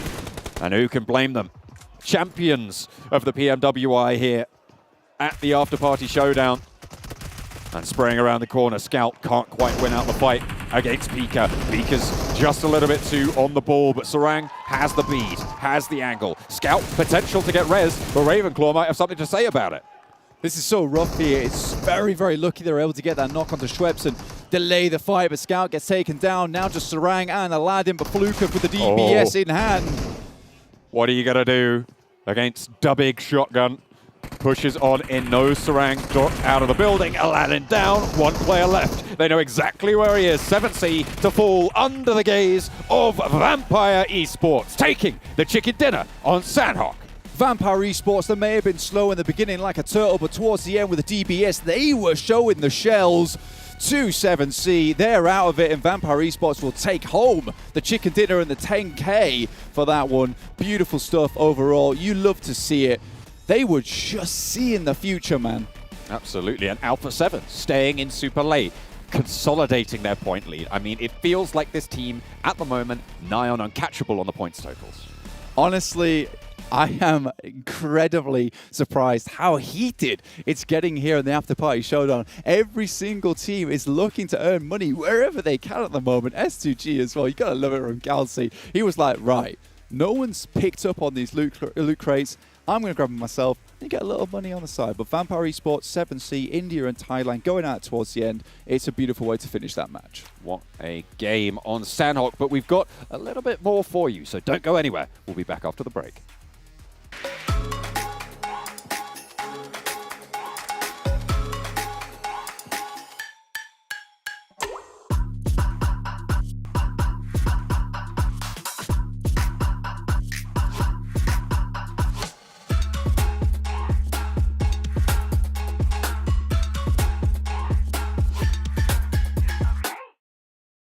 Progress is a race that has no end. After every finish line, another challenge awaits. How can we continue to push innovation in a sport at the forefront of technology? This is how.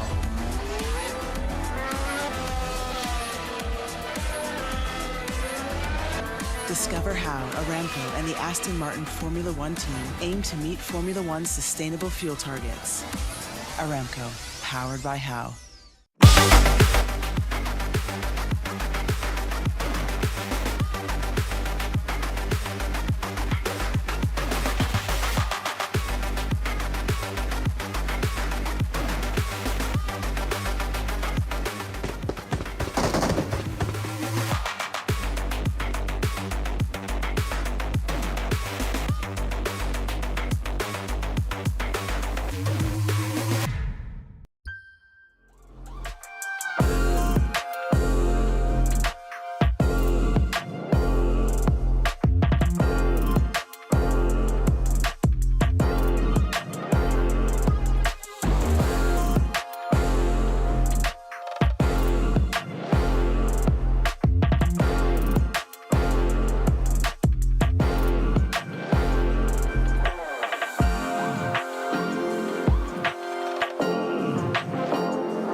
Vampire Esports, another big win coming out of them today. That's 2 for them, and that's 2 for Team Falcons and 1 for Alpha 7. We could have another day here, a back-to-back day of 3 teams getting themselves 2 wins apiece. Let's take a look at our match rankings brought to you by STC so we can see all the points collected by them, and of course the other teams out there who did participate. And speaking about participating, 7C Esports getting 16 points as well, tying things up. It was always scary for them at some point. Like, you were talking about one compound in particular, north of Hatton, they had to take to try and stop Alpha 7 from getting involved. Oh, but yes. They just full sent in the middle and tried to get a really good spot. Sorry, I was still embodying the soul of John Allen there for a moment. Yeah, you're right. You're I mean, spot. Yeah. it's thank you. It's ultimately, yeah. There were moments where 7C could have really kind of held out positions, but yeah, it's just. It's crazy in those urban warfare moments where you're trying to move from wall to wall, trying to go from compound to compound, and then with all of But Vampires played it excellently to deal with 7C at the end. That compound movement was indeed brought to you by 7C. John Allen. Sorry. Sorry. Continue. But you were talking about, actually, while we were watching, that 7C making some missteps there, actually, with how they were dealing with Alpha 7. Because Scout was on top of the roof before they transitioned in towards a different building. So he was keeping them zoned out. But then when they transitioned, they didn't go directly to the location that you were looking for, Colars.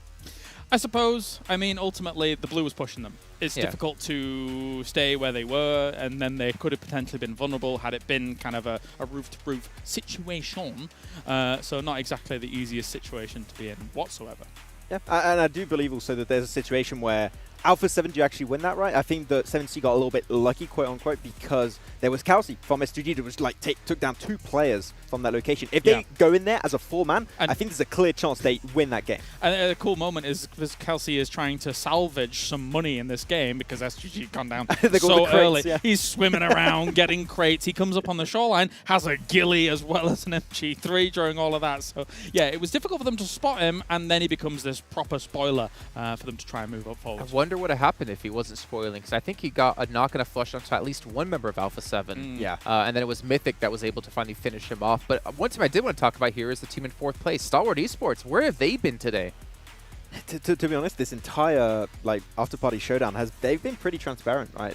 I think they've had a hard time adapting to this kind of lobby, to these type of matches in particular. So yeah, still not quite able to convert a win. I would like to expect at least one win coming out from Stalwart, but they just haven't been able to even get to the late game consistently. They're just very topsy-turvy right now. Yeah, they've bled out in some of these games. Then they've been kind of crunched down on in some of these games. They've not been able to catch too much of a break. Yeah. Yeah, well, hopefully in duos they'll be able to do so as they were leading at the start of the day. Let's take a look at some highlights, though, from this last match. Maybe we will see Kelsey channeling his inner mermaid, swimming from box to box, crate to crate to... Yeah? I wish we had that on camera. I do have a video of it, though, Max. Don't worry. Oh, no. We can post it up on Instagram. Don't blackmail Social me media. This blackmail is brought to you by John Allen. But still, I mean, a rough game nonetheless.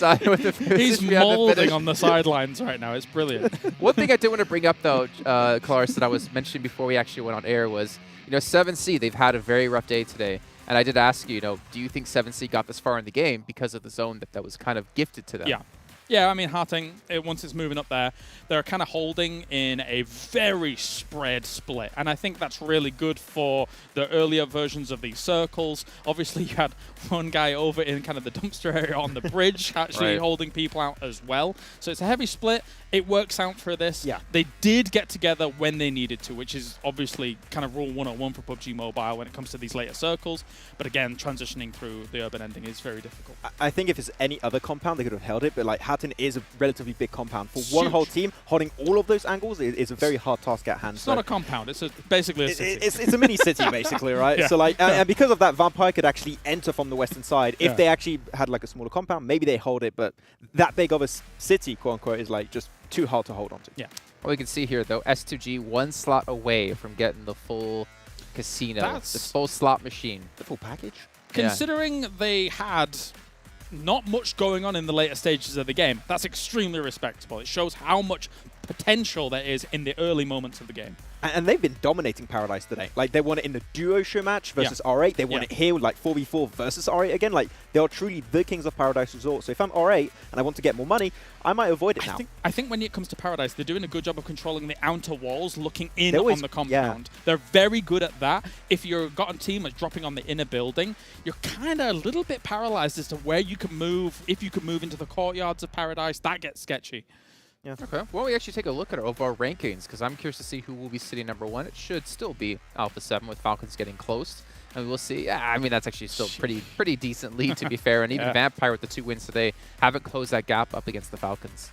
Yeah, I mean, right now is the time to see. We're going to be seeing other teams get chicken dinner right now because it's a high contest and no one wants to share that $10,000 at the top. I mean, at this rate, Alpha 7 is almost guaranteed to break $100,000 at the very end of all of this, once all the prize pool is tallied up, etc., and things like that. So the fact that they've been able to put 70k on the board for first place and still have a lead of, the 36 points that they do, that's nuts here from Alpha 7. Yeah, with all the extra rewards on top too, right? They might reach 200k, total plus the first place if they can remain up there. So 200k in this format, unexpected, but it could happen.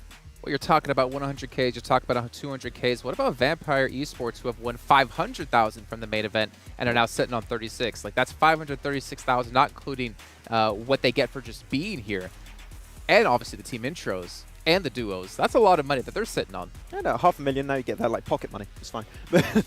I mean, if I'm not mistaken, I think it was you talking about this, Max, actually. The Vampire Esports, they went into this event, the second part of the event, right, thinking that if we just do okay here, we all could just buy houses flat out. Yeah, they said, like, if we win 3-4 games and we do really good in 3-4 matches, like, we get a house pretty much. Like, they got 2. That's crazy. Right now, so if they get 2 more, like, they got a house. So, good investment. What's better than 2 houses? 3 houses. You can see down the list, though, on our rankings. I mean, S2G, $59,000, but in 5th place is insane as well. Yeah, I mean, I feel like we're still going to see another chicken dinner from these guys, right? Unfortunately, I feel like they are taking some early skirmishes, but if they make it as a 3 or 4-man crew into the late game and they have a good position, we saw it yesterday on Livik in particular, they are a team that can close off games in really, really strong fashion. So I don't think we're going to see them end with 2 wins. I think we expect a few more. And I'm not going to shave my eyebrows. No. Oh, okay. Well, that's fine. Ultimately, though, still kind of impressed that Bigetron Red Aliens have been able to gather the amount of points that they have without, with almost dodging some of the money in essence for this. But, you know, there's still big money for placement overall moving forwards. It seems like that seems to be their focus currently. S2G in 5th place when it comes to points, but 2nd place when it comes to earnings. Really well done by them, and obviously whenever S2G do well, we have the Turkish crew next to us, the talent, they're screaming. They are popping off, brought to you by S2G. Yeah. Damwon Kia, though, they've been insanely quiet today, unfortunately. Yeah, a little bit quiet, unfortunately. I think that a few teams that we wanted to see actually pop off have been a little bit quiet. I want to see more from Stalwart in particular. Like, they really struggle. Yeah. Didn't Damwon Kia have 40K coming into today? Correct me if I'm wrong. But if that is the case, then they're still at 40K. So it's really I can tell you in a second when thank you. Actually take a look at a head-to-head matchup here between the Falcons and I believe, if I remember correctly, it You're is stalling for time. the team, of course, that has done exceptionally well today, Vampires. That's not I just sometimes talk really slow. Okay, cool. Yes. where's that one? Here's Vampire and Team Falcons, 2 of the That's what I greatest said. teams. As Jason continues to stall for some more time, Max, what have you got to say about this? They're 2 amazing teams. They're great teams. Brought to you by John Allen, of course. This entire segment has been brought to you in part by the man himself. But yeah, I think Vampires, we've seen from them here, very, very well done in terms of even the movement into the Hartin area during all of this. Because again, coming in from where they did from kind of south-west with all of the teams congregated around that and it being very open to get into there as well. It was quite impressive. Yeah. And seeing for Team Falcons here, they're playing like pretty much every battlegrounds, the edge play. And it's been working great for them so far. They don't really try and play central. They just play the edge. They go to the eliminations. If they still have the numbers in the late game, we saw it early on Livik, they can close off games too. So Falcons, happy to see them actually stepping up on day 2. No healing attempt in Sanhok this time around. Maybe it's due to the fact that the blue zone ticks harder after the 5th zone. But we're still seeing people try it anyway. Yeah. I mean, the thing is, right, you talked about muscle memory. Teams kind of get into that mindset of, like, play it out like the way we normally do, and they're not really taking those changes into effect. You know, you've been talking about this graphic being brought to us by John Allen. Actually, it's brought to us by Aramco, one of the sponsors here of this event, making sure this event can be possible, as well as Saudi on top of that. And not to mention Dr. Suleiman Al-Habib. The man himself. The man himself. The man, the myth, the legend, making Yeah. this event happen for us. You can see we have 1 minute and 10 left to go until we head into our final match with Miramar. Remember, we do have our screenshot, our best moments of the entire event, and you guys can win rewards at home. Make sure you guys are taking screenshots of your favorite moments over on YouTube and Instagram, and tag PMWI Best Shot to win a cool PUBG Mobile statue. If you want information, make sure you go check out our social media to find out about that. But we are heading to the final match of this part of the event. We obviously have the duo show match thereafter. But the question is, can Alpha 7 pick up a victory and yet again, in back-to-back days, have only 3 teams winning every match? So on over to our commentators, though, of John Allen and Blink. Felt a little bit personally attacked in that last death segment. I don't know what's going on. They're just getting a bit aggy with it. I think so. To be fair, Kalaris does a really good impression of you, John, to be honest with you. It's very much your likeness. My name's Kilaris. I've got square buttons and I stand on a box. I don't know. What do you Man. think? It wasn't that good. Do you think? I think it was perfect. I think it was spot on. I don't actually sound anything like it. I feel like Claris actually does a really good impression of you. I mean, if you ever need to do any voiceover work, you could just hire Claris to do it for you. But I don't really think you bring that same talent for doing Claris. Do you not think? No, I'm really sorry. Oh, well. Do you want a basketball fact? I would love a basketball fact right now. Okay, so there was an interviewer who went to a high school game in America, and on the first try of sending the basket in, first take, by the way, got it in, and then all the people, all the staff at that high school event took him out for dinner, and he had a great time. And everybody clapped. And everybody clapped. You can find the video online. What if I can't?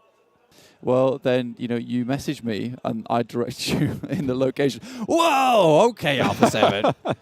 Dear me. I'll direct your focus now to the Afterparty Showdown, most eliminations and highest damage. Alpha 7, it's all them all day, every day. I mean, nothing really stopping them at this stage. What was it, 70K so far in earnings? Rubbish headshots, though. Oh, I thought you meant the pictures. I was like, what, you're being so mean for? No, they're just rubbish at headshots. That's all. No, I see what you mean there. I do see what you mean. Although, wasn't it an Alpha 7 player at the top? It was Mythic, but they didn't have all three up there, so I'm disappointed. Oh, okay. That's fair. And they need way more Nadalims than that. I mean, come on. Yeah, Evo. two's like one sucks. one less than the top guy. Yeah, rubbish. Appalling. Unfortunately, we still have the very charismatic Damar here, 343 meters, which we're all happy about. Unfortunately, A7 are not so happy, but you got to love the smile on Damar. What a cool guy. He was always smiling on stage, as well. He looks like a really sweet guy. I saw him down the player lounge, and he just looked extremely happy. And I think that's how everyone should approach PUBG Mobile. No, I think great sadness. What do you think? I think you're wrong. Yeah, I think I'm going to go hang with Damar now because you are bringing bad vibes to these games here on Miramar. Good vibes only on Miramar for this game. The last of the main 4-player squad games today, match number 6. Of course, we still have the duos game later, so make sure you stick around for that. But if you are sticking around for that, you might as well watch in-game, watch PMWI together in the in-game esports center with your friends to win PMWI special sets. I'm Sean Connery now. Okay, then. Unbelievable stuff. I like that a lot, yeah. Anyway, if you want to also look good in-game, not quite like Sean Connery, more like Indy. Harrison Ford. Everybody knows that guy looks very dapper. You can also look dapper with a PMWI gun skin and outfit. So those packages for PMWI are on sale for only a limited time, so grab them whilst you can. And you can also win yourself some PMWI treasure chests if you play PUBG Mobile during the PMWI, which you should all be doing. Because right now, these games are getting me fired up, hyped up to play some matches over on Miramar, over on Erangel, even Sanhok, Karakin, Livik. We've got it all here today over on the Afterparty Showdown, as well as tomorrow. So make sure you remain tuning in. I've got a question for you, Blaine. Okay. If you had to do an impression of one of the other talent. Tell me what you really think about me. Can't be me. Okay. Who would it be? Who would I do an impression? Yeah. I'll put you on the spot here. Well, Max, actually, because, Do you think? the producer, Addy, who is a beautiful, lovely guy, reminded me that at the start of the day for me, I did a great Max Extreme impression, so I probably would do Max. That's fair. Yeah. Common Tapple 2. Oh. Oh, no. Oh. Savla. I didn't think it could get worse. I didn't think it could get worse. Com7C Com Sar. That wasn't terrible. Yeah. That was uphill slightly, but to be fair, rock bottom only has upwards trajectories. Yeah. It's kind of my French is not great, unfortunately. Do you know pas parler français? Je ne pas parler français. Je parle en français un peu. Oh. Habla espagnol? Non. That's still French. No, Addy, I cannot speak German either.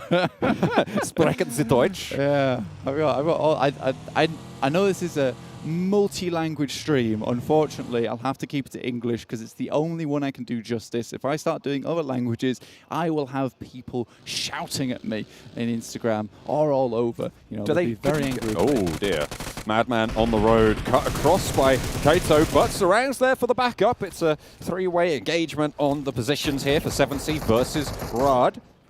Looks like no one's really going down just yet. No one quite landing those shots, but Rex cut off from the rest of the squad. Oh, and also shots taken from Madman. Not happy about this one. The MIDI 14 comes into effect with a big result. Here you go. Here's a fact.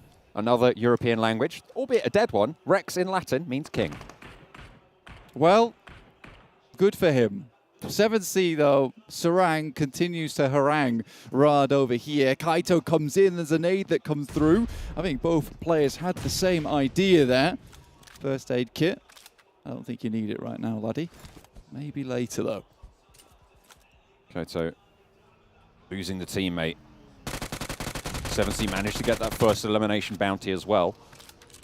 A swift 2K. Looking for a little bit more than that as well. They want the squad wipe. Kato goes down. Madman able to find it flush from Sarang. 7C moving as a unit. 2 players left for Riyadh. Yeah, looking a lot more confident as we head into the latter half of the day here. You love to see it. There's the earnings on the screen. Alpha 7 firmly at the top with 70k. Ooh. You got the A7 and the 70k in the bank. I know that makes 7 Worlds Gaming happy to see. S2G underneath 159k. I mean, those guys, though, they've kind of been scrounging some money where they can, and I respect it, man. I respect it big time. You know, if you can't take the chicken dinner, take what you can elsewhere. I mean, S2G, yeah, right. That's what they do. Yeah, that's what I said. Gaming. Yeah, that's what I was saying. Yeah, it's just that's what you're saying. I was emphasizing your point. Are you also saying that? Sorry, who are you? Yeah, okay. Interesting. They let you in? Okay, fair enough. Yeah, they do. I don't know where you've come from. Apparently I'm a timeless entity. That's what I've been told. Right, anyway, at the game, 7C moving down. Circle's already hitting. Absolutely, we have to remind you all at home that these games are accelerated. We want the pace of these games to be fast, quick, and action-packed, which is exactly why we're doing this. Teams will have to make their way into the circles pronto. Los Leones on the western side do have Deadeyes Guys, and all the teams didn't have a lot of time to loot up, but there is a fair few decent paths of rotation to get into this one. A few of them using the eastern roads. That's R8 who are still making their way down. D77 though, he is a bit far out. He's still in El Azahar. The rest of this team, you know, asking him if he can hurry up just a little bit. On the back foot, maybe. Hopefully boosters on the cards for Mafioso. They'll need to heal up. Because he's got 1 energy drink there in the pocket. And a little bit of a booster there still on the bar. See? Still in the first phase though, so might need to get a little bit more, and they're still a way out. 3 first aid kits though. They will be absolutely fine. It's still early circles. Western side looking a little bit more open than the east right now, though Nigma Galaxy do have that west road on lock. The closest engagement, I think you can see right in the middle there, just near power grid on the south side, Stalwart and 7C. Very, very close to one another. Yeah, one of the players there rotating through. Rod's in front of A7. Revo immediately spots this and careens off to the right-hand side. So that drops out for just a second, maybe to take some shots, but decides against it, realizes, you know, they're just in as much trouble as Alpha 7 is right now, trying to get into the zone itself. But we are heading down towards Chumacera right now. Nigma Galaxy rotating dangerously close to Dam 1 Kia. Not actually taking any shots as of yet. I think both these teams concerned with their own well-being, and this is a gentleman's agreement that we shall ride into the zone itself. I take it back. Lord, you are a very naughty man. This is not how this is meant to go down. That's against the code, unfortunately. But fortunately enough, doesn't actually manage to land too many shots. Doesn't really do too much to slow things down. Just diverts course slightly. Looks like Riyadh still on the warpath. I mean, they didn't get the memo that the duos game is next game. They are going to be playing with 2. Sung in a flaming car right now. will have to try and regroup. Just keeping himself nice and warm. You know, warming the hands at the fire. Very nice, very nice. Yeah, I mean, he's having a happy time there. I mean, he will have to get that vehicle soon because it does have a bit of a time limit on it. S2G rocking up the Deadeyes guys. Silas will be tossing a grenade soon. Takes a couple of shots. We'll have to put that pin back in it. Shifu needs to have an impact from the off angle here. It is outnumbered right now for the Deadeyes guys on their current position. Turulov around the side there, trying to keep this angle suppressed. Beautifully found there. An off angle for Joker at the back there, all the way across the way. Nearly shut down, but still up, still kicking, and still pumping out lead. S2G falter on their push. 5K bounty is still here, John.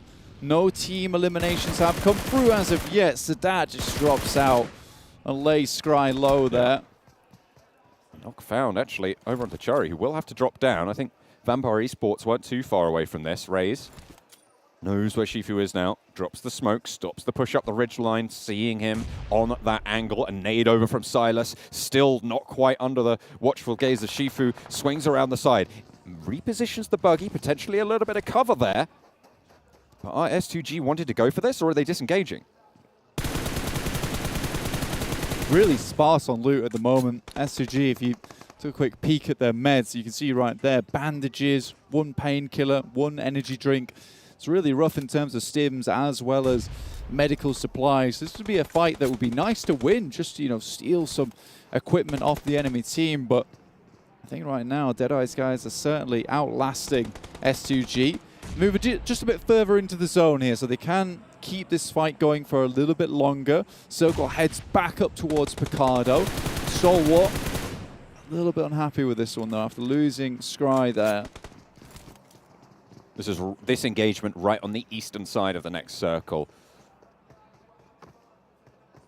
Raze not quite finding those angles. That was the first airdrop collected. Did you catch who it was? I was focused on the engagement. I did. Yeah. Who was it? I gave him a little golf clap as well. It's Ralph. Picked himself up. A nice little airdrop. That's on the western side of the map. Directly opposed to this engagement here, which is right on the eastern edge. R8 are moving in through the northern side of this engagement. I wonder if we're going to have the back and forth between R8 taking down S2G, S2G taking down R8. Could be amusing, but it looks like R8 are more prioritizing getting into the circle itself here. Kelsey on the roof. Covered, actually. I think this is a pretty good spot for Kelsey. The way up to the roof is covered by his two teammates, meaning that if you push up, you need to deal with Silas, you need to deal with Raze first. Either that, or you just win out those trades hands down. Ooh, potentially able to bobble a little smoke there onto the stairs to push on up. They know Kelsey's up there, but they can't quite get there yet. And it's not going to be super easy to make that push unless you can get a little bit of a squeaky, cheeky play done. Yeah, they're kind of locked in this fight now, though, with Kelsey on the top side. It's going to be difficult to get him down without completing that fight. You can see already the blue has made its way over to the circle, so it is not waiting around for any of these teams. It is go time. Next circle about to hit and heads down towards Alpha 7. Looking to pack another chicken dinner into that backpack of theirs. And honestly, they're going to need a level 3 at this rate because they have had so many. Absolutely. I mean, it's going to be one each if they can take this one home. Lovely nade onto Raze. This is what we were talking about before. The openings that need to be found in order to get up towards Kelsey. Silas laid bare, somehow dodging through the hailstorm of bullets. Staying alive for the time being. Hang on a minute. Who's this? Someone else coming into the engagement potentially? No. Shifu does get spotted. Kelsey shooting on down. That's where the bullets were coming from. Now they're looking to try and mount up this pressure. Nades potentially popping out through the windows. Kelsey trying to swerve around the side, and Silas still going out in the open. I mean, they're not making it easy for Deadeyes guys, I'll tell you that now. Kelsey, though, with the UMP, continues to send Deadeyes guys further down. At some point, Deadeyes guys will have to leave. Kelsey can almost sacrifice himself here for the greater good so that potentially Silas is able to leave. Maybe trying to look for another way, but seems like the only one that's going to work on out. Deadeyes guys really getting slowed down here. Trying to evacuate their location. Kelsey takes a nade, and that is the end of the Castle King at the top of the building. Los Leones must be left now. Silas still alive, but on the northern side and alone for S2G. Yeah, there's your sacrifice made by Calci. Silas drops him the salute. He starts to run away here, but he has locked them down. Stalwart Pika, top, action. Still in this one. They're only lost Scry earlier on, so 3 players still up here, ready to go. You can see Alpha 7 off in the distance, but they're very central. They'll be waiting this game out. Damar, nice shots down towards Aladdin.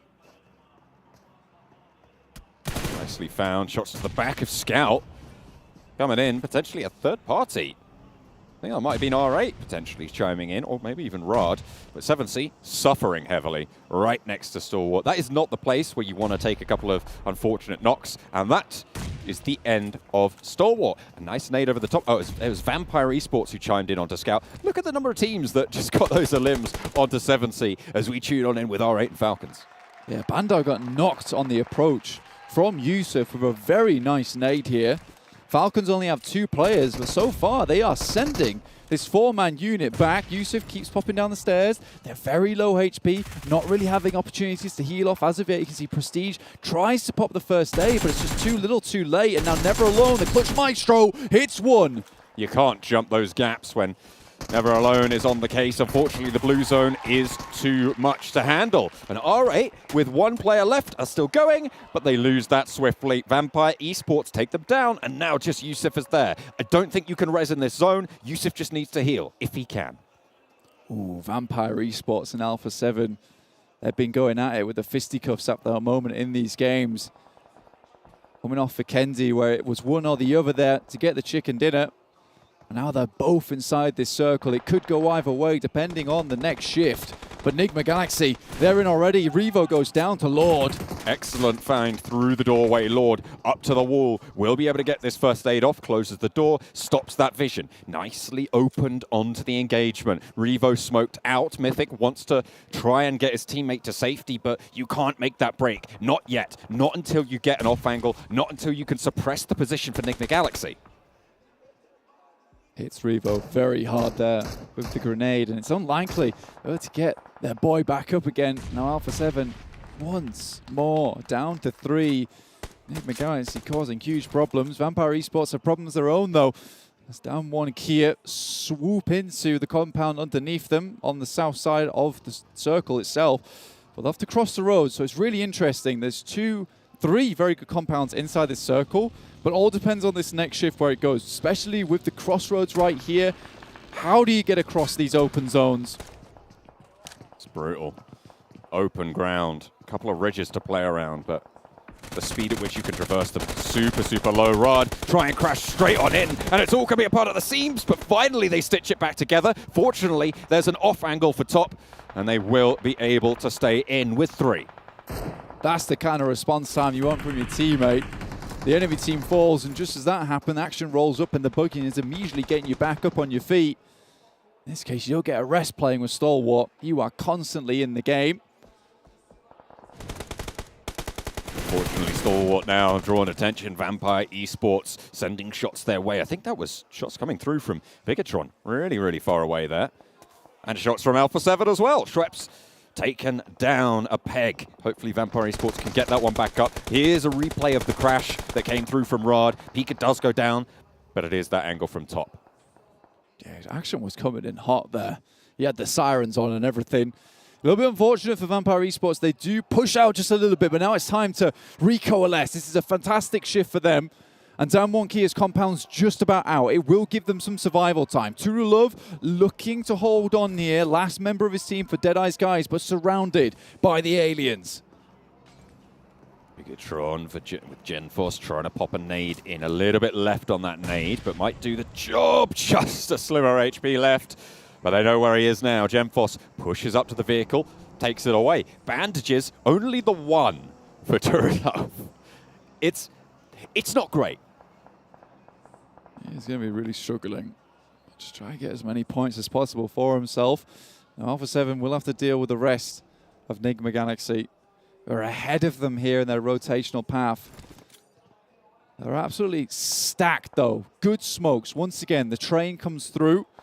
And they're looking to move through the steam here and start somewhat strong for themselves. Molotov out the window will prevent the push-up just a little bit, and with the confusion laid bare by the smokes, that was a nice nade. Starts things off strong. A7 heavily injured now.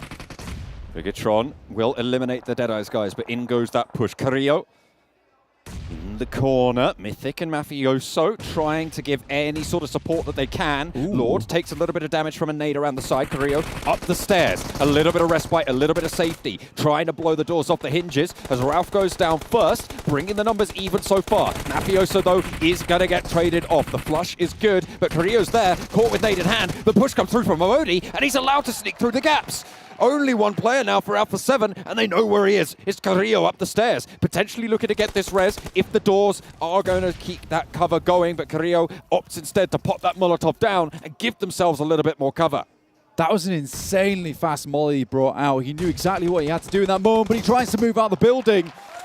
But it's BTR. Genforce comes out of nowhere. They've moved upon this position, and Nigma Galaxy are just completely trapped. But BTR have moved up to this position. They've given ground to Vampire Esports, who have now got the lion's share of this next circle. I mean, they've been here for such a long time, John. It's been very difficult for them not to take all this space, but they're starting to push out. Ooh. Once again, the cloak of the Vampire starts to envelop the rest of these teams. It's a question of whether they can continue to dominate in the circle. Lord still alive, though. They're controlling Damwon Kia on the south side of the road. They are moving into position to block out Bigetron. With Genforce down already, they're locked in this engagement. The ridge lines are so bare, so barren for them on this Miramar. And Vampire Esports control the circle. They control the quadrant. They're gonna have another chance to take home another 10K. This will be beautiful stuff for them. They'll be happy with the money that they've earned. They've got a fair few team eliminations as well, so there's potential for even more cash on the line for them. Beautiful nade from Song, though, from Damwon Kia. And another. 3 players still going. Oh, didn't quite find anything else there. The res should be possible over onto Ravenclaw. Song, you imagine, doesn't have too much more in the back pocket in terms of utility. And maybe even then wants to save it. Oh, dear. Bigetron regrouping. Zuxi spotted. They will not be able to move forward to more than 3. They take their chances there as well. I love that from BTR. They hear the third party, instantly wrap around and try and surround them from both teams' side, understanding that Damwon Kia is over towards the south. They'll take the north, and now Vampire Esports are going to have to play out of their mind as a 4 to prevent these teams from just starting to crush them between 2 walls of players. They need to take one of these fights or certainly win it out as fast as possible. The nades continue to just bobble over the top of the roadside from Damwon Kia. Unfortunately for them, the blue zone is pushing. They will have to move. The smoke wall has been established. They will push through. Frontman Sung looking to try and draw some fire potentially, try and allow those teammates to refrag.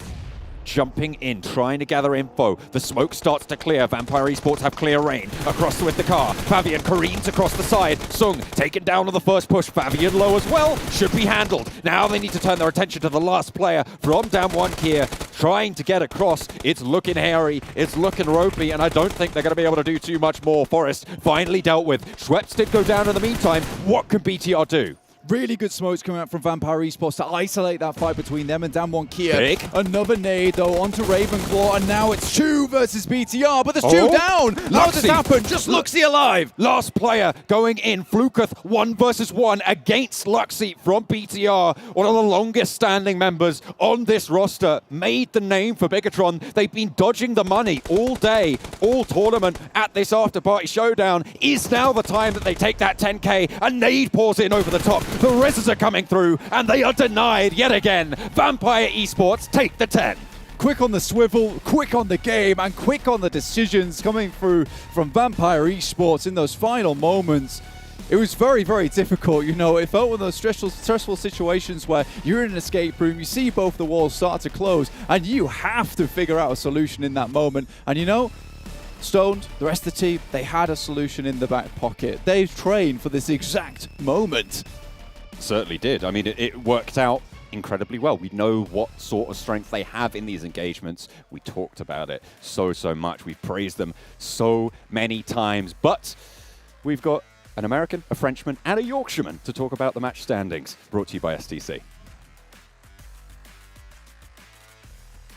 I was wondering if I was the Frenchman there, and then I realized we have Max, and I also realized I have no ability to do accents whatsoever. But anyways, Vampire Esports to take a third win, 30,000 bucks on the day just from chicken dinners alone, 23 points as well, helping close that gap right behind Alpha 7. But Bigetron, that was the first time we've seen them really show up so far yet today, Max. I'm a little bit offended you forgot about me for a second there, Jason, but hey, still here, not going anywhere, not especially my eyebrows. But yeah, Vampire able to get himself the win here, good to see on their side. And yeah, back-to-back coming into this one. I believe the first back-to-back we had, even though a lot of teams actually got 2 wins yesterday. So yeah, Vampire, they're here to play, they're here to take the wins and get themselves a big portion of that prize pool. Yeah, nobody wants to share these wins, which I think is kind of cool to see, to be honest, with the effective dominance of some of these big teams up at the top being able to consistently assert themselves well with the positions that they're taking here. And Vampire Esports, once again, does so well. And it also shows, at the very end of this game, the importance of keeping even just a little bit of utility here or there, because being able to get those nice arcs on those nades and being able to shut down a 1v1 almost instantaneously against a potentially deadly threat in Luxie is very important. You had very predictable lines of sight, right, that were going to come out from the other side. So if you do not have that nade, I think that he could have picked up the 1v2 pretty easily because you knew exactly where they're going to peek from. And I think he had the better equipment because Luxie had an AUG. True. Going up against that gun is a laser. So I don't really want to take a 1v1 against that, to be honest. Yeah, I've been learning quite well not to take 1v1s pretty much against anyone because I'm terrible at PUBG Mobile. But still, I mean, it was at least great to see Bigetron step up. The funny thing was we're watching the match in our room, and we have the Indonesian talent room next to us who are 5 minutes ahead of us because we're on a little bit of a delay. And we hear them scream, and they're like, oh, I guess Bigetron's doing well. I guess they're going to be at the end of the game. But yeah, in the end, like they still weren't able to close things out. And I don't remember where they actually stand when it comes to the match awards ranking. But I feel like they're one of the lower teams. They indeed are, yes. They were kind of very middle ground in terms of overall placements, but it was pushing them up enough to kind of negate where the overall rewards from money came along, but they still were very low. So this will give them a little bit of a boost, I guess, for all of this. And I like some of the transitions that they were doing. Although that being said, they're not on there. So maybe the next page, question mark. Stalwart still taking money every time. Even though they didn't get the wins, they still bring in some money every single game. So they still clearly have a game plan in mind, even though it's not like chicken dinner oriented. They still get some money, right? So you can't really argue with that one too much. Yeah. But I feel like that domination we saw in the first week out of Stalwart has just completely disappeared. Yeah, where have they gone? We were expecting like some pretty major changes, right? Because main tournament compared to the Afterparty Showdown, everything is different, right? So not too surprised. But one thing that has remained consistent, though, is the fact that Vampire dominate not only the rankings, but also these extra prizes, the game awards and eliminations. 20 teams eliminated too. I mean, yeah. I mean, 500K was not enough for them. Yeah, and you know what? They might come out winning this event as well. I mean, you think about PMGC down the line, Vampire Esports are definitely putting a bullseye on their back for all the teams to come for. Especially since we saw Alpha 7 put their head above the parapet so far here when it comes to the lead as a whole. But yeah, Vampire is really bringing the fight back to them with another 23 points on the board. I'm looking forward to the overalls. I mean, they were looking at buying a house potentially. I think you can buy way more than a house is how much they want here. They're going to get a whole mansion. Okay? They could buy us a house. I'll accept it. Thank you. I'll take it. Thank you very much. Yeah. Well, James, you have a house. Ooh, yeah, true. But that's a big catch-up. I'm more of a Mustard fan myself, to be honest, but 27 points, Vampire Esports are behind Alpha 7. We're only down by 12,000 bucks. So we did have S2G up quite heavily when it came to money. They're actually in second place still when it comes to just the earnings alone. But obviously the prize pool at the very end, determined by your ranking or placing, still is quite a big factor. Yeah, S2G really struggling to convert chicken dinners, mostly due to the fact that they're taking a lot of early mid-game fights, right? They lose a player here and there, and then late game, if you don't have the full squad, then you're going to struggle because you've got Alpha 7, you've got Vampire still there as a 4-man squad. Damn one, if you're one of the games where they're popping off, they're still alive. So S2G need to maybe rework the early stage to make sure they can get a chance for those wins. Damwon's still alive in a lot of these end circles, but because they're not getting the chicken dinner conversion off the back of it, and they're not really being flashy up towards it as well, they're not getting first eliminations, they're not getting most team eliminations, etc., and things like that. They're really not moving in terms of much money whatsoever. So actually, for Damwon, it's been quite a little bit of a fall off here throughout the day, considering they were nicely in second place. I feel like we kind of expected that, at least when it comes to earnings, right? Damwon don't really have a play style that allows them to get up these big rewards. They're not usually getting the first first eliminations or the most They need amount the of wins. squad Yeah. wipes. Exactly. They're a team more Yeah. about winning and getting to those late zones. So it's kind of reflected in that. I would also say like there's been a major change of like aggressiveness in general from yesterday to today. I think teams like, you know, you're looking at Rad, you're looking at R8, 7C, Deadeyes Guys a little bit too at some time. Like they see, okay, we're not getting a lot of money, right? That is the goal of this tournament. It's not like the main tournament you're going to get 500k. No, that's not the case. Here you want to be extra aggressive, and I think that is hurting the side of Damwon a little bit more. There's like very positional focus, right? Sure. And teams are willing to contest a lot more, so they use players and then chicken dinners. They don't really come your way as often. Yeah, or you catch circle and you've got a nice spot to play with. But it's not happened here throughout the day, really, for them, to be honest, so it's difficult. Okay, well, we do have a minute and 20 left. Remember, that was our last when it comes to squads. We're going to be heading over to duos in our show match here. That's right. Yeah, I'm excited for it. Obviously, we saw Stalwart not have the best of starts in the duos today, but yesterday was great for them. Keen to see what's going to happen here. It's Livik, right? It is. It is. Thank you very much for reminding us all at home. Livik with duos would be extremely exciting, but we can't get to that until I tell you about STC, about Spotify, and of course about Razer, who are all sponsors here of PMWI, but also not just PMWI, G8, which has been an event that's been going on for 5 weeks with multiple different titles, but we know they save the best for last. And speaking of saving the best for last, that's why we got John and Blank here to bring you all the action here in our final match of the day. 2 players per team, 1 map, 1 more to play today. Thank you very much, Jason. We're going to be throwing it back to the best for last later on after this game, as we do head back to the desk afterwards. So very well said. Thank you very much. What about Jason comes in here all hype, having a great time, and then you pick up with the most chillest little throw to the game, which is fair play, because we're heading over to Livik. It's duos. You want these teams and these players to be chilled out. You know, they've got to have their wits about them. They've got to be cool, collected coming into Livik, because this is a map where you really, really do have to be on a swivel. You have to be swinging on a dime if you want to make sure that you want to live to the end and earn that dime with the match rewards for the duos. The best duo. But all we hear is Radio Livik. Radio Crabgrass. All right. I like that a lot. I thought of that. I needed to say it. I've said it now. We can move on. Well, let's kill the radio star and get right back to the video, because we're here in game. Keep your eyes peeled on this screen, because you're about to watch it pop off here on Livik. Revo's out. He sent it. Look how fast this guy is in the parachute. I swear this guy's got rocket-propelled boots on at the same time, which is going to take off when he hits land. You know, it's not quite the same as ice skates on Karakin. Doesn't help you as much, in my opinion. He's moving like Martin in the pool. I don't know if you saw Martin swim the other day. Yeah, it's like a seal. Like a seal? Yeah, cuts through the water. Nimble, agile. Yeah, he is like a motorboat. He's fast. He's speedy. No, that's 7. What, 7? Don't know what all the bubbles are behind him, but he goes quickly. He does. That is true. You know, I feel like he's cheating somehow, but we're not sure. I do see him eating a lot of that cabbage in the hotel dinner, though, so I might be having something to do with it, but I'm not too sure. Anyway, straight back over to Livik. We get our first circle, heads down towards power plant. Already got Damwon Kia over here with that big shotgun that we have seen them use before. The DBS comes in clutch for them. I think that, you know, they've practically stuck around power plant for the majority of this time. R8, though, here over at this beautiful place in the map with a waterfall in the background. It's happy days overall, and it'll be even happier days if you participate in the PMWI Watch Together with us. We love that you are hanging out with us here on the English stream or any of the other streams as well. Just make sure you are watching together with us in-game over at that esports center with your friends if you want. You know, get as many people involved as possible, and you could win some of those coveted PMWI special sets. And if you want a gun skin or an outfit, then you know what? You're in luck, because PMWI packages are on sale for a limited time. And you can also win PMWI treasure crates if you play PUBG Mobile during PMWI.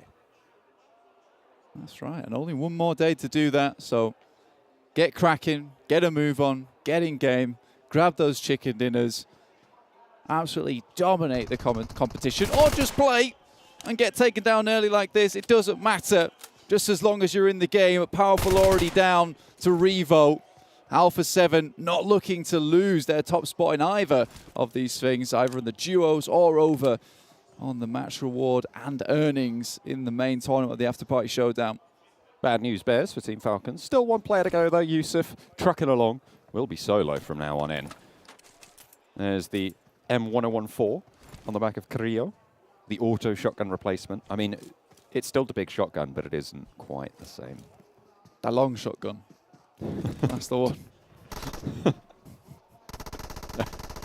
Sure. Flukuth with one of his own shotguns in hand, chasing R8 Escaton up the stairs, nade down the bottom of the staircase, drops down himself as well, tries to evade the damage and maybe giving Vampire the old slip, but the spray with the UMP will give the game away. Ravenclaw around the side, Scar in hand, player up the top as well, P90 as well there, around the door frame, good for one. Escaton needs to be aware that there's a player dropped out and he'll find the bullets hitting the back.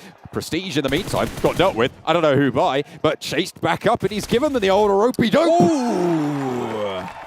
It's R8. Okay then, Escaton, the grenade sails over the top of his head, but R8 will anchor the run here for Vampire Esports in the show match right at the beginning of the game. We're down to 11 teams already, but Stalwart, they picked up the scent. They smell the action over off in the distance, not the action on their team. They don't spend much time sniffing him, but he's definitely doing the work for them.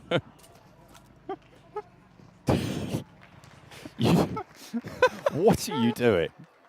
What are you doing? Oh, look, I had to clarify, you know. You bad man. Look, I clarified. Stalwart, you know, they know where the action is at all times. I need to get away from saying action alongside with Stalwart because that player causes problems for me. Tell you what else causes problems is Escaton. I mean, this was fast. This was good movement coming through from Escaton. You love to see it. I like this push back because he'd been running around in circles the whole time. He completely caught Vampire Esports off guard, right, on that push back. It's the first time he'd done it, and at a crucial time. Yeah, I mean, he checks his fitness watch. He's done his 10,000 steps for the day. He was up and down those stairs like a shot.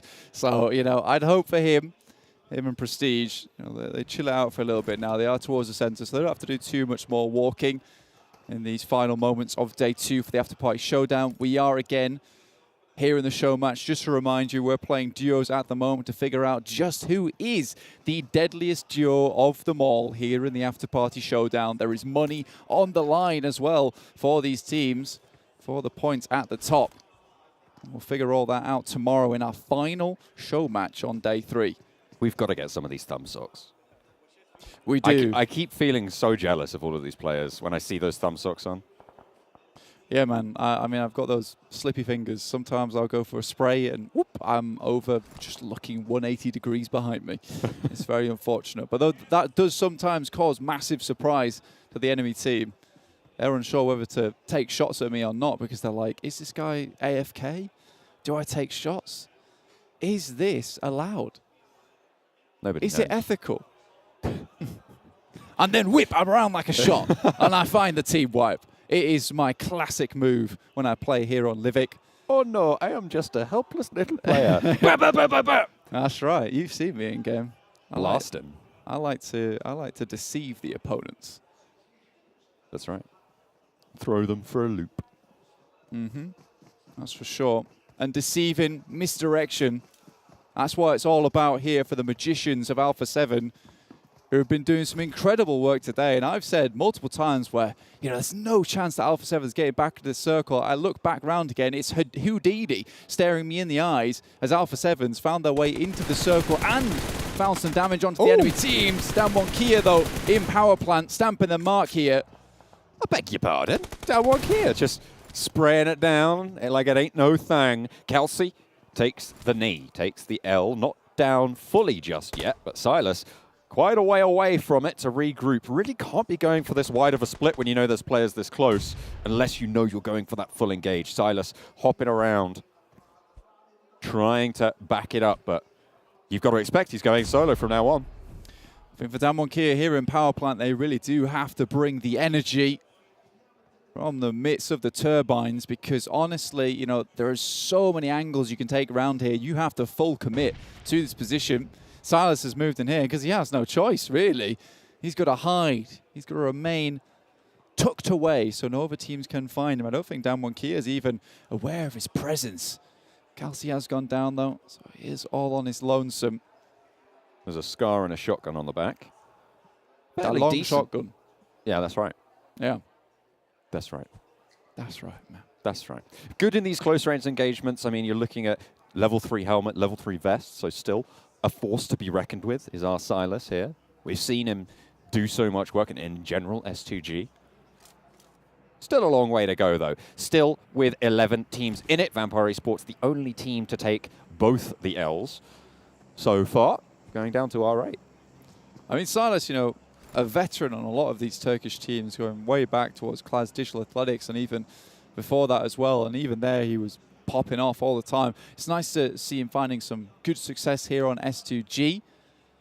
And he's surrounded by pretty damn good teammates actually as well. So that is, it's very fun for me to watch. And check back in with players that maybe I don't commentate all the time. BTR, on the other hand, you know, we definitely have a very, very fond relationship with this team, considering, you know, they were around right when we started. You're not Santa. What are you doing, Joker? Yeah, that's not okay. And I don't think you're going to be gifting anything out other than a nade in the mouth, which no one wants. And honestly, look, it's not okay to be in that chimney because I'm pretty sure you're now stuck. I've decided it. Well, you're certainly not allowed to get out of there. It's been decreed. And even if he is Santa, he hasn't given me any presents. Exactly. So what's going on? Maybe Sort it out. Maybe that's why he's the Joker, you know. He comes in with a jest, says he's Santa, rips off the outfit, he's wearing a jester outfit underneath. You get a bag of coals, you go on your way. But Deadeyes Guys, they want a few more points, honestly, here in the duos. I've been actually quite impressed with Deadeyes Guys. I think Chari's had some good moments, and you know, it's nice to see On Top coming through into Deadeyes Guys. Has done some fantastic work over in the South Asia region. Seems like 7C and Rada having quite a few clashes, quite a few conflicts in these last couple of matches, and that will continue as Scout takes down a player for himself, bags the point, pops it into the bank. Everyone was not happy with Scout, other than everyone at home, including us. Everyone disliked this. About that scouting play. Insane shots, though. You know, he made it happen. Took Stalwart completely by surprise. Maybe looking to do similar here, but it's Alpha 7 with the ghillie suit in the grass. Ooh. That's going to be one sneaky fellow. Oh, I don't think long's going to last too long here. Last player for Stalwart. Oh. Bang, bang. He's out of it. Out of the park. Nigma Galaxy picking up the point. 2 eliminations for Nigma Galaxy. Hamodi and Lord will keep on going. Stalwart, not so lucky. Picks up the loot there instantly. That's a John type of play. What the hell, man? Slurping up the loot. Can't believe you do this to me. Not letting anyone else get involved. Look, I really need a 3x. That is fair play, honestly. Dude, you just don't understand. 3 elims here, though, for R8. Really, really well done. You know, they're still going. They've got a slight split going on at the moment. Just looking out towards their south. Now they're going to have to start to pay some attention up towards this northwest side. BTR will also have to move. Damwon Kia, they've not moved a muscle. Looking at their fitness watch, on the other hand, there are 0 steps. So, I mean, maybe they need to get a move on, just a touch. But honestly, for them, sitting here all day long works out. Certainly would. But how else are you going to burn off the chicken dinner, you know? Maybe they don't have to. You just enjoy that chicken dinner. That is true. I mean, I've got the metabolism that I've had for so far my whole life. Yeah, it's still going quite well for me. You have a metabolism of a raging furnace. I'm not sure. Like, good. The food goes in, and then it disappears. So I don't know how you make that happen for me. It's fueling this giga brain of mine. Fueling the giga brain. I will agree with that. That is fair play. I don't have the same luxuries, unfortunately, but I do enjoy myself a nice chicken dinner from time to time. Silas, though, drops around the side. The long shotgun working out fantastically. There is another big gun over that side for BTR, but Silas immediately disengage. Pulls it back pops the nade. Luxy not going to be able to get teammate back up and low HP there. You have to wonder, does he have the meds? Okay, yep, did manage to get that first aid off. M to 4-9 back in hand. Instead pops the nade in. Might be good if Silas stays where he is. It's one long barrel against the next. See who comes out on top. Next circle shift down towards power plant.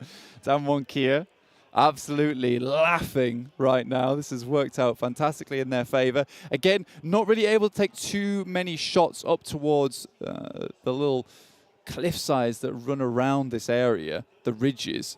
But for them, as long as teams keep coming towards them, they get the onus on these fights. BTR does go down, though. Unfortunate blank. You know what? I'm going to say it. There's no way that Alpha 7 get into this circle. You don't say it. They'll prove you wrong. They've done it before. They'll do it again. That's what I was hoping for. That's what I was hoping for. It's all right. Maybe that's the key. We have to doubt them. We must be the sad doubters here on the desk, so that A7 may succeed. Oh, you doubting Thomas, you. That's me. That's us. Doubting Thomases. Falcons are still going. Yusuf with the ghillie. Pretty good loadout as well. Unfortunately, just the adrenaline and the first aid. Molotov to his side. Just chilling. Doesn't even move. That's going to make him move. Ooh, okay. Oh, dear. Nade around the side. Those guys try and cross. They're like, oh, loot, loot, loot. Shut down immediately. Hamodi cuts it. A little bit short. Joker is out of the chimney into the frying pan. Which is not something you get to say very often. Alpha 7, though, dropping the smokes, trying to make their way across the road. Start to make the long run. Carrillo moves across. Joker might have seen him here. It is Nigma Galaxy out inside the balloon. Oh. Carrillo drops some heavy shots towards him. Oh. Does make it in. Deadeyes Guys finally going down outside the zone. Hamodi still alive. Alpha 7 are there.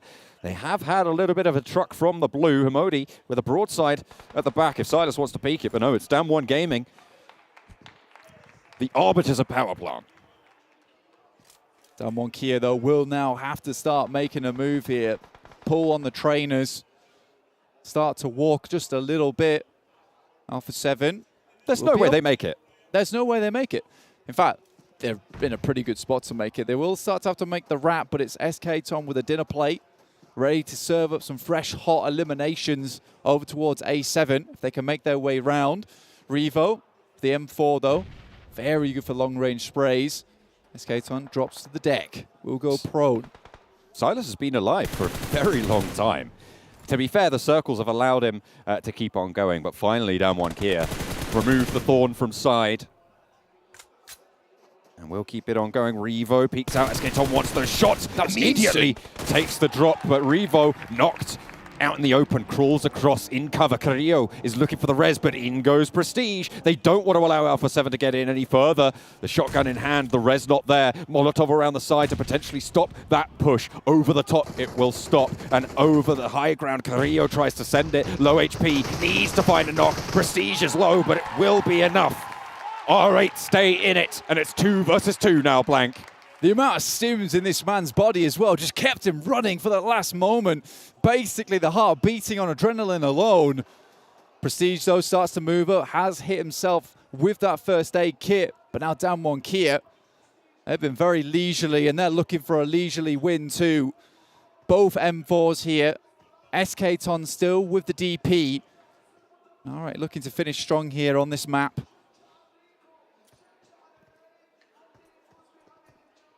Slowing things down for the time being. Currently ground, I would say, mostly controlled by R8. That's a really solid Molotov to move SK-Ton off position. Could allow Damwon Kian some openings, some positioning.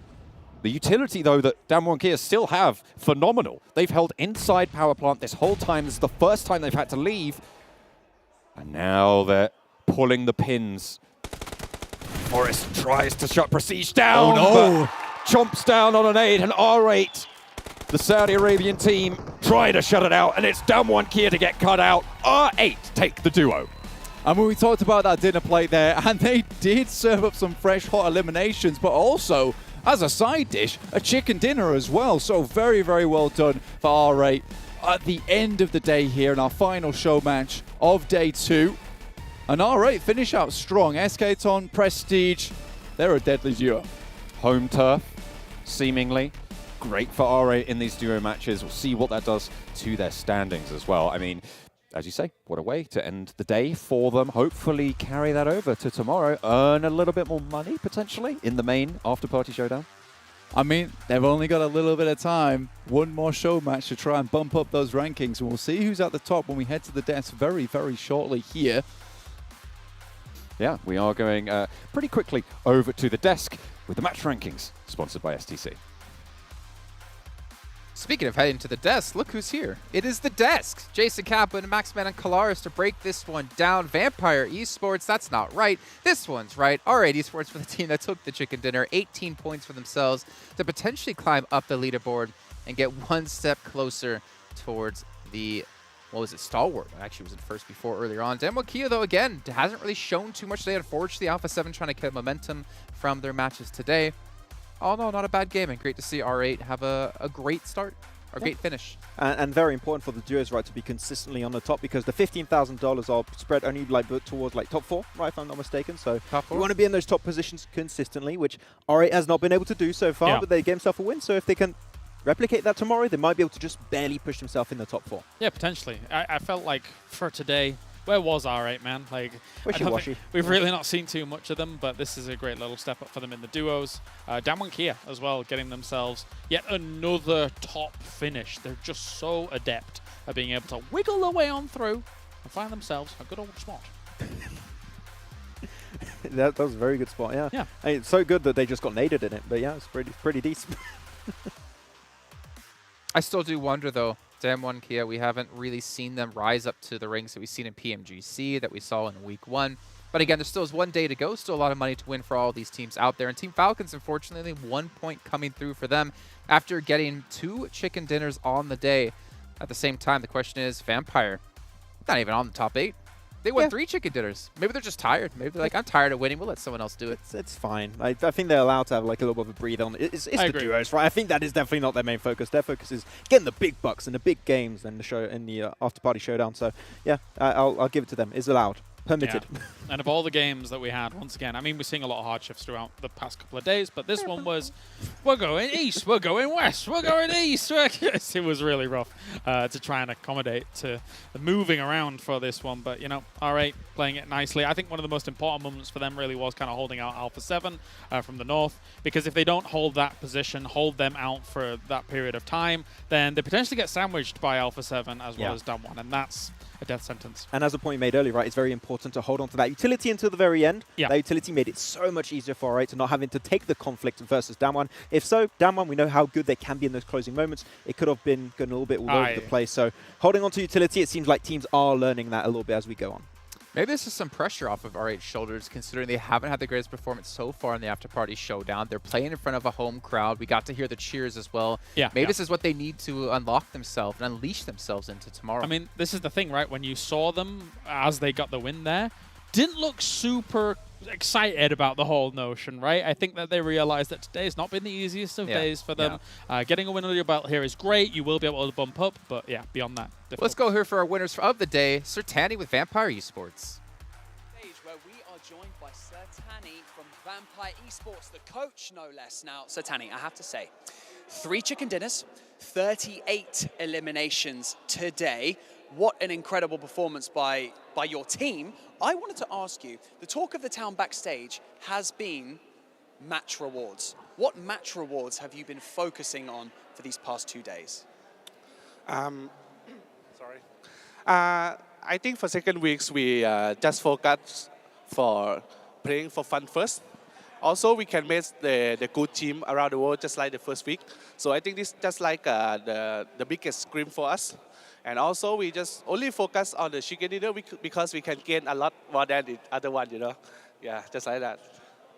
مرة ثانية رجعنا لكم من جديد في المسرح أعزائي المشاهدين والحضور مع الكوتش حق فريق ستالوارت اي سبورتس أو فامباير اي سبورتس. زي ما احنا عارفين بعد ما فازوا على الفريق الخصم في الأسبوع الماضي وقدروا ياخذون الكاس حق PMWI. السؤال الأول اللي كنا بنسألهم إياه بنقول لهم إيش رأيكم في اللي قاعد يصير من ناحية أدائكم في المباريات؟ إيش الشيء اللي تركزون عليه أكثر شيء من ناحية اللعب حقكم؟ الجواب حق الكوتش كان بيتكلم على نقطة إنه أكثر شيء احنا نركز عليه هو التشيكن دينر. زي ما احنا عارفين إنه يقدرون يجيبون أكبر قدر ممكن من الجائزة فيه، والبلاي ستايل هذا حقهم يمشي مع الطريقة اللي هم يلعبون فيها. Well, you won last week's main tournament, and you are now currently sitting in second place going into the final day of the Afterparty Showdown. So I just wanted to know, did you prepare a lot in all of the new maps between week 1 and week 2? Or is your confidence in your team just so good that they're playing this consistent? About the map plays, the just only Erangel and Miramar and the Sanhok that we played before. So okay, that's map really familiar for us. But also the Vikendi, Karakin, or just another map, they are not have a time to scrim or practice much. But I think it's about the experience of the player before they play on the ranked game. Just before they came here, they just like playing for fun, finding some bad position, and just skill, just like that. السؤال الثاني كنا نتكلم مع اللاعب عن ايش الشيء اللي يخليهم دائما يكونون كونسيستنت ويخليهم دائما مستمرين في نفس الاداء في اثناء البطوله يعني من بدايتها الى نهايتها لانه زي ما احنا عارفين فازوا الاسبوع الماضي والان هم في التوب 2 معنا في البطوله فكان الجواب على انهم متركزين على انهم يقدرون انهم يسكرمون قد ما يقدرون والسكريمز اللي هم يلعبونها والتدريبات اللي يلعبونها يحرصون انها تكون على نفس البلاي ستايل حقهم لكن اذا جو يلعبون قبل البطوله يكون اللعب حقهم شوي ممتع وشوي فور فن ويختلف عن اللعب اللي ممكن يلعبونه في العاده. Satani, let's look to the future. Let's look to tomorrow, the final day, okay? What are you planning on changing to make sure that you get those chicken dinners and maybe even another PMWI trophy? For tomorrow, we just focus on playing on the same timing like this. Because for now, I think the player confidence and the momentum just came to us. You just see the circle just come to us today. So I think tomorrow we just focus on what we have to play, the confidential, aggressive style, just like that we do before. And also we want to win the second week again. Thank you. زي ما احنا عارفين غدا ان شاء الله بيكون هو اخر يوم معنا في بطوله الافتر بارتي شو داون حبينا نسال الكوتش انه ايش الشيء اللي انتم بتستمرون تسوونه عشان تقدرون تضمنون انكم تفوزون في البطوله. الجواب كان بكل بساطه انه احنا الان عندنا مومنتوم مره عالي وبنفس الوقت الثقه اللي موجوده عندنا جدا عاليه فودنا اننا نستمر على نفس الطريقه عشان نقدر انه في نهايه الاسبوع هذا ايضا انه يكون هذا الثاني تروفي نقدر ناخذه من بطوله PMWI. Satani, congratulations to you and your team for a very successful day too. We wish you all the best of luck going into the final day of the PMWI, but also the after-party showdown. Please, everyone in the Gamers8 arena, give it up one more time for Vampire Esports. Thank you. Okay, we're going to head back over to the desk to round out the day. See you in a bit, guys. شكرا لكم اعزائنا المشاهدين والحضور خلونا على طول نروح استوديو تحليل نتكلم عن كل 6 مباريات اللي شاهدناها اليوم ايش ممكن نتوقع من مباريات بكره فعلى طول على الاستوديو. All right, well done. Great to hear from Mr. Tandy yet again. Maybe he has the desk blessing and they can take themselves a big win yet again tomorrow because they've been looking fantastic today. 3 chicken dinners. Unbelievable out of this team. You know what? It's great to see a team be able to compete against Alpha 7, though. Yeah, they're still a bit behind in points, but it's great to see that it's not going to be Alpha 7 running away with it. Yeah, and it's even more insane when you think about it, that the fact that they might be able to win 2 international major events in a row, back-to-back, like that. True. And it like, because they were not a team that I had like on my list of potentially winning the main tournament. They won it, and it's clearly not just like a one-hit-and-run like kind of deal situation. Like, they actually have a plan, and they really stick to it to get the win. And it's even more impressive because it's not like Alpha 7 even slowed down today from yesterday either. They're still #1. They still had a nice lead. They were still gaining a lot of points across these games.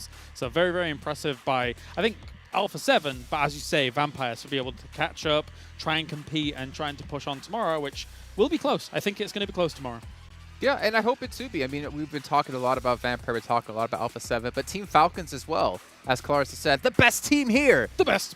The best, hands down. There's a few bests, but yeah, there's a few really bests, but they're so close as well. Yeah, it's true. Okay, let's check out our end of the day winners, get a recap of what all has went on today if you guys missed out on any of the action. We know it's been 8 matches, but it's been 8 action-packed matches. And we're seeing here, that's still a lot of Vampire wins. A lot of teams don't want to share the chicken dinners, I think is fair to say. Even Alpha 7 tried to snatch one at the end, but no, it's so not wait, theirs. Give it back. Technically, Vampires got 4 chicken dinners on the day, right? Because they won the show match 1 duos in the beginning. Yep, they got 3 wins today out of the 6. 4. I mean, 3 of like the main tournament, I'm thinking, not like any focusing on this, but plus the 2 on top. So they won 50% of the matches today. Yeah, that's a good. That's a lot of matches. That's a lot of wins. That's a lot of chicken. That's like 30k in like pure wins alone, without counting all the extra awards. Like, I'll have to calculate exactly how much that is, but they made so much money in a single day. That's as much as your day rate, Kalaris. Thank you. So divided. I like how you took players. my joke that I always do to him and just took it as your own. Because I like it. You know what? This is like. We're all one. We are one cohort as a desk. The hive mind. Yeah. That's right. All right, let's take a look at a recap of today and the points overall within the Afterparty Showdown. So you know Alpha 7 should be first place at the end of this at 137 points, but Vampire Esports are getting close, and technically Team Falcons in striking distance as well. And it's going to be that barrier, right? When you look at these top three and how many points they've been able to put up, I think for Down 1 Kia, it might be quite the stretch, even though they got 72 wins under the belt for the first day. They actually, you know, we actually looked at it. Yes, they had 30K from yesterday. They got themselves 10K today. Yeah. But it's still not as much as they could have garnered, considering their performance from yesterday. So I think our eyes firmly fixed on that top three tomorrow to see who takes it. All question mark, even though there's a lot of distribution. Yeah. It's cool to see that this there's still hope, though, I would say, for a lot of the teams. If you see what Vampire did today, if you can replicate that, if you can match it, and you're like potentially, I don't know, Stalwart, Nigma Galaxy, S2G, BTR, even maybe Down 1, they can still make it up towards the top position, maybe even contest for first place. But you need a huge day, and you're also hoping that Alpha 7 had a bad day. And from what we've seen so far, I think Alpha 7 are going to keep popping off tomorrow. And another story that's kind of standing out to me for Bigetron Red Aliens, the fact they're on 11K in earnings. You know, in the past, we have talked about they've been a team that have been slow to adapt, thinking back to a year or 2 years ago. It seems like they're almost slow to adapt in this tournament as well, because every team around them has over double the amount of money. I would love to see the breakdown of the 82 points as a whole, see where is placements as well as eliminations, because I would guess it's going to be a lot of placement, not that many eliminations, maybe a few here or there, and that's kind of where we're seeing this position, but not that much money come from. Yeah, and unfortunately placements are not very valuable in the Afterparty Showdown. Right? Eliminations are very important, and especially how you can adapt to with the rule sets, and I feel like adaptation has not been really present for BTR, so unfortunate. Also surprised with the little bit of a surprising downfall from S2G. They had an absolutely outstanding day one, but unfortunately we saw a lot of rough circles and them struggling to adapt. So S2G, I'd like to see them potentially get back on their high horse on day 3. You say that when it comes to points, but when it comes to total money-wise, earnings, they're second place. Doing all right. They're doing really well in a different part of the event, right? In a different focus, depends on how you're looking at it. But also Stalwart Esports, I mean, 31K, not too bad, 67 points, kind of not really expected. I mean, Action was the MVP of the main event we had last week. And yet, Stalwart have just kind of fallen off. I think if you ask them, they'd probably say that they feel slighted by the circles. I think that probably doesn't aid them. But yeah, there has been, as I mentioned, halfway through the day, there's been a bit of a bleed out. They lose members here and there. And then as it comes to rounding out the game, I don't know, it feels like there's a little hesitation there because we know them to be technically very powerful, but it's not working out. I think it's their team intro, man. It was just a lot of effort, a lot of physical effort, and strain on their body. Now they like got cramps all over their arms and hands like that. Right. I think that might be actually the issue. But no, it's fine. There's still some time for them to get up there, and it's still 31K. That is still a significant amount of money in like a single 2 days of play. Yeah, I mean, you think about it, that's like $15,500 per day. That's really not that bad. That's actually a lot of money, to be fair. As you said before, Max, this is the biggest event in terms of cash you can earn per match. That's wild. That's what he said. That is what you said. I was going to remind you. I'm just surprised that I'm giving credit, for something I actually said. I mean, if you think about it, I've actually been extremely nice to you this entire event, but that all can change tomorrow. Kalaris? There is 1 day left, Max. And that 1 day will be coming up tomorrow at the exact same time. But before we do go, I want to give a shout out here to MasterCard and Saudi Investment Bank for being sponsors of GA and PMWI. Remember, this event has been going on for over 5 weeks across multiple different titles, but saving the best for last with PUBG Mobile. So, ladies and gentlemen, that's going to round out the day. We know exactly what's at stake going into the final day tomorrow, but we'll be back at the exact same time to see you more for some more PUBG Mobile action.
levels, gotta raise the bar. Push the levels up, take them to the way beyond. All endeavors never settle when the play is on. Turning measures from a little to a major one. Whoa. Activated like lacking patience, decision made it. Gymnasticated so innovative can't be debated. Flow aquatic, don't know a challenge, it been amazing. Fact of the matter, got the pattern to be the greatest.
We the future that you run from, and we're only getting louder, hitting harder than a bass drum.